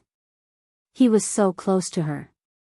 She also saw the joy in his eyes. Xia Jinyuan liked Yi Qian. There was no doubt about that. Hold my hand. Don't be afraid. Believe me. Believe that I won't lose control and do anything to hurt you. Close your eyes and enjoy our victory. The way we enjoy our love. As he lowered his body, the long grass rustled. Through the gaps in the grass, she could see that he had placed Yi Qian under his body and was kissing her passionately. His love would not grow in the dark and struggle in a cold corner. The love he wanted was to be righteous like this. It was just that open and aboveboard. In winter, he could be his neighbor with snowy mountains. In summer, he could be his companion with the sea. In autumn, he could dance with the yellow sand. And in spring, he could spend time with the jungle. This was his love. There was no such thing as premature death, and there was no such thing as fear. She could wash the blood off his body, and he could do the same for her. They wouldn't ask why they were so dirty or why there was so much blood. They could understand each other and encourage each other. They wouldn't hide things because they were afraid, and they wouldn't run away because they wanted to hide things. Xia Jinyuan and Yi Qian's love would grow in the sunshine and eventually become a towering tree that bore many fruits. Yi Qian had already closed her eyes and accepted his kiss. She could see her reflection in his dark eyes. She could clearly see the expression on her face. There was no resistance, no panic. In his deep voice and gentle kiss, her heart had already accepted him. Accepted, the man who made her feel safe. Her heart that had been tightly closed for 2 lifetimes opened little by little. One day, she would completely accept him. Chapter 952. With the sky as the cover and the ground as the hut, Xia Jinyuan finally finished the bad thing he didn't manage to do last night. Without any resistance, Yi Qian followed her heart and accepted his passion. But this time, she could clearly feel how fast Xia Jinyuan's kissing skills had improved. Just a second ago, she was still thinking about reminding him not to laugh, but in the next second, she was kissed until she felt dizzy and her whole body went limp on the grass. The long grass was pushed down piece by piece, and the rustling sound told the world how intense the actions of the lovers who were in intimate contact would be. Occasionally, there would be a low moan that would make people blush in the midst of the gurgling stream, and those soft moans were as sweet as honey. Does it feel good? I can hear your voice, it's much softer than before. The diligent and studious Xia Jinyuan was used to asking questions shamelessly. When the sound of the grass rustling stopped, Xia Jinyuan ended the charming and gentle kiss perfectly. He let Yi Qian lie on top of him and opened his arms to hug her tightly, pressing their bodies together intimately. The restlessness didn't stop, but he controlled it. His chest rose and fell, and even the breath he breathed out was hot to the touch. Yi Qian had already carefully avoided the most obvious part of his agitation. Her upper body was close to his chest, and she quietly opened her legs and placed them on both sides of his waist. She was afraid that if she was careless, she would accidentally make herself flustered and cause him to draw in a breath of cold air. She was so careful and didn't even dare to breathe loudly. Suddenly, when she heard him ask her this question, Yi Qian's eyelids trembled slightly, and she simply closed her eyes, and pretended to be asleep. She was asleep and didn't hear him. Bastard. He always liked to ask questions that made her feel embarrassed to answer. How was she supposed to answer him? She didn't want to answer. Her head was resting on Xia Jinyuan's shoulder, and her small movements couldn't escape his gaze. We kissed until your lips are red and swollen. Are you still shy? Then I'll have to answer my own question. It must be very comfortable. When I hear your voice, I also feel very comfortable, so much so that my body's reaction is a little big. You're so shocked that you don't even dare to lie under me. Xia Jinyuan, whose lower body was still tense and restless, quickly adjusted the rhythm of his breathing. He used his strong self-control to suppress the restlessness. Every word he said was to divert his attention so that the restlessness would subside as soon as possible. You must be tired. Now you can lay your legs down and everything will return to normal. Everything had returned to normal. It wouldn't touch her lower abdomen again. Yi Qian didn't move. She was already asleep. He really fell asleep. Little fox, don't you know that it's best to take advantage of someone while they're sleeping? Xia Jinyuan's thin lips moved slightly with a hint of mockery. He admired Yi Qian and his eyes trembled slightly. The prince will kiss the sleeping beauty awake. Let me be the prince too. Xia Jinyuan. Yi Qian opened his eyes and glared at him. Now, please shut up. I need some peace and quiet. Can you be a little more normal? She was a little embarrassed and angry. Okay. I won't say anything. Shut up immediately. Xia Jinyuan, who knew when to submit to circumstances, held back his laughter. He quickly patted her back and said, Don't be angry. Next time I ask you, should I ask for your opinion first? I'm a studious person. I only allow myself to improve and not retreat. Sometimes, I really can't help but want to ask you. I'm just afraid that if I get nervous, I'll hit or bite you. Chapter 953. Little fox, I'm nervous too. This is my first time interacting with a girl, so I'm not as relaxed as you are. However, I'm a man, and men have to take the initiative. I have to take the initiative. So, even if I'm nervous, I have to take the initiative. This is called accumulating practical experience. It's like fighting a war. There's no chance of winning if you only talk about it every day. Only by doing it can you accumulate experience, win every battle, and build confidence. Yi Qian, who had her eyes closed, didn't know whether to laugh or cry. He said that he was nervous, but she was the one who was nervous. You finally smiled. I was really scared when you scared me just now. It's good that you smiled. Let me catch my breath and calm down. Xia Jinyuan pretended to be shocked and looked at Yi Qian as if he needed to be comforted. He hoped that she would comfort him. He was really shameless. The phone vibrated against his pants. Xia Jinyuan didn't even need to blink. Xia Jinyuan's eyes were cold. The shameless Xia Jinyuan instantly entered the state of a soldier. His handsome face was piercingly cold, and there was no trace of gentleness from before. Yi Jian's movements were also quick. She immediately got off his body and looked at Xia Jinyuan, who was picking up the phone calmly, with her eyes full of emotions. The military called. The target in southern province was eliminated. They were to immediately meet up with G3 to rescue K7. K7 has been confirmed to be captured. Q King, the military hopes that as many of your comrades left the country at that time, you will return to the country. The Major General's cold voice sounded from the phone. The operation in southern province was perfect. The military gave Yi Qian a high evaluation of her ability. Tell her that even if she's just a student now, the military has recorded all her military achievements. We're just waiting for the day she puts on her uniform and serves the country. Yi Qian had been glued to his phone the entire time. She heard the Major General's words clearly. With a cold expression, she didn't care about whether she had any military achievements. She only cared about how dangerous Xia Jinyuan's mission was this time. "I'll meet up with G3 immediately and head to the border." He didn't say much, but his short words were filled with a piercingly cold aura.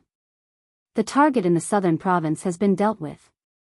Identity has not been exposed. Operation Storm Commander Q King is requesting backup.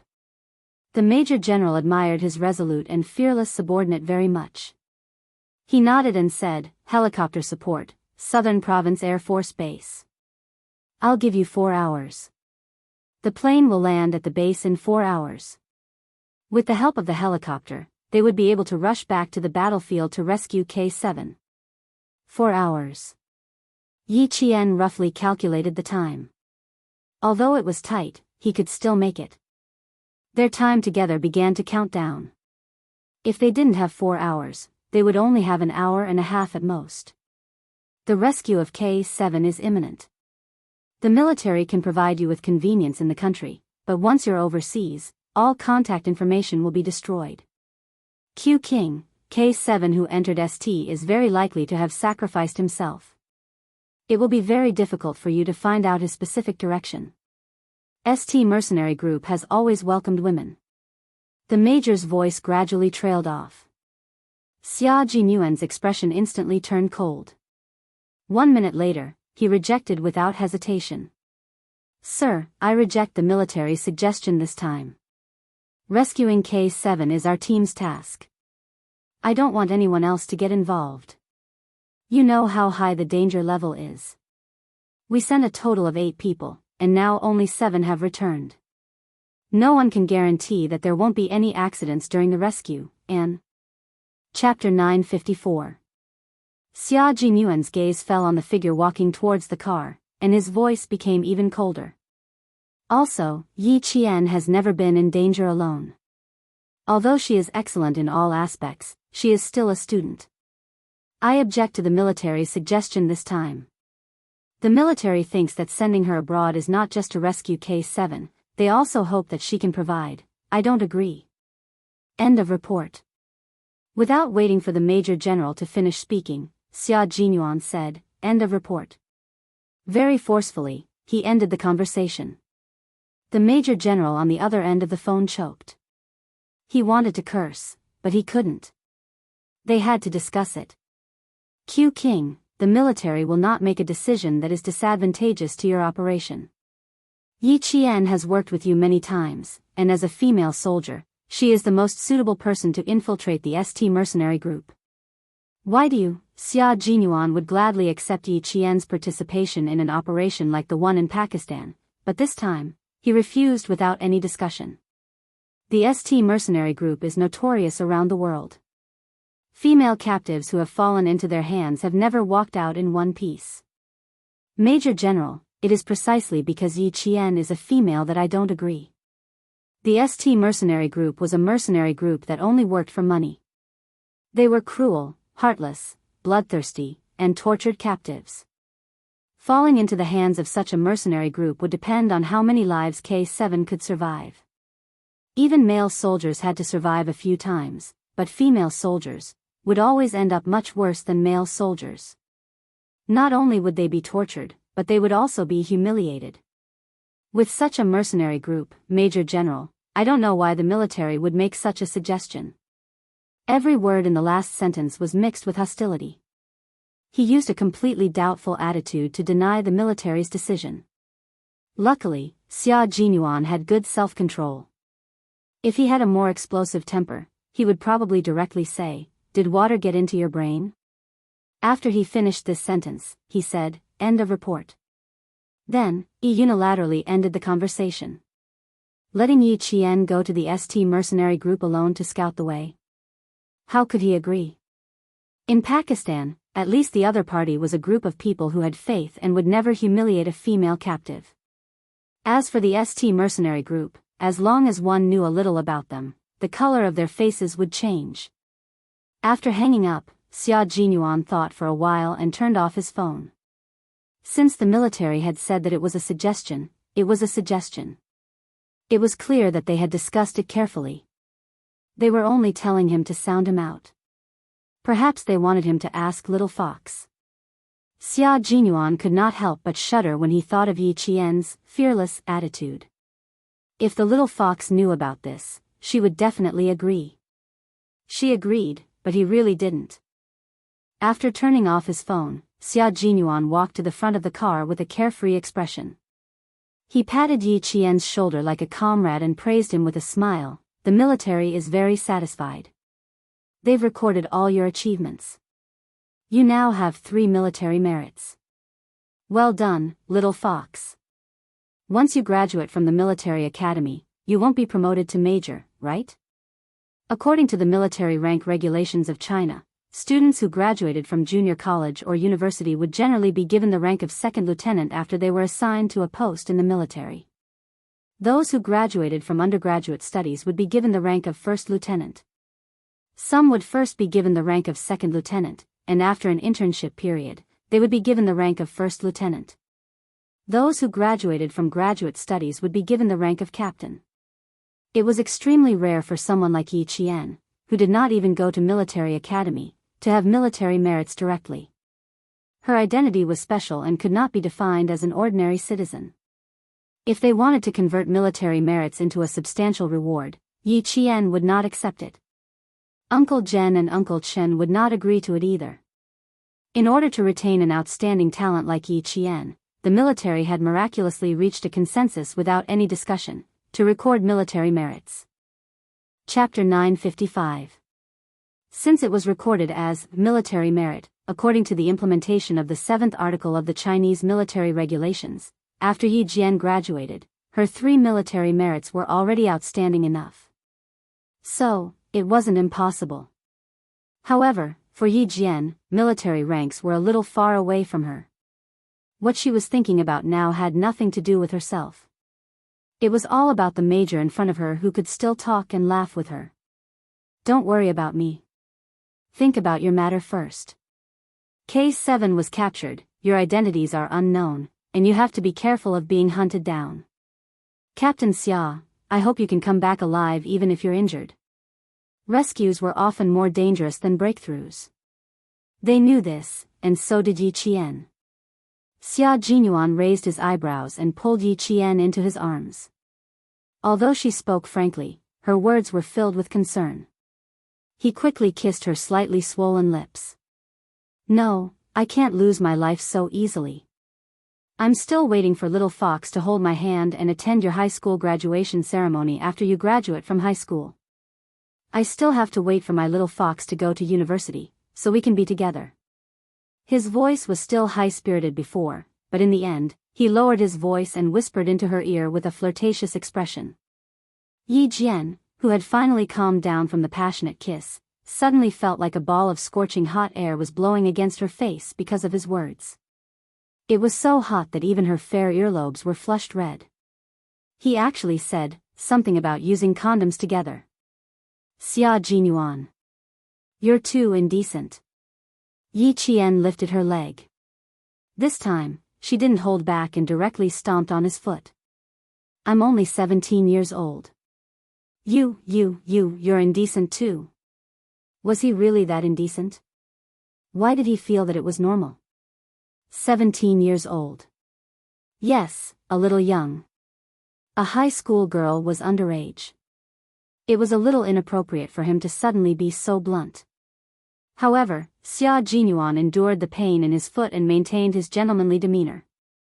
He said elegantly, your actual age is 17, so according to the nominal age, you're 18 years old. Also, Little Fox, your maturity always makes me overlook your actual age.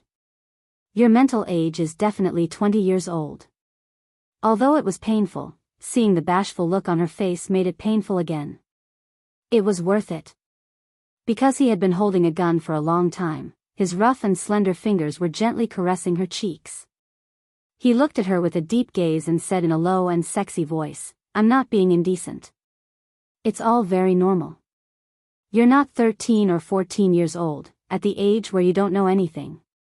When you're 17 years old, you should know what you should know. I hope that I'll be the one to tell you these intimate things.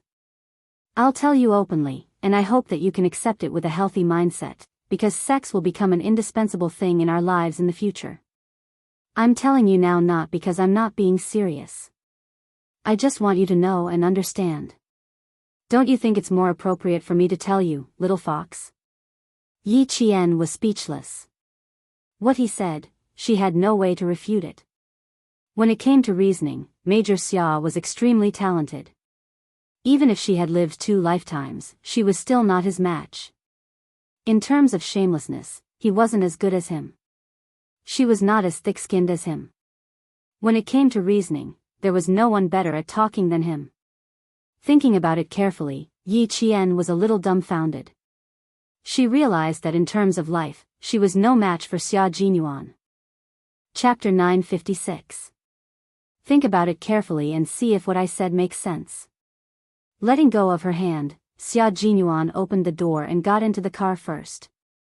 As he bent over, the young and scheming major, who had lured the innocent fox into his trap step by step, curved his lips into a meaningful smile. He had to let the little fox get used to it and know in advance. 17 years old was not young, how could she not know what she should know? Wait until she was in her 20s to understand? That would be a little too late. When they were in their 20s, success would come naturally. He did not want the two of them to experience any unpleasantness during normal physical interactions to enhance intimacy. He liked her and only wanted her to be happy from the bottom of his heart. Doing anything with him, such as kissing, caressing, or making love, was very pleasurable. All he wanted was for her to be happy. Yi Qian silently hit her head. She had lived for 2 lifetimes, and Major Xia in the 90s was more open-minded. In her previous life, she had made one mistake and then another. She had lived a useless life. In this life, she had finally won back the life that belonged to her. How did she meet Xia Jinyuan? She did not know how to deal with it at all. Looking at her secretly hitting her head with a vexed and conflicted expression, Xia Jinyuan started the car and the smile on his face deepened. It was good to be a little reckless when you were young. When you were a little reckless, you would become thick-skinned. Once you were thick-skinned, you would be able to do anything as a matter of course and not feel guilty at all. After Yi Qian got into the car, the major stepped on the accelerator and instantly accelerated to 240 miles per hour. The whole car drove out of the mountain road like a race car and headed straight for the city center. After getting into the car, Yi Qian was still feeling uneasy. Condoms and whatnot, how could he say it so easily? The car drove very fast.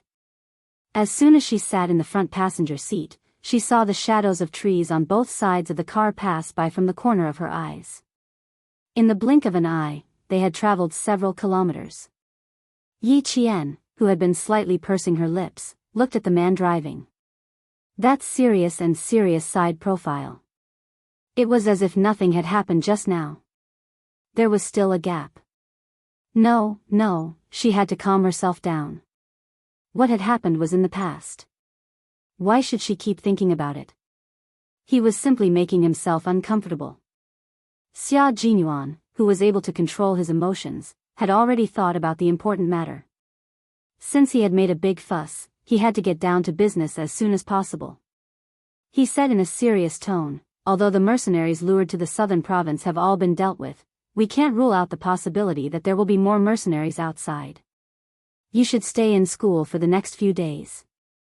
It's best if you don't go outside.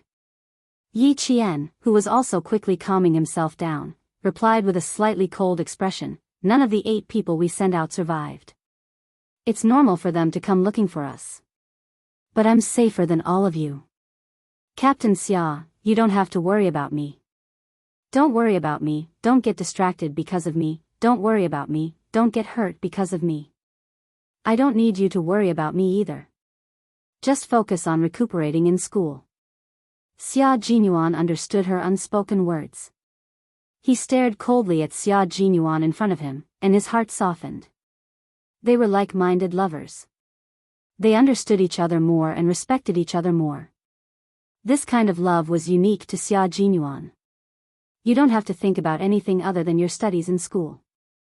Just like me, you don't have to think about anything other than how to destroy the enemy on the battlefield. You take good care of yourself in school, and I'll take good care of myself on the front line. We have to be well, understand? When they were waiting for a red light, Xia Jinyuan held Yi Qian's hand. He gently rubbed the back of her hand with his thumb and looked at her with an incredibly gentle gaze. We have to take good care of ourselves. Chapter 957. Take good care of yourself and don't let him worry. I'll only be at ease if you're well. Yi Qian smiled and nodded. I will. You will too. Yi Jian hesitated for a moment before she lifted her right hand and held his right hand. She didn't dare to look at Xia Jinyuan anymore. She stared straight ahead. She didn't dare to look at Xia Jinyuan anymore. She wasn't used to taking the initiative. She always felt like she was doing something naughty. Every time she took the initiative, she had to be mentally prepared. She took a step towards Xia Jinyuan with embarrassment and shyness. She took the initiative, but Xia Jinyuan's gaze deepened. Yi Qian shifted uncomfortably and said dryly, Drive. Why are you looking at me? Little fox, even if I want to drive, I need to be able to drive. Xia Jinyuan looked down at his right hand that she was holding tightly. He was in a good mood and smiled. For the time being, I can't shift gears and drive with one hand. Yi Qian immediately let go of his hand as if he had been electrocuted. How awkward. Since when did I hold his right hand so tightly? At this moment, she didn't look at the front, but turned her head sideways and looked out of the car window, leaving the back of her head for Xia Jinyuan, who was laughing in a low voice. He met a bold yet shy little fox. No matter how he looked at her, she was adorable. Her cuteness had a magical power that made him reluctant to part with her. Sometimes, he even felt that just listening to her voice could dissipate the fatigue of the day. Yi Qian listened to his deep chuckle and thought about her behavior just now. She couldn't help but raise her hand to her forehead. Why did she keep acting so childishly in front of him? He even kissed her neck by the stream. What was there to be embarrassed about? Neck. Yi Qian quickly touched her neck. It wasn't red from the kiss, was it? Her skin was a little sore from the kiss just now. She touched her neck to see if there were any red marks. Xia Jinyuan, who knew what was going on, smiled and said, 2 red marks, symmetrical on the left and the right. The size is even and the shape is not bad. You did it on purpose, Xia Jinyuan. Yi Qian glared at him and immediately let go of her ponytail. Then, she parted her hair to cover both sides of her neck. That should be enough. Just now, it was indeed a bit intense. How did she let him kiss her neck? She even left a kiss mark on him. She didn't know when it would disappear. What if her classmates found out, especially if Njesen found out? How was she going to explain it? Xia Jinyuan did it on purpose. Why would he do that on purpose? Unable to control himself, by the time he realized it, there was already one. One strawberry will cause misunderstandings. Why don't we just leave 2 strawberries? With strawberries, people won't misunderstand. Xia Jinyuan's explanation sounded quite reasonable. His smiling eyes occasionally slid across Yi Qian's face. His eyes were so bright that they seemed to sparkle. Yi Qian was already thinking about how to make him leave a kiss mark on her. When she looked up, she saw the sparkle in his deep eyes, which were like stars, shining on her body. Yi Qian's fingertips trembled and she felt her face heat up. The temperature in the car seemed to have risen by a lot. Her back was sweating slightly, leaving his mark on her body. Just thinking about it made his blood boil.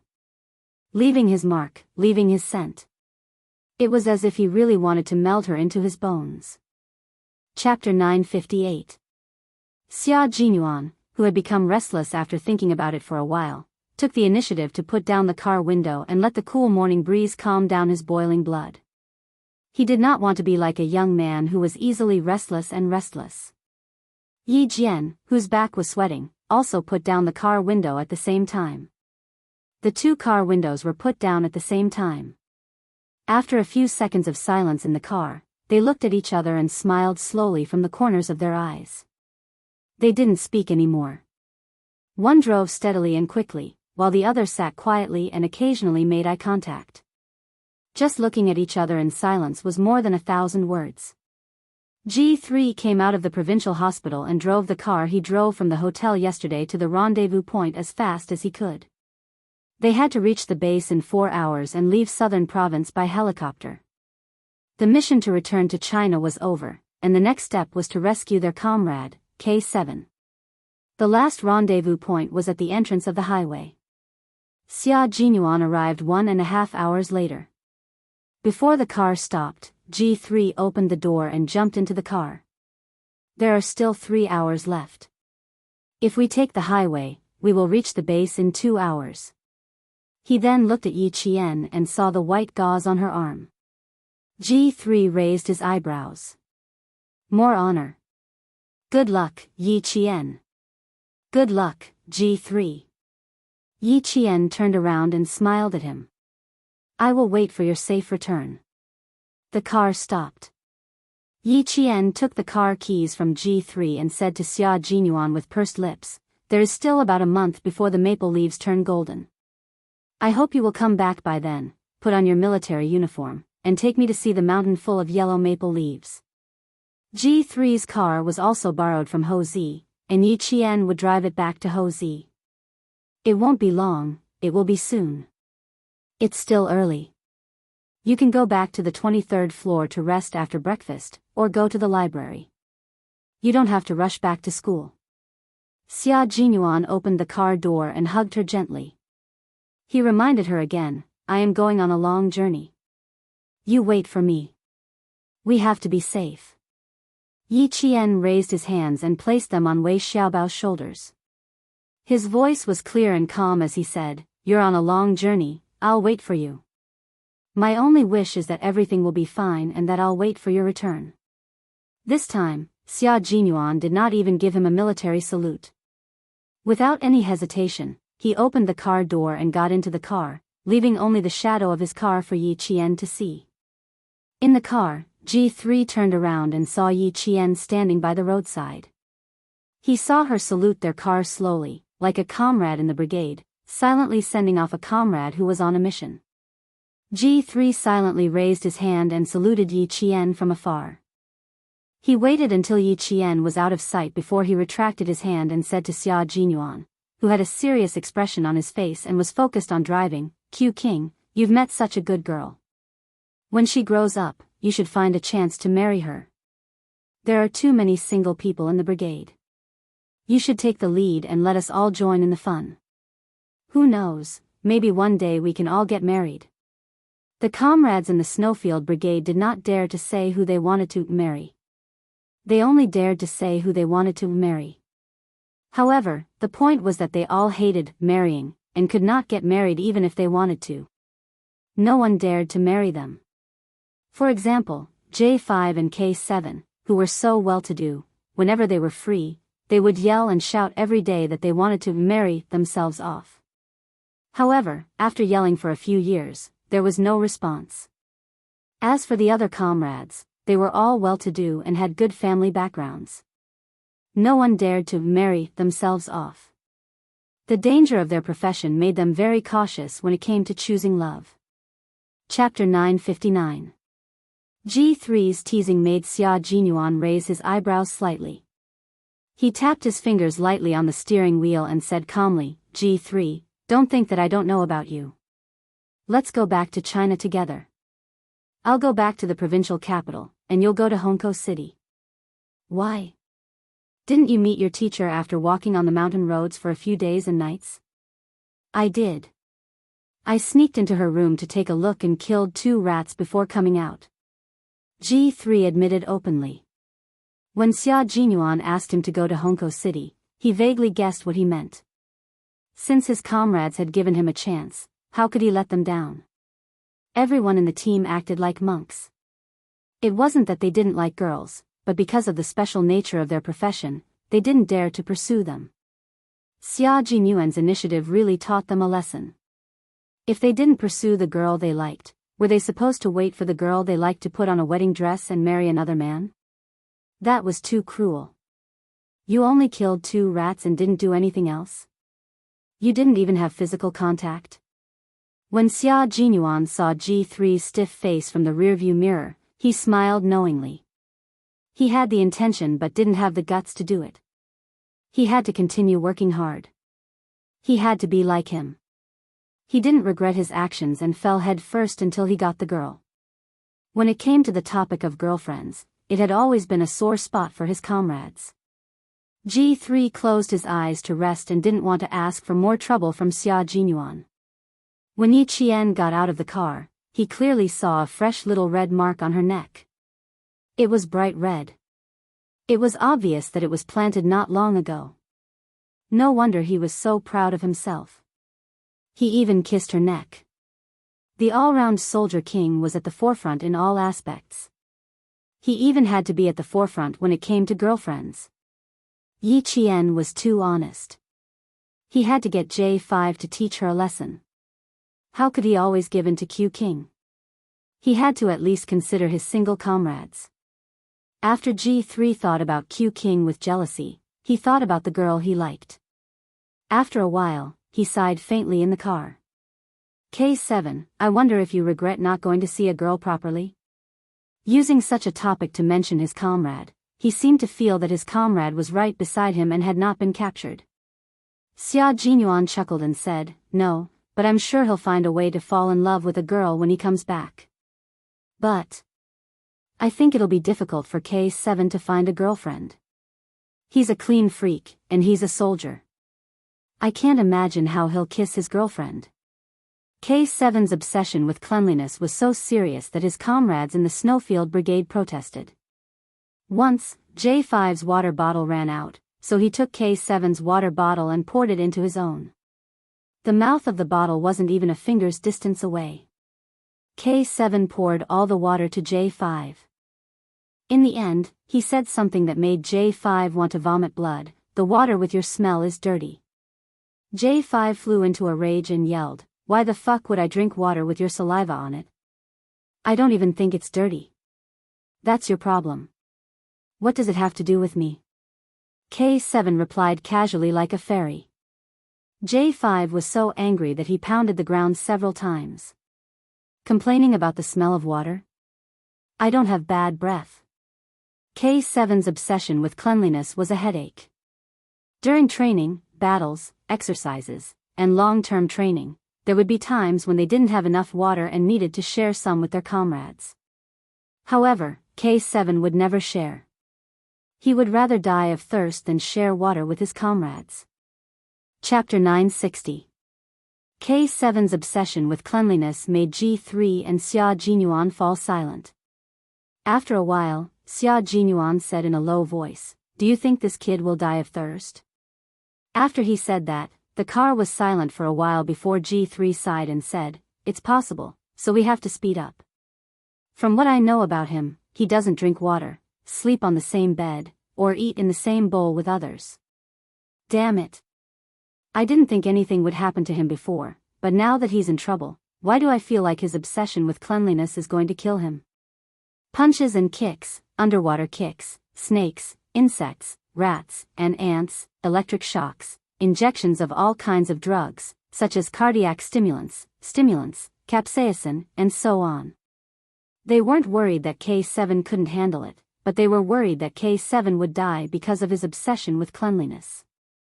Dying of thirst. It shouldn't be that bad, right? Both of them were thinking silently in their hearts until the G3's phone, which was used to maintain contact with the military, rang. The screen showed that there was no incoming call. Before G3 could say anything, Major General Lu's voice came from the phone. Have you met up with Q King yet? Why did he sound like he was questioning them? What did Q King do to make Major General Lu question him? As a Special Forces soldier, G3's senses were also very sharp. He could tell that something was wrong with one sentence. He looked at Xia Jinyuan and said in a low voice, Sir, Q King is driving. You drive, I have something to tell him. After drinking 3 bowls of cold water, he finally suppressed the anger in his heart. After thinking about it from another perspective, Major General Lu decided not to pursue Xia Jinyuan's disobedience. G3 covered the phone's microphone, leaned back, and asked softly, "Q King, what bad things did you do? You made Major General Lu call me to question me." "Nothing, I just hung up on Major General Lu." Xia Jinyuan, who had been driving on the left, gradually moved to the right lane. Now that Yi Qian wasn't with him, he had no choice but to answer Major General Lu's call. "We're on the highway and need to find a temporary parking spot. Please give us some time." Over. G3 gave Q King, who dared to hang up on the Major General, a thumbs up as he reported their current situation with a serious expression. The Major General grunted and said, "Keep in touch. If you dare to hang up on me again, you'll be punished by military law." Fortunately, he was slow and did not hang up. G3, who was rejoicing, was prepared to throw this hot potato out at any time. He really didn't have the guts like Q King to hang up on the Major General. Xia Jinyuan parked the car at the temporary parking spot and took the phone from G3. "I'm Q King. Brat, you've got guts. You even dare to hang up on me." The Major General was still breathing fire from his nose, but his voice was relatively gentle. Xia Jinyuan was a proud man. If you really went against him, the more you pushed, the more he would twist you. A tiger had to be pacified. Now, he had to pacify Tiger Xia's fur. The Major General lowered his voice again and advised, "I know what you're worried about, but you have to believe in Yi Qian. We all believe in her. Why don't you believe in your own comrade? Yi Qian isn't just anyone. She's your comrade. K7 isn't just anyone either. He's Yi Qian's comrade. Now that K7 is in trouble, Yi Qian won't just stand by and watch. We also hope that she can join us. Why does your brigade need female soldiers? You know the reason. Female soldiers have characteristics that male soldiers don't. She can lower the vigilance of the ST mercenary group and achieve unexpected results. Also, Yi Qian is steady and courageous. The possibility of her being disturbed is very low. With her participating in the rescue, the military has more confidence in your safe return." Chapter 961. Q King, the Snowfield Brigade is the embodiment of our country's blood, sweat, and tears. You are the country's sharp knife. If there is even a small cut on the knife, our heart will ache. "War makes women go away" is no longer the truth. Sometimes, female soldiers are more powerful than our male soldiers. Actually, the Major General could have just called Yi Qian to join the operation. The reason why he tried to reason with Xia Jinyuan was so that Xia Jinyuan and the others could accept Yi Qian. They shouldn't think that Yi Qian couldn't do it. That was what the Major General thought, but Xia Jinyuan didn't think that way at all. His thoughts were simple. The ST mercenary group was too cruel to the female captives. He could accept Yi Qian's injuries. As a soldier, it was normal for his body to be injured. He could also accept being captured because his military skills were not up to standard. But he definitely couldn't accept the psychological damage. Xia Jinyuan's eyes were filled with coldness. He waited for the Major General to finish his words before he said calmly, "Major General, I beg the military ministry to give us a chance to redeem ourselves. I swear on my military uniform that I will try my best to rescue my comrades. I say, you stinking brat, why are you so stubborn?" The Major General slammed the table in his office and stood up. He gritted his teeth and said, "A soldier's duty is to obey orders. You've forgotten all about it." Xia Jinyuan put one hand on the steering wheel and said casually, "Major General, it's not that I don't want to obey orders. Yi Qian is not a soldier. She doesn't need to obey orders." He raised his hand to look at the time and said, "We are still some distance away from the base. We can't waste any more time. I can't chat with you anymore. Don't you dare hang up on me again." In the face of such a stubborn subordinate, the Major General felt that his hair was about to turn white. What the hell? Based on his understanding of Q King, it was impossible for him to refuse such an order that was beneficial to his comrades. Why did he refuse so strongly today? K7 was sent in. For safety reasons, they couldn't send in any more members of the Snowfield Brigade. More importantly, Yi Qian needed to get a list of names from the ST mercenary group. No matter what, Yi Qian must participate in this operation. Fine, since I can't do anything to him, I can only ask Commander-in-Chief Xia to step in. Commander-in-Chief Xia did not object to Yi Qian joining the operation. Let G3 drive, wait for our call.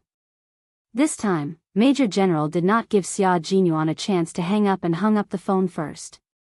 The G3 was already waiting by the driver's seat. As soon as Xia Jinyuan moved the phone away from his ear, he immediately opened the door and said, "I'll drive. You can rest in the back. How dare you hang up on a Major General? When I get back, I'll write the word 'convinced' on a piece of red paper and nominate it for you. I'm not interested in your 'convinced' word. If my little fox writes the word 'convinced', I'll put it in a waterproof bag and put it next to my chest to look at every day." Xia Jinyuan pushed open the car door and got out. He seemed to be smiling, but the expression between his brows made G3's heart sink. What did Major General say to make Q King so cold? Hearing this, he immediately mocked back, "You're so useless. Why don't you get a red string and hang the word 'convinced' around your neck? That's a good idea. I can even add a bullet case and wear my little fox's authentic calligraphy every day." G3 heaved a sigh of relief. The omnipotent king's skin was already as thick as a brick. No one could win against him in an argument. He then asked casually, changing the topic, "Major General is looking for you. Why did he look for me first?" Chapter 962. I turned off my phone.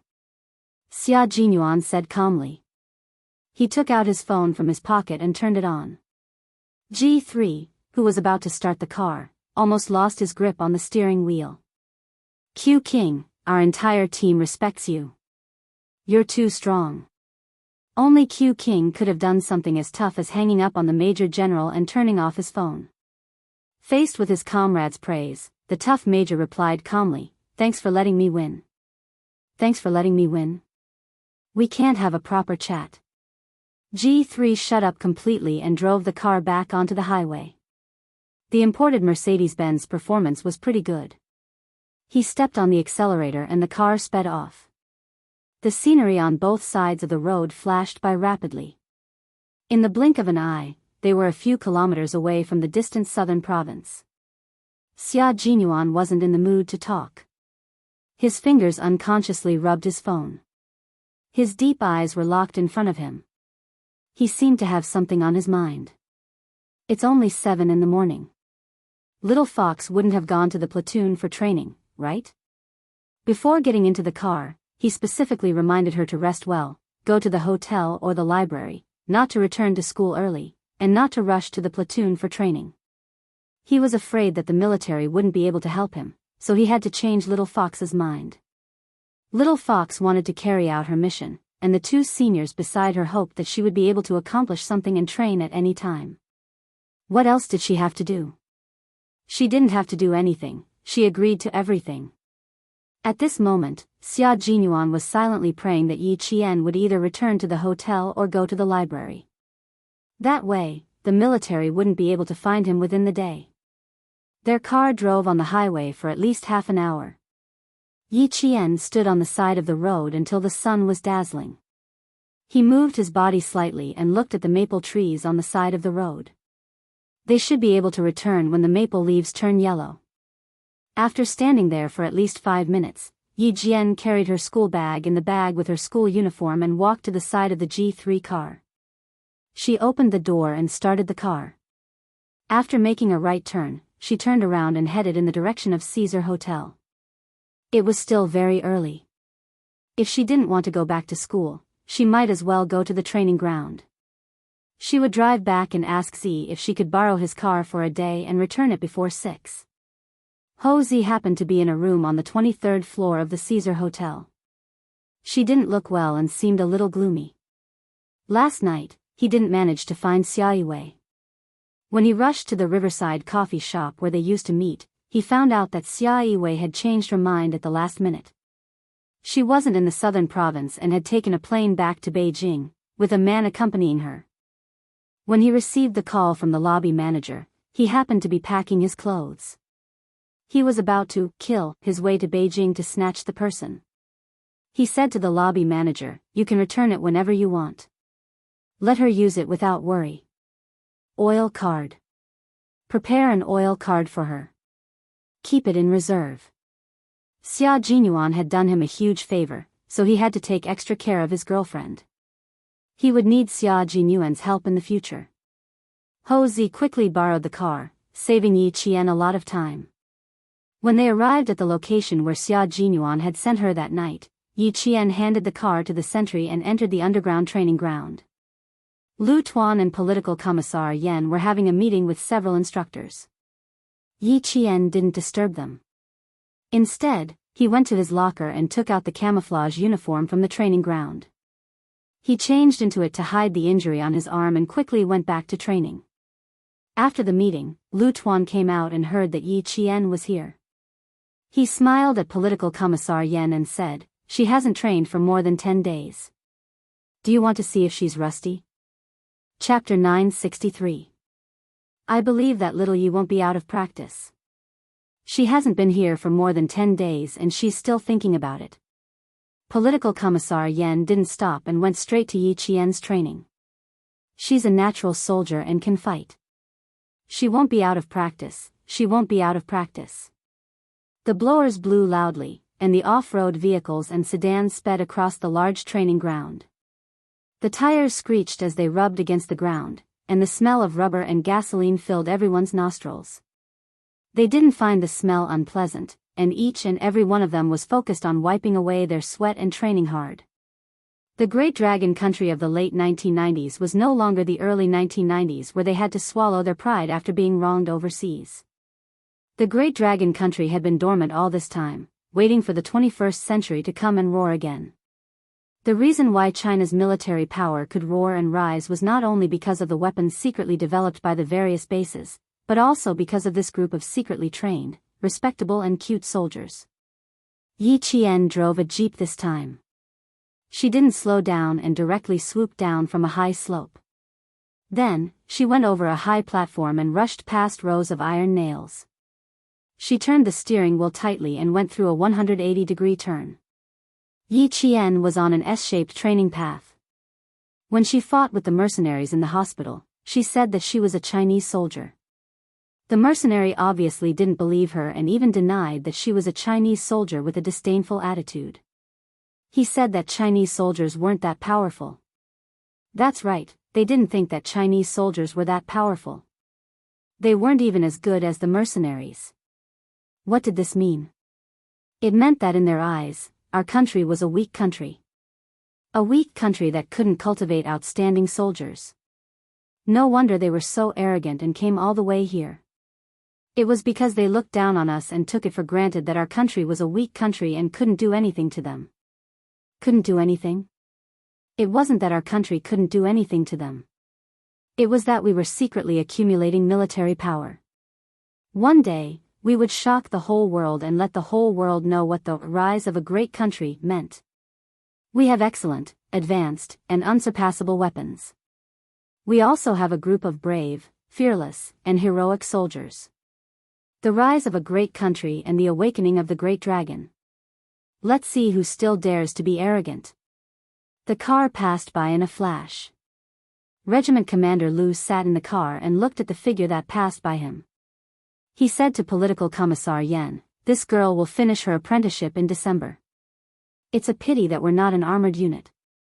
Otherwise, we could take her to drive an armored car or a tank. That way, she wouldn't have to wait until she gets into the military academy to go on missions. Haste makes waste. Everything has to be done slowly." Political Commissar Yan was not as anxious as platoon leader Lu. Instead, he hoped that Yi Qian could take each step steadily and lay a solid foundation. A series of gunshots came from the front. It was Yi Qian walking in an S-shaped path. At the same time, he fired at the live targets that were lying in ambush along the S-shaped path. Empty cartridges were fired continuously. Every time a shot was fired, a DDD sound would be heard. Only when a bullet was fired and the shot hit a live target, the sound would be heard. Yi Jian fired a series of shots, and the sound continued to be heard. Needless to say, all of them hit the mark. The car went down the S-shaped path. The brakes were steady and the car stopped precisely at the designated spot. 2 hours of training had made her sweat profusely and her blood boil. She had arrived at the training base at 10 in the morning. It was now 12 in the afternoon. The long-awaited training had ignited all of Yi Qian's passion. If she hadn't seen the final parking spot, she probably wouldn't have let go of the steering wheel. Chapter 964. Lu Tuan and Political Commissar Yen walked over and saw that Yi Qian was still sitting in the car. Not only did she not get out, but her hands were still touching the car. She was reluctant to get out. This made Lu Tuan laugh out loud. He opened the car door and said loudly, "Girl, why are you still not getting out? It's time for dinner. Get out and eat. Rest for a while before you practice again." She was not unfamiliar with it at all. She was very familiar with it. Come, come, come. Eat some cabbage and potatoes with us. Don't be so reluctant to get out. You're giving my soldiers a hard time. At least let the male soldiers catch their breaths. She drove the jeep at high speed and took an S-shaped curve. She held the steering wheel with one hand and shot at live targets with the other. She fired a series of blank bullets that made everyone's blood boil. Yi Qian jumped out of the car and said embarrassedly, "I overdid it. I'm not in a hurry to eat. I'll go check on my results first." "Not bad. All your shots hit the forehead, throat, and heart." Political Commissar Yen smiled and looked at Yi Qian. He observed her for a while and asked, "Girl, you're so hardworking. What happened?" Political Commissar Yen was observant. He could tell that something was wrong with Yi Qian. Yi Qian did not know what was wrong with her that Political Commissar Yen noticed. She smiled and said, "When did you get a pair of discerning eyes? You usually start eating when it's time. You're never later than the male soldiers. Today is different. Why do I need to use my discerning eyes? I can tell just by looking at you." Political Commissar Yen narrowed his eyes slightly. After carefully observing Yi Jian's expression, he could not help but frown slightly. "You look a bit angry and thoughtful. What happened? Girl." When Lu Tuan heard this, he also looked at her carefully. There was indeed an angry look in her eyes. "Did you meet someone who needs to be taught a lesson again? Tell me what's on your mind. Don't keep it to yourself." "I didn't meet any difficulties. I'm just angry. It's fine as long as it goes smoothly." Putting aside the matter with Xia Jinyuan and the others, Yi Qian was still upset that the mercenaries thought that the Chinese soldiers were not strong. "How dare you look down on the soldiers of our country?" She didn't want to talk about it. Political Commissar Yen and Regiment Commander Lu looked at each other. There was no hurry. It was not a bad idea to ask later. "That's good. That's good." Political Commissar Yen gently patted Yi Qian's shoulder and adjusted his collar. He smiled and sighed. "Little Yi, we all want to see you in military uniform as soon as possible. Why don't you skip a grade and directly enter the 3rd year of high school?" When he was in the army, he often told the soldiers that if they had time, they should study more and increase their knowledge. But when she came to Yi Qian, it was the opposite. He felt that studying in school was a waste of time, and that it would be better for her to join the army early. Look. Just now, you were criticizing me for being too impatient and saying that I had to take things slowly. Now that it's your turn, you're asking Yi Qian to quit his studies and join the army." Regiment Commander Lu glanced at the political commissar who said, "Only the officials can do whatever they want, but not the common people." He said to Yi Qian sternly, "Don't listen to his nonsense. We have to study. Not only do we have to study good books." Political Commissar Yen has been busy recently. His brain is probably a little rusty. He's lying through his teeth. Don't pay attention to him. He was usually lectured by the political commissar. Now that he finally had a chance to lecture the political commissar, how could Regiment Commander Lu let go of such a good opportunity? He seized the opportunity to say all the things that he usually couldn't say. People who do ideological work have a lot of tricks up their sleeves. You're not allowed to read minds. You're misleading people. Chapter 965. We need to study and we can't delay our training. But we need to take care of our bodies. Now, we can eat according to the time. How can we miss the time to eat? Yi Qian's eyes turned into crescents when he heard that. It was always Commissar Yen who told Regimental Commander Lu to pay attention to his words. Now that he finally had the chance to lecture Commissar Yen, how could Regimental Commander Lu let it go? I'll give you a chance to lecture me. Stop taking advantage of me. Commissar Yen smiled and shook his head. He said gently to Yi Qian, that's right. You need to study. Learn well before you join the national defense. Let's go. Let's eat first. We can practice in the afternoon. To be honest, Yi Qian really didn't have the mood to eat. It was already midnight. She didn't know if they had arrived at the base or if they had caught the support plane. She also didn't know how they would rescue K7. She couldn't help but think about all these things when she was quiet.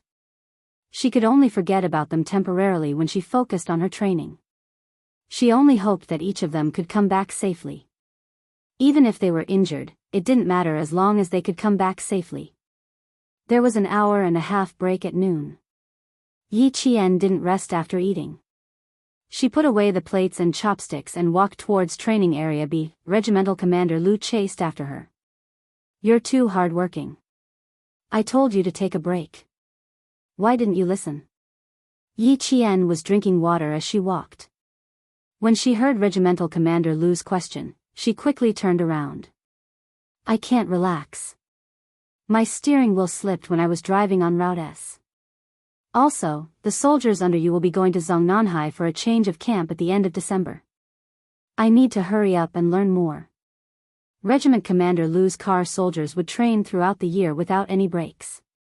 Now that the training of this batch of soldiers had entered the final assessment stage, it was also the most rigorous stage. Learning from them would also be beneficial to improving Yi Jian's ability. Don't give yourself too much pressure. You're not a soldier yet. Commander Lu was just saying that. In reality, he hoped that Yi Qian could excel in all aspects. Otherwise, he wouldn't have come over to monitor Yi Qian's training from time to time. Yi Qian waited for Lu Tuan to come up and continued to walk towards Zone B. He had no intention of stopping. He devoted himself to training so that he could fight back and not think too much about Xia Jinyuan's operation. He then said seriously, although I'm not a soldier now, I've always regarded myself as a real soldier in my heart. If I don't put my life on the line during training, it'll be too late when I really have to. Take advantage of the time when you can to fight for your life. Fight for yourself, fight for your future, and fight for your life. I think that's pretty good. Oh no, the little girl had become like a political commissar. She had a set of words that sounded like a tongue twister. You have class at 7 o'clock. When it's time to rest, you have to take a good rest. You don't really have to risk your life. However, you're right. If we don't work hard during training, it'll be too late when we really have to. Lu Tuan didn't force Yi Qian to rest. It was rare to see a soldier with such a high level of awareness. How could he discourage him? When Yi Qian went to Zone B, Lu Tuan turned back to look for Commissar Yen. The little girl has a lot on her mind. Talk to her. She's used to hiding her thoughts. You can't ask her directly. Old Yen, give her some real advice. I'll find a chance to ask her after training in the afternoon. She'll drive over herself. I'm going to the military headquarters anyway. I'll rush back to the regiment early tomorrow. You don't have to arrange a car to send me. I'll take her car into the city. It had become a habit to go to the military headquarters at the end of the month. Chapter 966. That's fine too. Ask her properly. I don't feel confident seeing her like this. You go and keep an eye on her. I'll go to Area C to take a look. After saying a few words, Lu Tuan adjusted his training cap and strode away. At 5:00 in the afternoon, Yi Qian's day of training ended. Political Commissar Yan, who had been waiting for a long time, smiled as he watched her complete a few difficult maneuvers to avoid obstacles. He clapped his hands and walked to the front of the dead jeep. The afternoon was more exciting than the morning. You were completely in training mode. The training can't be interrupted. It has to be continuous. I feel much better in the afternoon. Yi Qian jumped out of the jeep. The tall military jeep made Yi Qian look even more petite, but the valiance of the military's red makeup hit her in the face. A green towel was handed over. Here, Political Commissar Yan and Lu Tuan took care of Yi Qian like parents. They would take care of Yi Qian in all aspects. When she smiled and said, "Thank you," and took the towel, Political Commissar Yan said, "Come again tomorrow night. It's getting late. Go change your clothes. I'll take your car into the city today." He could talk to her in the car. She was still young, so she shouldn't be so worried. She should be more angry too. He should ask her clearly what was going on. It was indeed getting late. Yi Qian shrugged and accepted the arrangement without any objections. But her clothes, she really couldn't change. She wiped the sweat off her face and smiled. "Go back to school and change. I'll send you to the provincial military base first and then return the car to someone else. It'll save time to change clothes." "Okay. You go up first and ask the sentinel to drive the car over. I'll go get a document." Walking out of the underground training ground, Yi Jian, who made all the male soldiers blush with shame, stood in the sunlight that was as thin as gold powder. Her slightly thin figure stood straight, revealing the piercing coldness of a steel gun. It was autumn, and the scenery outside the area was even more bleak. The autumn wind blew, and the branches of an unknown tree swayed. A few withered leaves were gently blown to the ground, and then a few more leaves fell together. This year's autumn seemed to come quickly. Could the thousands of maple leaves in Mount Daliang wait until Xia Jinyuan came back?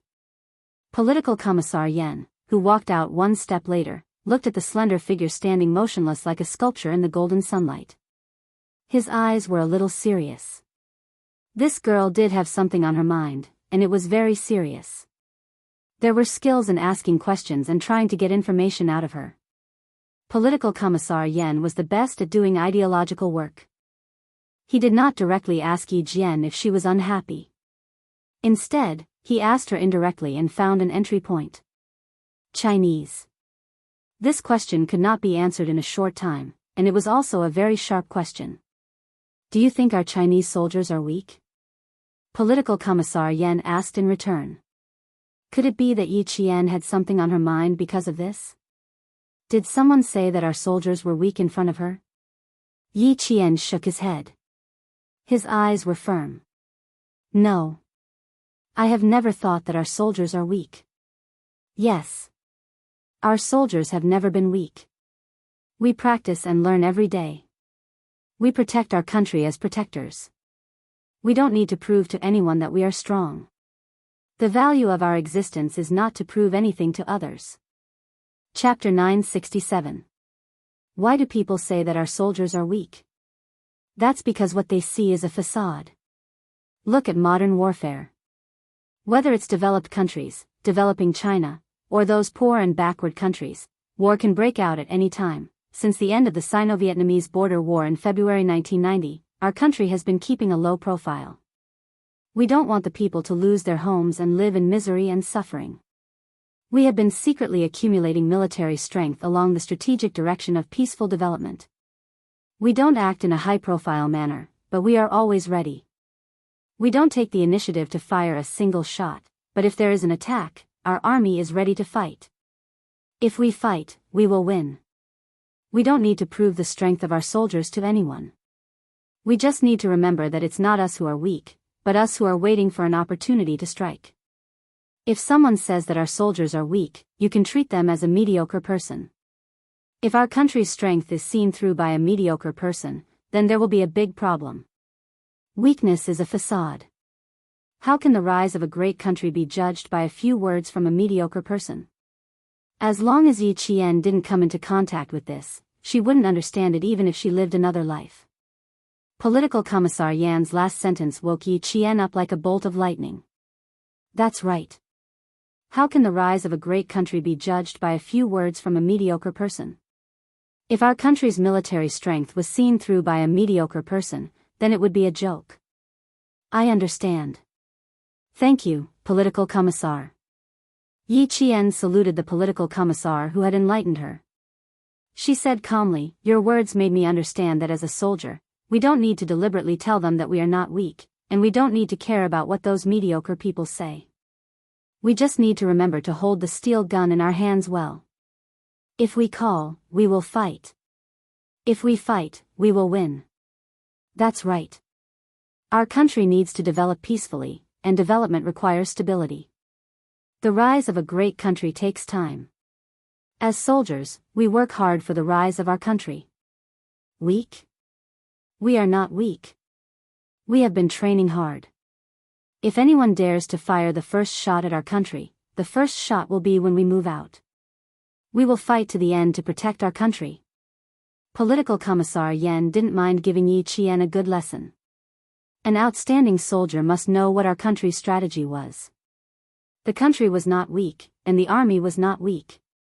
Wait for an opportunity to strike, and it was earth-shattering.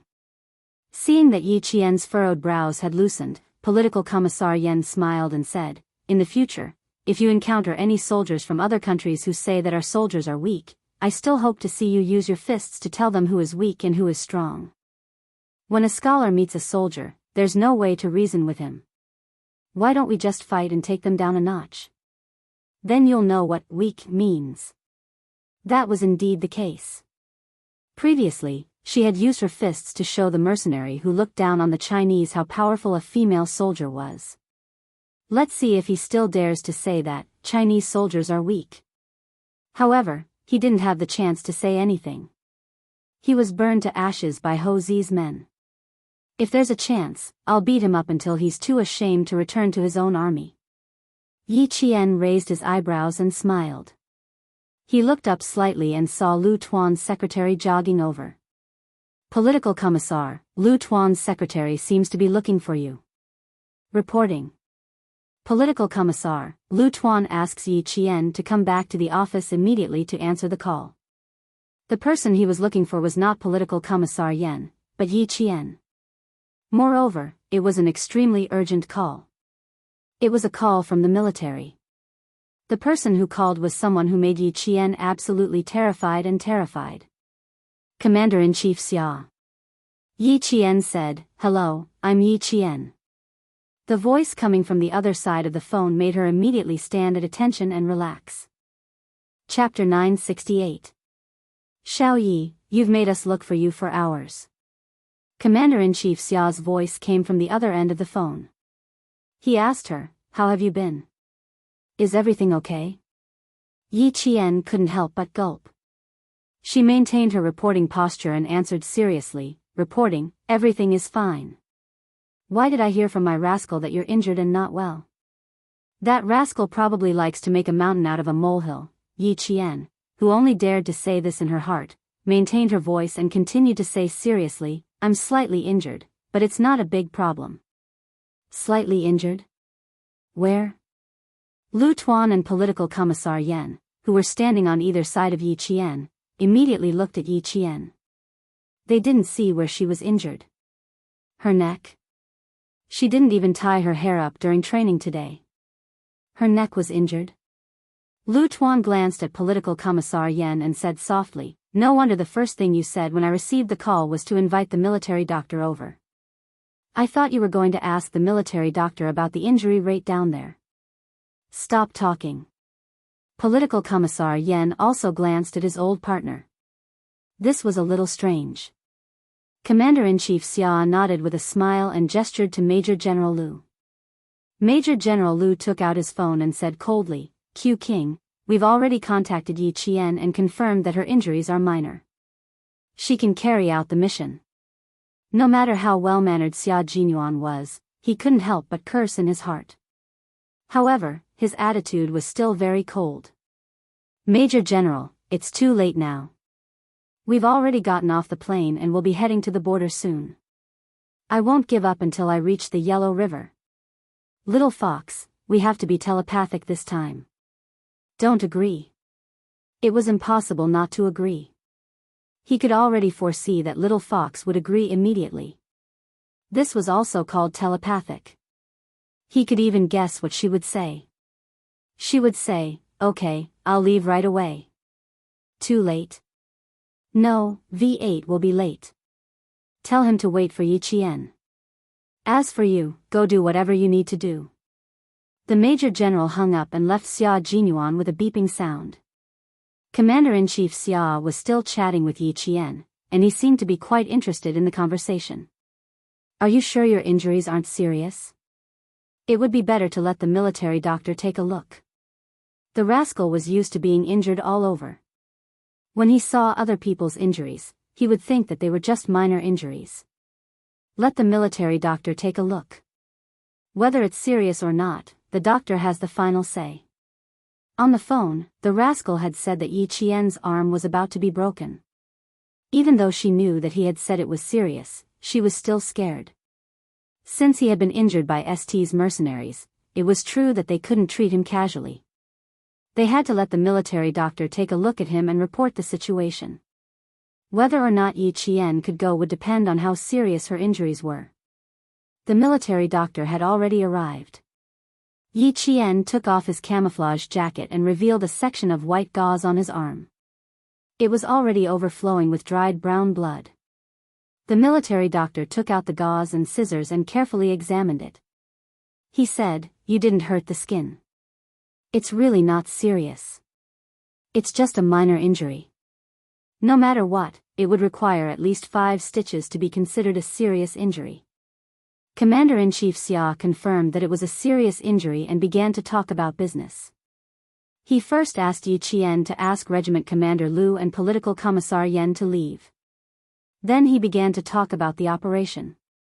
"I'm sure you know that this operation is mainly to rescue K7. However, we received news that ST's mercenaries have a name list. This name list is very important. We hope that this name list will be kept by our country. We know where the name list is, but it's very difficult to enter ST's mercenaries. If we have female soldiers to support us, not only will we be able to help them rescue K7 as soon as possible, we might also be able to get the name list and bring it back to China." Chapter 969. We have female soldiers, but none of them have worked with Xia Jinyuan before. Yi Qian, the military hopes that you can temporarily drop your studies and support them. What do you think? Don't be in a hurry to agree. The military has the responsibility to tell you what kind of existence the ST Mercenary Corps is. Commander-in-Chief Xia would not let Yi Qian go to the front line without knowing anything. He had to make it clear to her and let her understand the danger of the mission. Only by understanding the danger could she better avoid it and protect herself. The ST Mercenary Corps is a group of mercenaries who value money over life. Their top organizer has close ties with a country in South Asia and has the support of the government. They are hired to carry out all kinds of assassinations, kidnappings, and battles. The source of the mercenaries is mainly from South Asia and Namibia. They have a reserve force of thousands and have hired military experts to train the mercenaries. The phone call lasted for a long time, mainly because Commander-in-Chief Xia wanted to tell Yi Qian what kind of existence the ST Mercenary Corps was. In 1994, the ST Mercenary Corps sent out a mercenary force with air protection and armor. It only took a few days for them to quell the danger in a certain country. In 1991, a civil war broke out in Sierra. The anti-government forces attacked fiercely, and the government forces hired the ST Mercenary Corps. Within a few months, the anti-government forces were utterly defeated. There were more than 1 or 2 incidents about the ST Mercenary Corps. Just these few incidents made Yi Qian understand how difficult it was for Xia Jinyuan to rescue K7 from the ST Mercenary Corps. These are national affairs. The ST Mercenary Corps is notorious for being inhumane, especially when it comes to female captives. They torture them physically and mentally.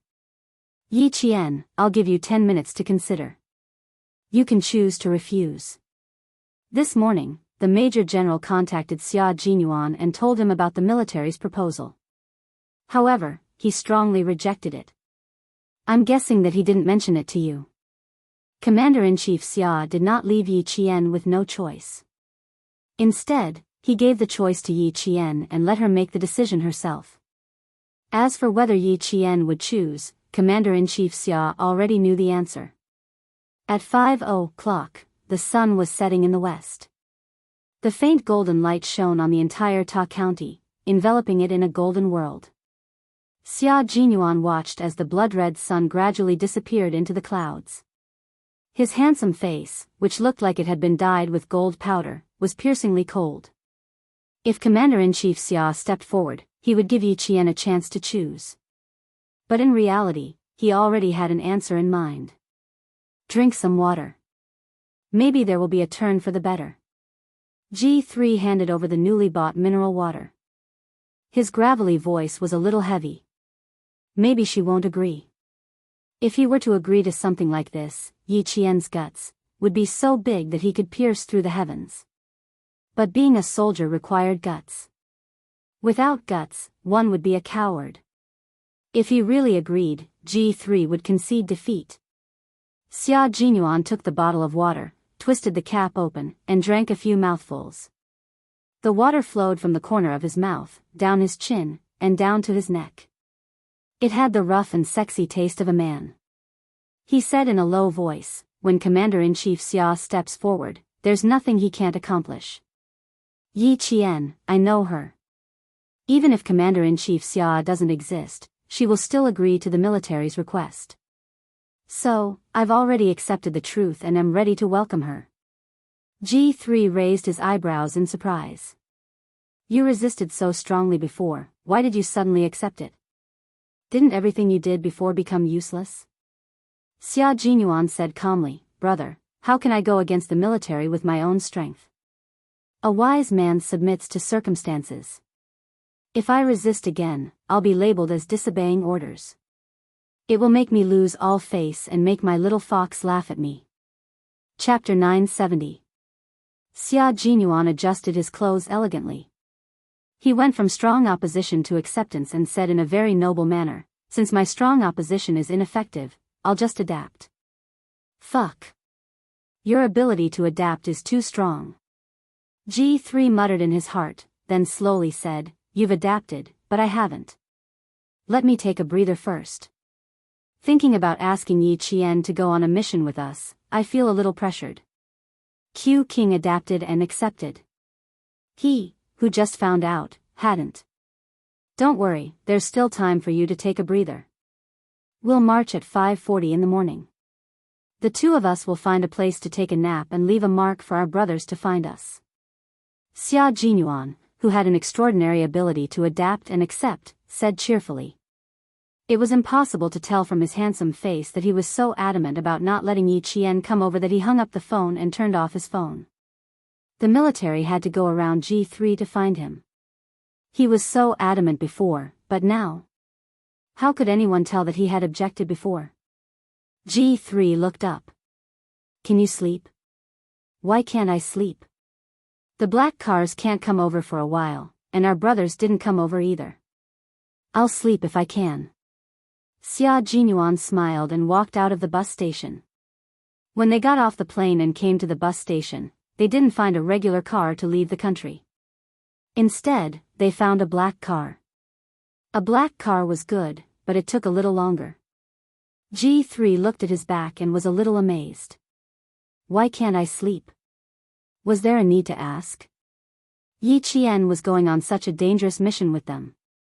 Wasn't he worried? G3 caught up with him and didn't say anything else. What was done, and there was no turning back. It was good that Yi Qian joined. It was easier for him to get into the ST mercenary group. As a soldier, there were many things that had to be accepted unconditionally without a choice. Xia Jinyuan had already understood the uniqueness of his profession. Since he had to accept it without a choice, then he would accept it. He would accept the person he loved unconditionally, go into dangerous places with him, and fight together with him. The person he loved had the same faith as him. He would fight for his faith and share the glory with her. The last ray of the setting sun disappeared, and the sky finally darkened. Yi Jian, who had been speeding all the way from the southern province, got on the highway at 6:30 in the evening. Her speed was so fast that the cars she overtook were amazed. His speed was so fast that he could not even see the car in front of him in the next second. She rushed to the base and took a transport plane to meet up with Xia Jinyuan, who was already waiting for her in Ta County. Time was tight, so she didn't even go back to school. She didn't even ask for leave from her teacher and drove all the way to the base. If they missed the time set by the military, the next transport plane would have to wait until the next day. K7 was still waiting to be rescued. She could not wait until tomorrow. Principal Chen already knew that Yi Qian had gone to war again. After he finished the call, he sat quietly for about half an hour. Principal Chen chuckled softly and then sighed softly, "Girl, you have to work hard." The military only said that girl Yi had to leave school for a period of time, and the date of her return was uncertain. The date of her return was uncertain. Principal Chen picked up the calendar on the desk, picked up a red pen, and made a tick on the date of October 19th. From today onwards, he would wait for girl Yi to come back. He also had to ask for leave from school for her. What excuse should he use? Chapter 971.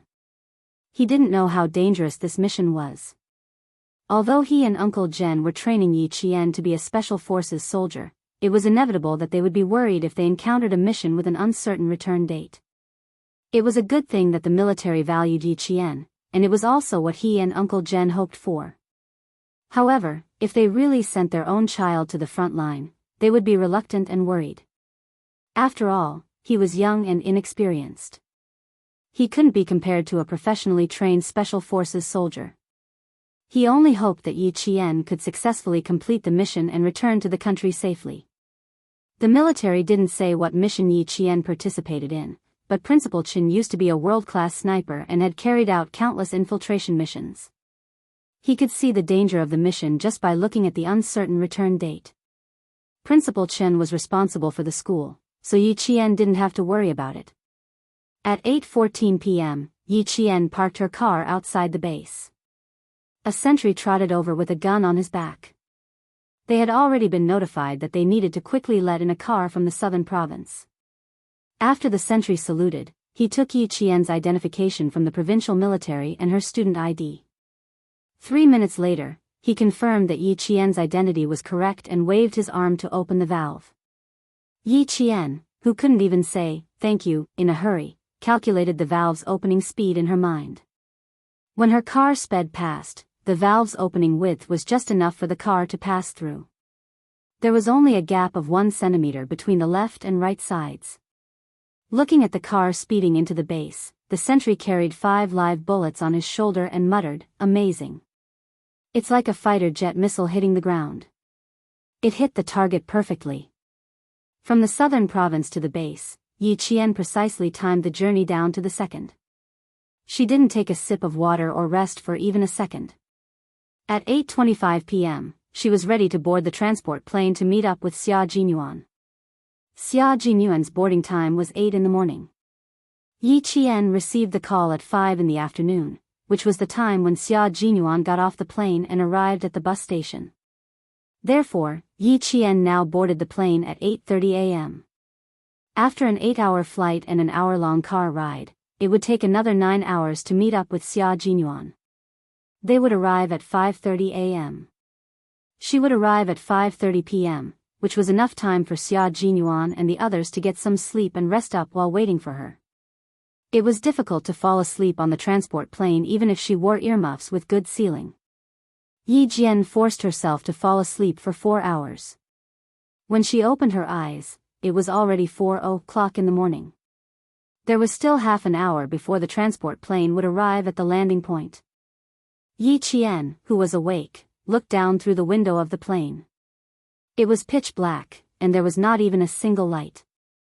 They were flying over a mountain range, so it was normal that they couldn't see any lights. The landing location was a field airport. As the speed of the transport plane decreased and the angle changed, the pilot reminded the plane to prepare for landing. The power was slowly decreasing, and the whole process took less than 3 minutes.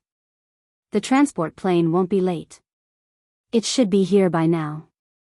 6 young men, who were dressed differently and looked a little frivolous, sat together in the dark. They looked casual, but in fact, their eyes were like eagles, constantly observing their surroundings in the dark. The man who spoke had a handsome baby face, mainly because of his big and bright eyes. He didn't look old, but he also looked harmless. T6, the elite soldiers selected from the military. They looked harmless on the surface, but when they were ruthless, they could kill until their eyes turned red. Chapter 972. From time to time, he would raise his head to look in the direction of the bus station to see if the shabby car from the field airport had arrived. In V8's words, was this guy thinking of Yi Qian? Xia Jinyuan glanced at the time. It was 5:20 in the morning, so he should be arriving soon. The sound of a car could be heard. The 6 of them raised their heads almost at the same time and looked in the direction of the car. He's here. Yi Qian had arrived. Dressed in camouflage, he appeared more military-like than the 6 people who had come to greet him. It turned out that the 5 of them had done the same thing. They subconsciously adjusted their collars and tugged at the hem of their clothes, waiting for Yi Qian to come over as if they were waiting for a review. Except for Xia Jinyuan, his comrades were waiting in place. As for him, he held a large backpack filled with thick clothes and went over to greet him. We meet again less than 24 hours after we parted, little fox. It was unclear if he did it on purpose, but his tall figure blocked the view of the people behind him. When Commander-in-Chief Xia is involved, there is no target that he can't take down. Little fox, you're really brave. Yi Qian took the large backpack from the man who was dressed like a traveler. He raised his eyebrows and said with a half-smile, if you had told me this morning, I wouldn't have been so nervous and would have come over together. That would have saved me 9 hours. It was different then. Let's go and get to know our brothers. You know G3, T6, V8, and Z7, but there is one more comrade that you haven't met. Xia Jinyuan immediately changed the topic, in case she wanted to settle the score with him later. He opened the backpack and took out a thick coat for her. You must be cold. Put on the coat first. A little, but it's still okay. Let's go. Don't let them wait too long. Yi Qian put on the thin coat inside. It was much warmer to wear a windproof coat. Xia Jinyuan zipped up the coat for her. His eyes were full of tenderness. This little fox. She really dared to come. He tried his best to stop her, but it still ended up like this. Then, my lover, my comrade, it's time for us to protect each other's lives. Z7's Han Zhang had already waved at Yi Qian, but unfortunately, he was blocked by Xia Jinyuan. When Yi Qian came over, he stood up and said, he's not nice. He's deliberately blocking our enthusiasm. I'm giving you time to tidy up your clothes. Don't let Yi Qian see your ugliest side. Xia Jinyuan retorted with a good reason. He said to a man who was about 1.86 meters tall, Pigeon, he was in charge of the leader's internal security last time. Hello, Yi Qian. I'm Dove. I've met you before. You're a very outstanding female soldier. I'm looking forward to fighting alongside you. It was 5:30 in the morning and the sky was still dark. Yi Qian was stunned by Dove's voice when he opened his mouth. His voice was so pleasant to the ears. Just like the ancient musical instrument, sun, one sentence had an elegant softness and a touch of sadness. It would make people want him to say a few more words so that they could savor his voice. Hello, I'm Yi Qian. It's my goal to be able to fight alongside you. Yi Qian reached out and shook his hand gently, then politely let go. That's why I'm here to pursue my goal. This was the first time he heard a girl say that her goal was to fight with the special forces. Surprise was written all over Dove's face. It was so strange. Fighting as her goal. Wasn't she a little too courageous? Chapter 973. How is it? I told you Yi Qian is interesting, didn't I? V8 raised his hand and put it on Pigeon's shoulder. He smiled until his white teeth looked like a beast's teeth under the faint sky. It was fine when he didn't smile, but when he smiled, he gave off a ferocious aura.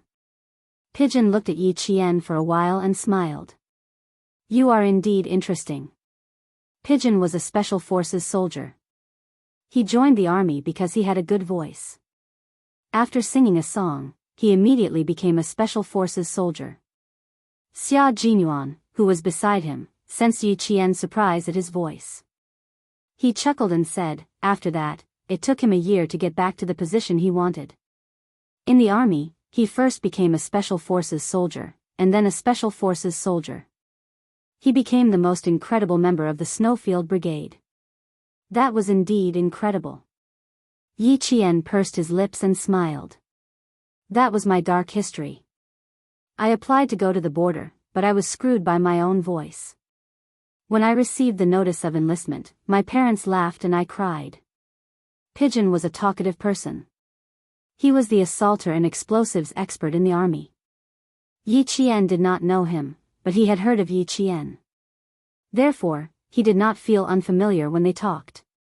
He had met his other comrades before and had even fought side by side.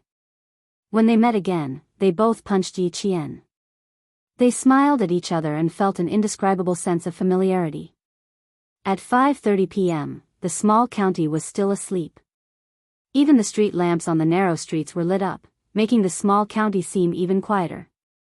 It was as if the night had just begun. The sound of a truck came from afar, breaking the silence at the station. The truck is here. Cover Yi Qian and get on. Xia Jinyuan raised his hand slightly. G3 quickly picked up the travel bag and ran towards the truck that flashed 3 times. They stumbled as they ran, as if they were not fully awake. They were not very fast either, which made the driver in the truck curse in a low voice. Now, they were bold stowaways who wanted to make money from the war. The truck driver had seen many such people. When he saw them, he counted them and took the money from Xia Jinyuan. He pointed at the back of the truck and said arrogantly, "There are 6 seats in the middle for you. Listen, you are not allowed to move my goods. Do you hear me?" His Chinese was not good. Based on his accent, it was obvious that he was a local. The 6 of them carefully tried to please him and said softly, we know. The bearded driver glanced at the 6 of them with what he thought was a fierce gaze and snorted softly. Until the truck started moving again, the driver didn't notice that there was an extra person in the truck. Taking advantage of the fact that it was still dark, he headed towards Princess Castle. A total of 8 of our comrades went to Operation Storm. K7 was captured, J5 was injured and hospitalized. Now, the 6 of us, including you, are going to St. Xia Jinyuan first told Yi Jian the number of people in the previous operation. Then, he spread a map on a nylon bag that was filled with something unknown. He drew on the map with his finger and said, from here, follow the Zhongba Highway for 60 kilometers and enter the Karachi Ancient Mountains. There is a border guard post in the middle. We need to hide here. After leaving the Karachi Ancient Mountains, the truck will go directly over the frozen river. 30 kilometers to Princess Castle, then enter the walk-in corridor. As Xia Jinyuan pointed out the route one by one, the 6 of them looked solemn. The walk-in corridor was their only way out. The walk-in corridor is about 400 kilometers long. The truck driver can only send us out of the 100-kilometer walk-in corridor that belongs to the Chinese side. We need to find our own way out of the remaining 300 kilometers. Chapter 974. Q King, we have to find a shorter route for a 300-kilometer journey. Otherwise, it's impossible to make it on foot. Xia Jinyuan glanced at the T6 combatant who asked the question and smiled faintly. That's true, so I asked around and found out that there's a place where we can go. He pointed at the mountain range on the map. We'll go from here. Someone will lead the way for us. Several pairs of eyes stared at the mountain range he pointed at. They needed to hike up an iceberg 6,000 meters above sea level and cut into the desert country where the ST Mercenary Corps was located as quickly as possible. The time is 1 day, 24 hours. What do you think? When he finished speaking, Xia Jinyuan's gaze slid past Yi Qian's face. Little fox, you chose a mission that was difficult from the beginning. Do you regret it? Regret? Yi Qian's lips curled into an extremely light smile, and there was a hint of provocation in his eyes.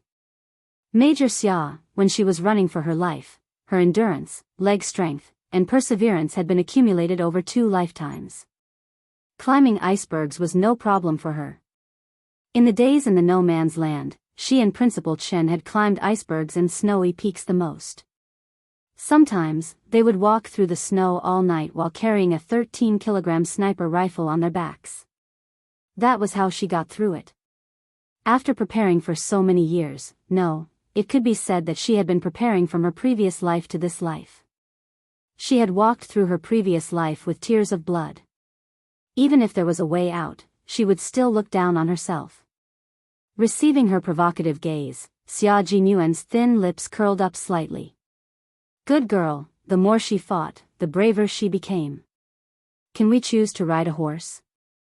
Look for a Kyrgyz rider? Han Zheng, who was holding a flashlight, whispered, we can ride a horse first. At least it'll save us some time. G3 shook his head and said, the ST Mercenary Corps is a disaster in the eyes of the civilians. We can't bring disaster to them. I'm in favor of walking. Also, the iceberg is not suitable for riding a horse. No, I mean to ride a horse in the walk-in corridor. We can borrow the local nomads' horses. Before Han Zheng could finish his sentence, G3 interrupted him. The walk-in corridor belongs to the high and cold mountains. Every year, except for the 3 months of June and August, the mountain is covered by heavy snow. The nomads' horses have already been fenced up and raised. Where can we borrow them? Even if we do, the horses won't be able to pass through the deep snow. In the end, we'll be wasting our own time. We have no choice but to hike the iceberg. That's right, so we have no choice. Right now, there's a civil war in this country, and the savagery of the ST Mercenary Corps makes the civilians even more afraid. Choosing to walk on foot can hide our identities, and we won't implicate the civilians. V.H. Chenling said. The storm mission was not in the battlefield that they were heading to. This time, in order to rescue them, they had entered the war-torn countries that the soldiers of various countries did not want to enter easily. Therefore, caution became the first choice for everyone. The strategy of this rescue operation was to not alarm or implicate them, to only ambush them, and to quickly retreat. Han Zheng's expression turned solemn as he nodded and said, all right, I agree to walk. I'm in favor of walking. I'm in favor of walking. Several voices rang out in succession, low and steady. Yi Qian's voice was also among them. Xia Jinyuan did not ask Yi Qian if they could walk the iceberg at night. There was no need to ask at this time. Since they were here, they had to accept the hardships and dangers of the conditions without any conditions. He had already sorted out the entire route, and the follow-up arrangements and operations had all been drawn up. In the shaking truck, the low voice clearly reached everyone's ears. We need to disguise ourselves as locals. After entering the war zone, we need to quickly count our equipment, enter the black market to buy weapons, and rent a car to go to Registan.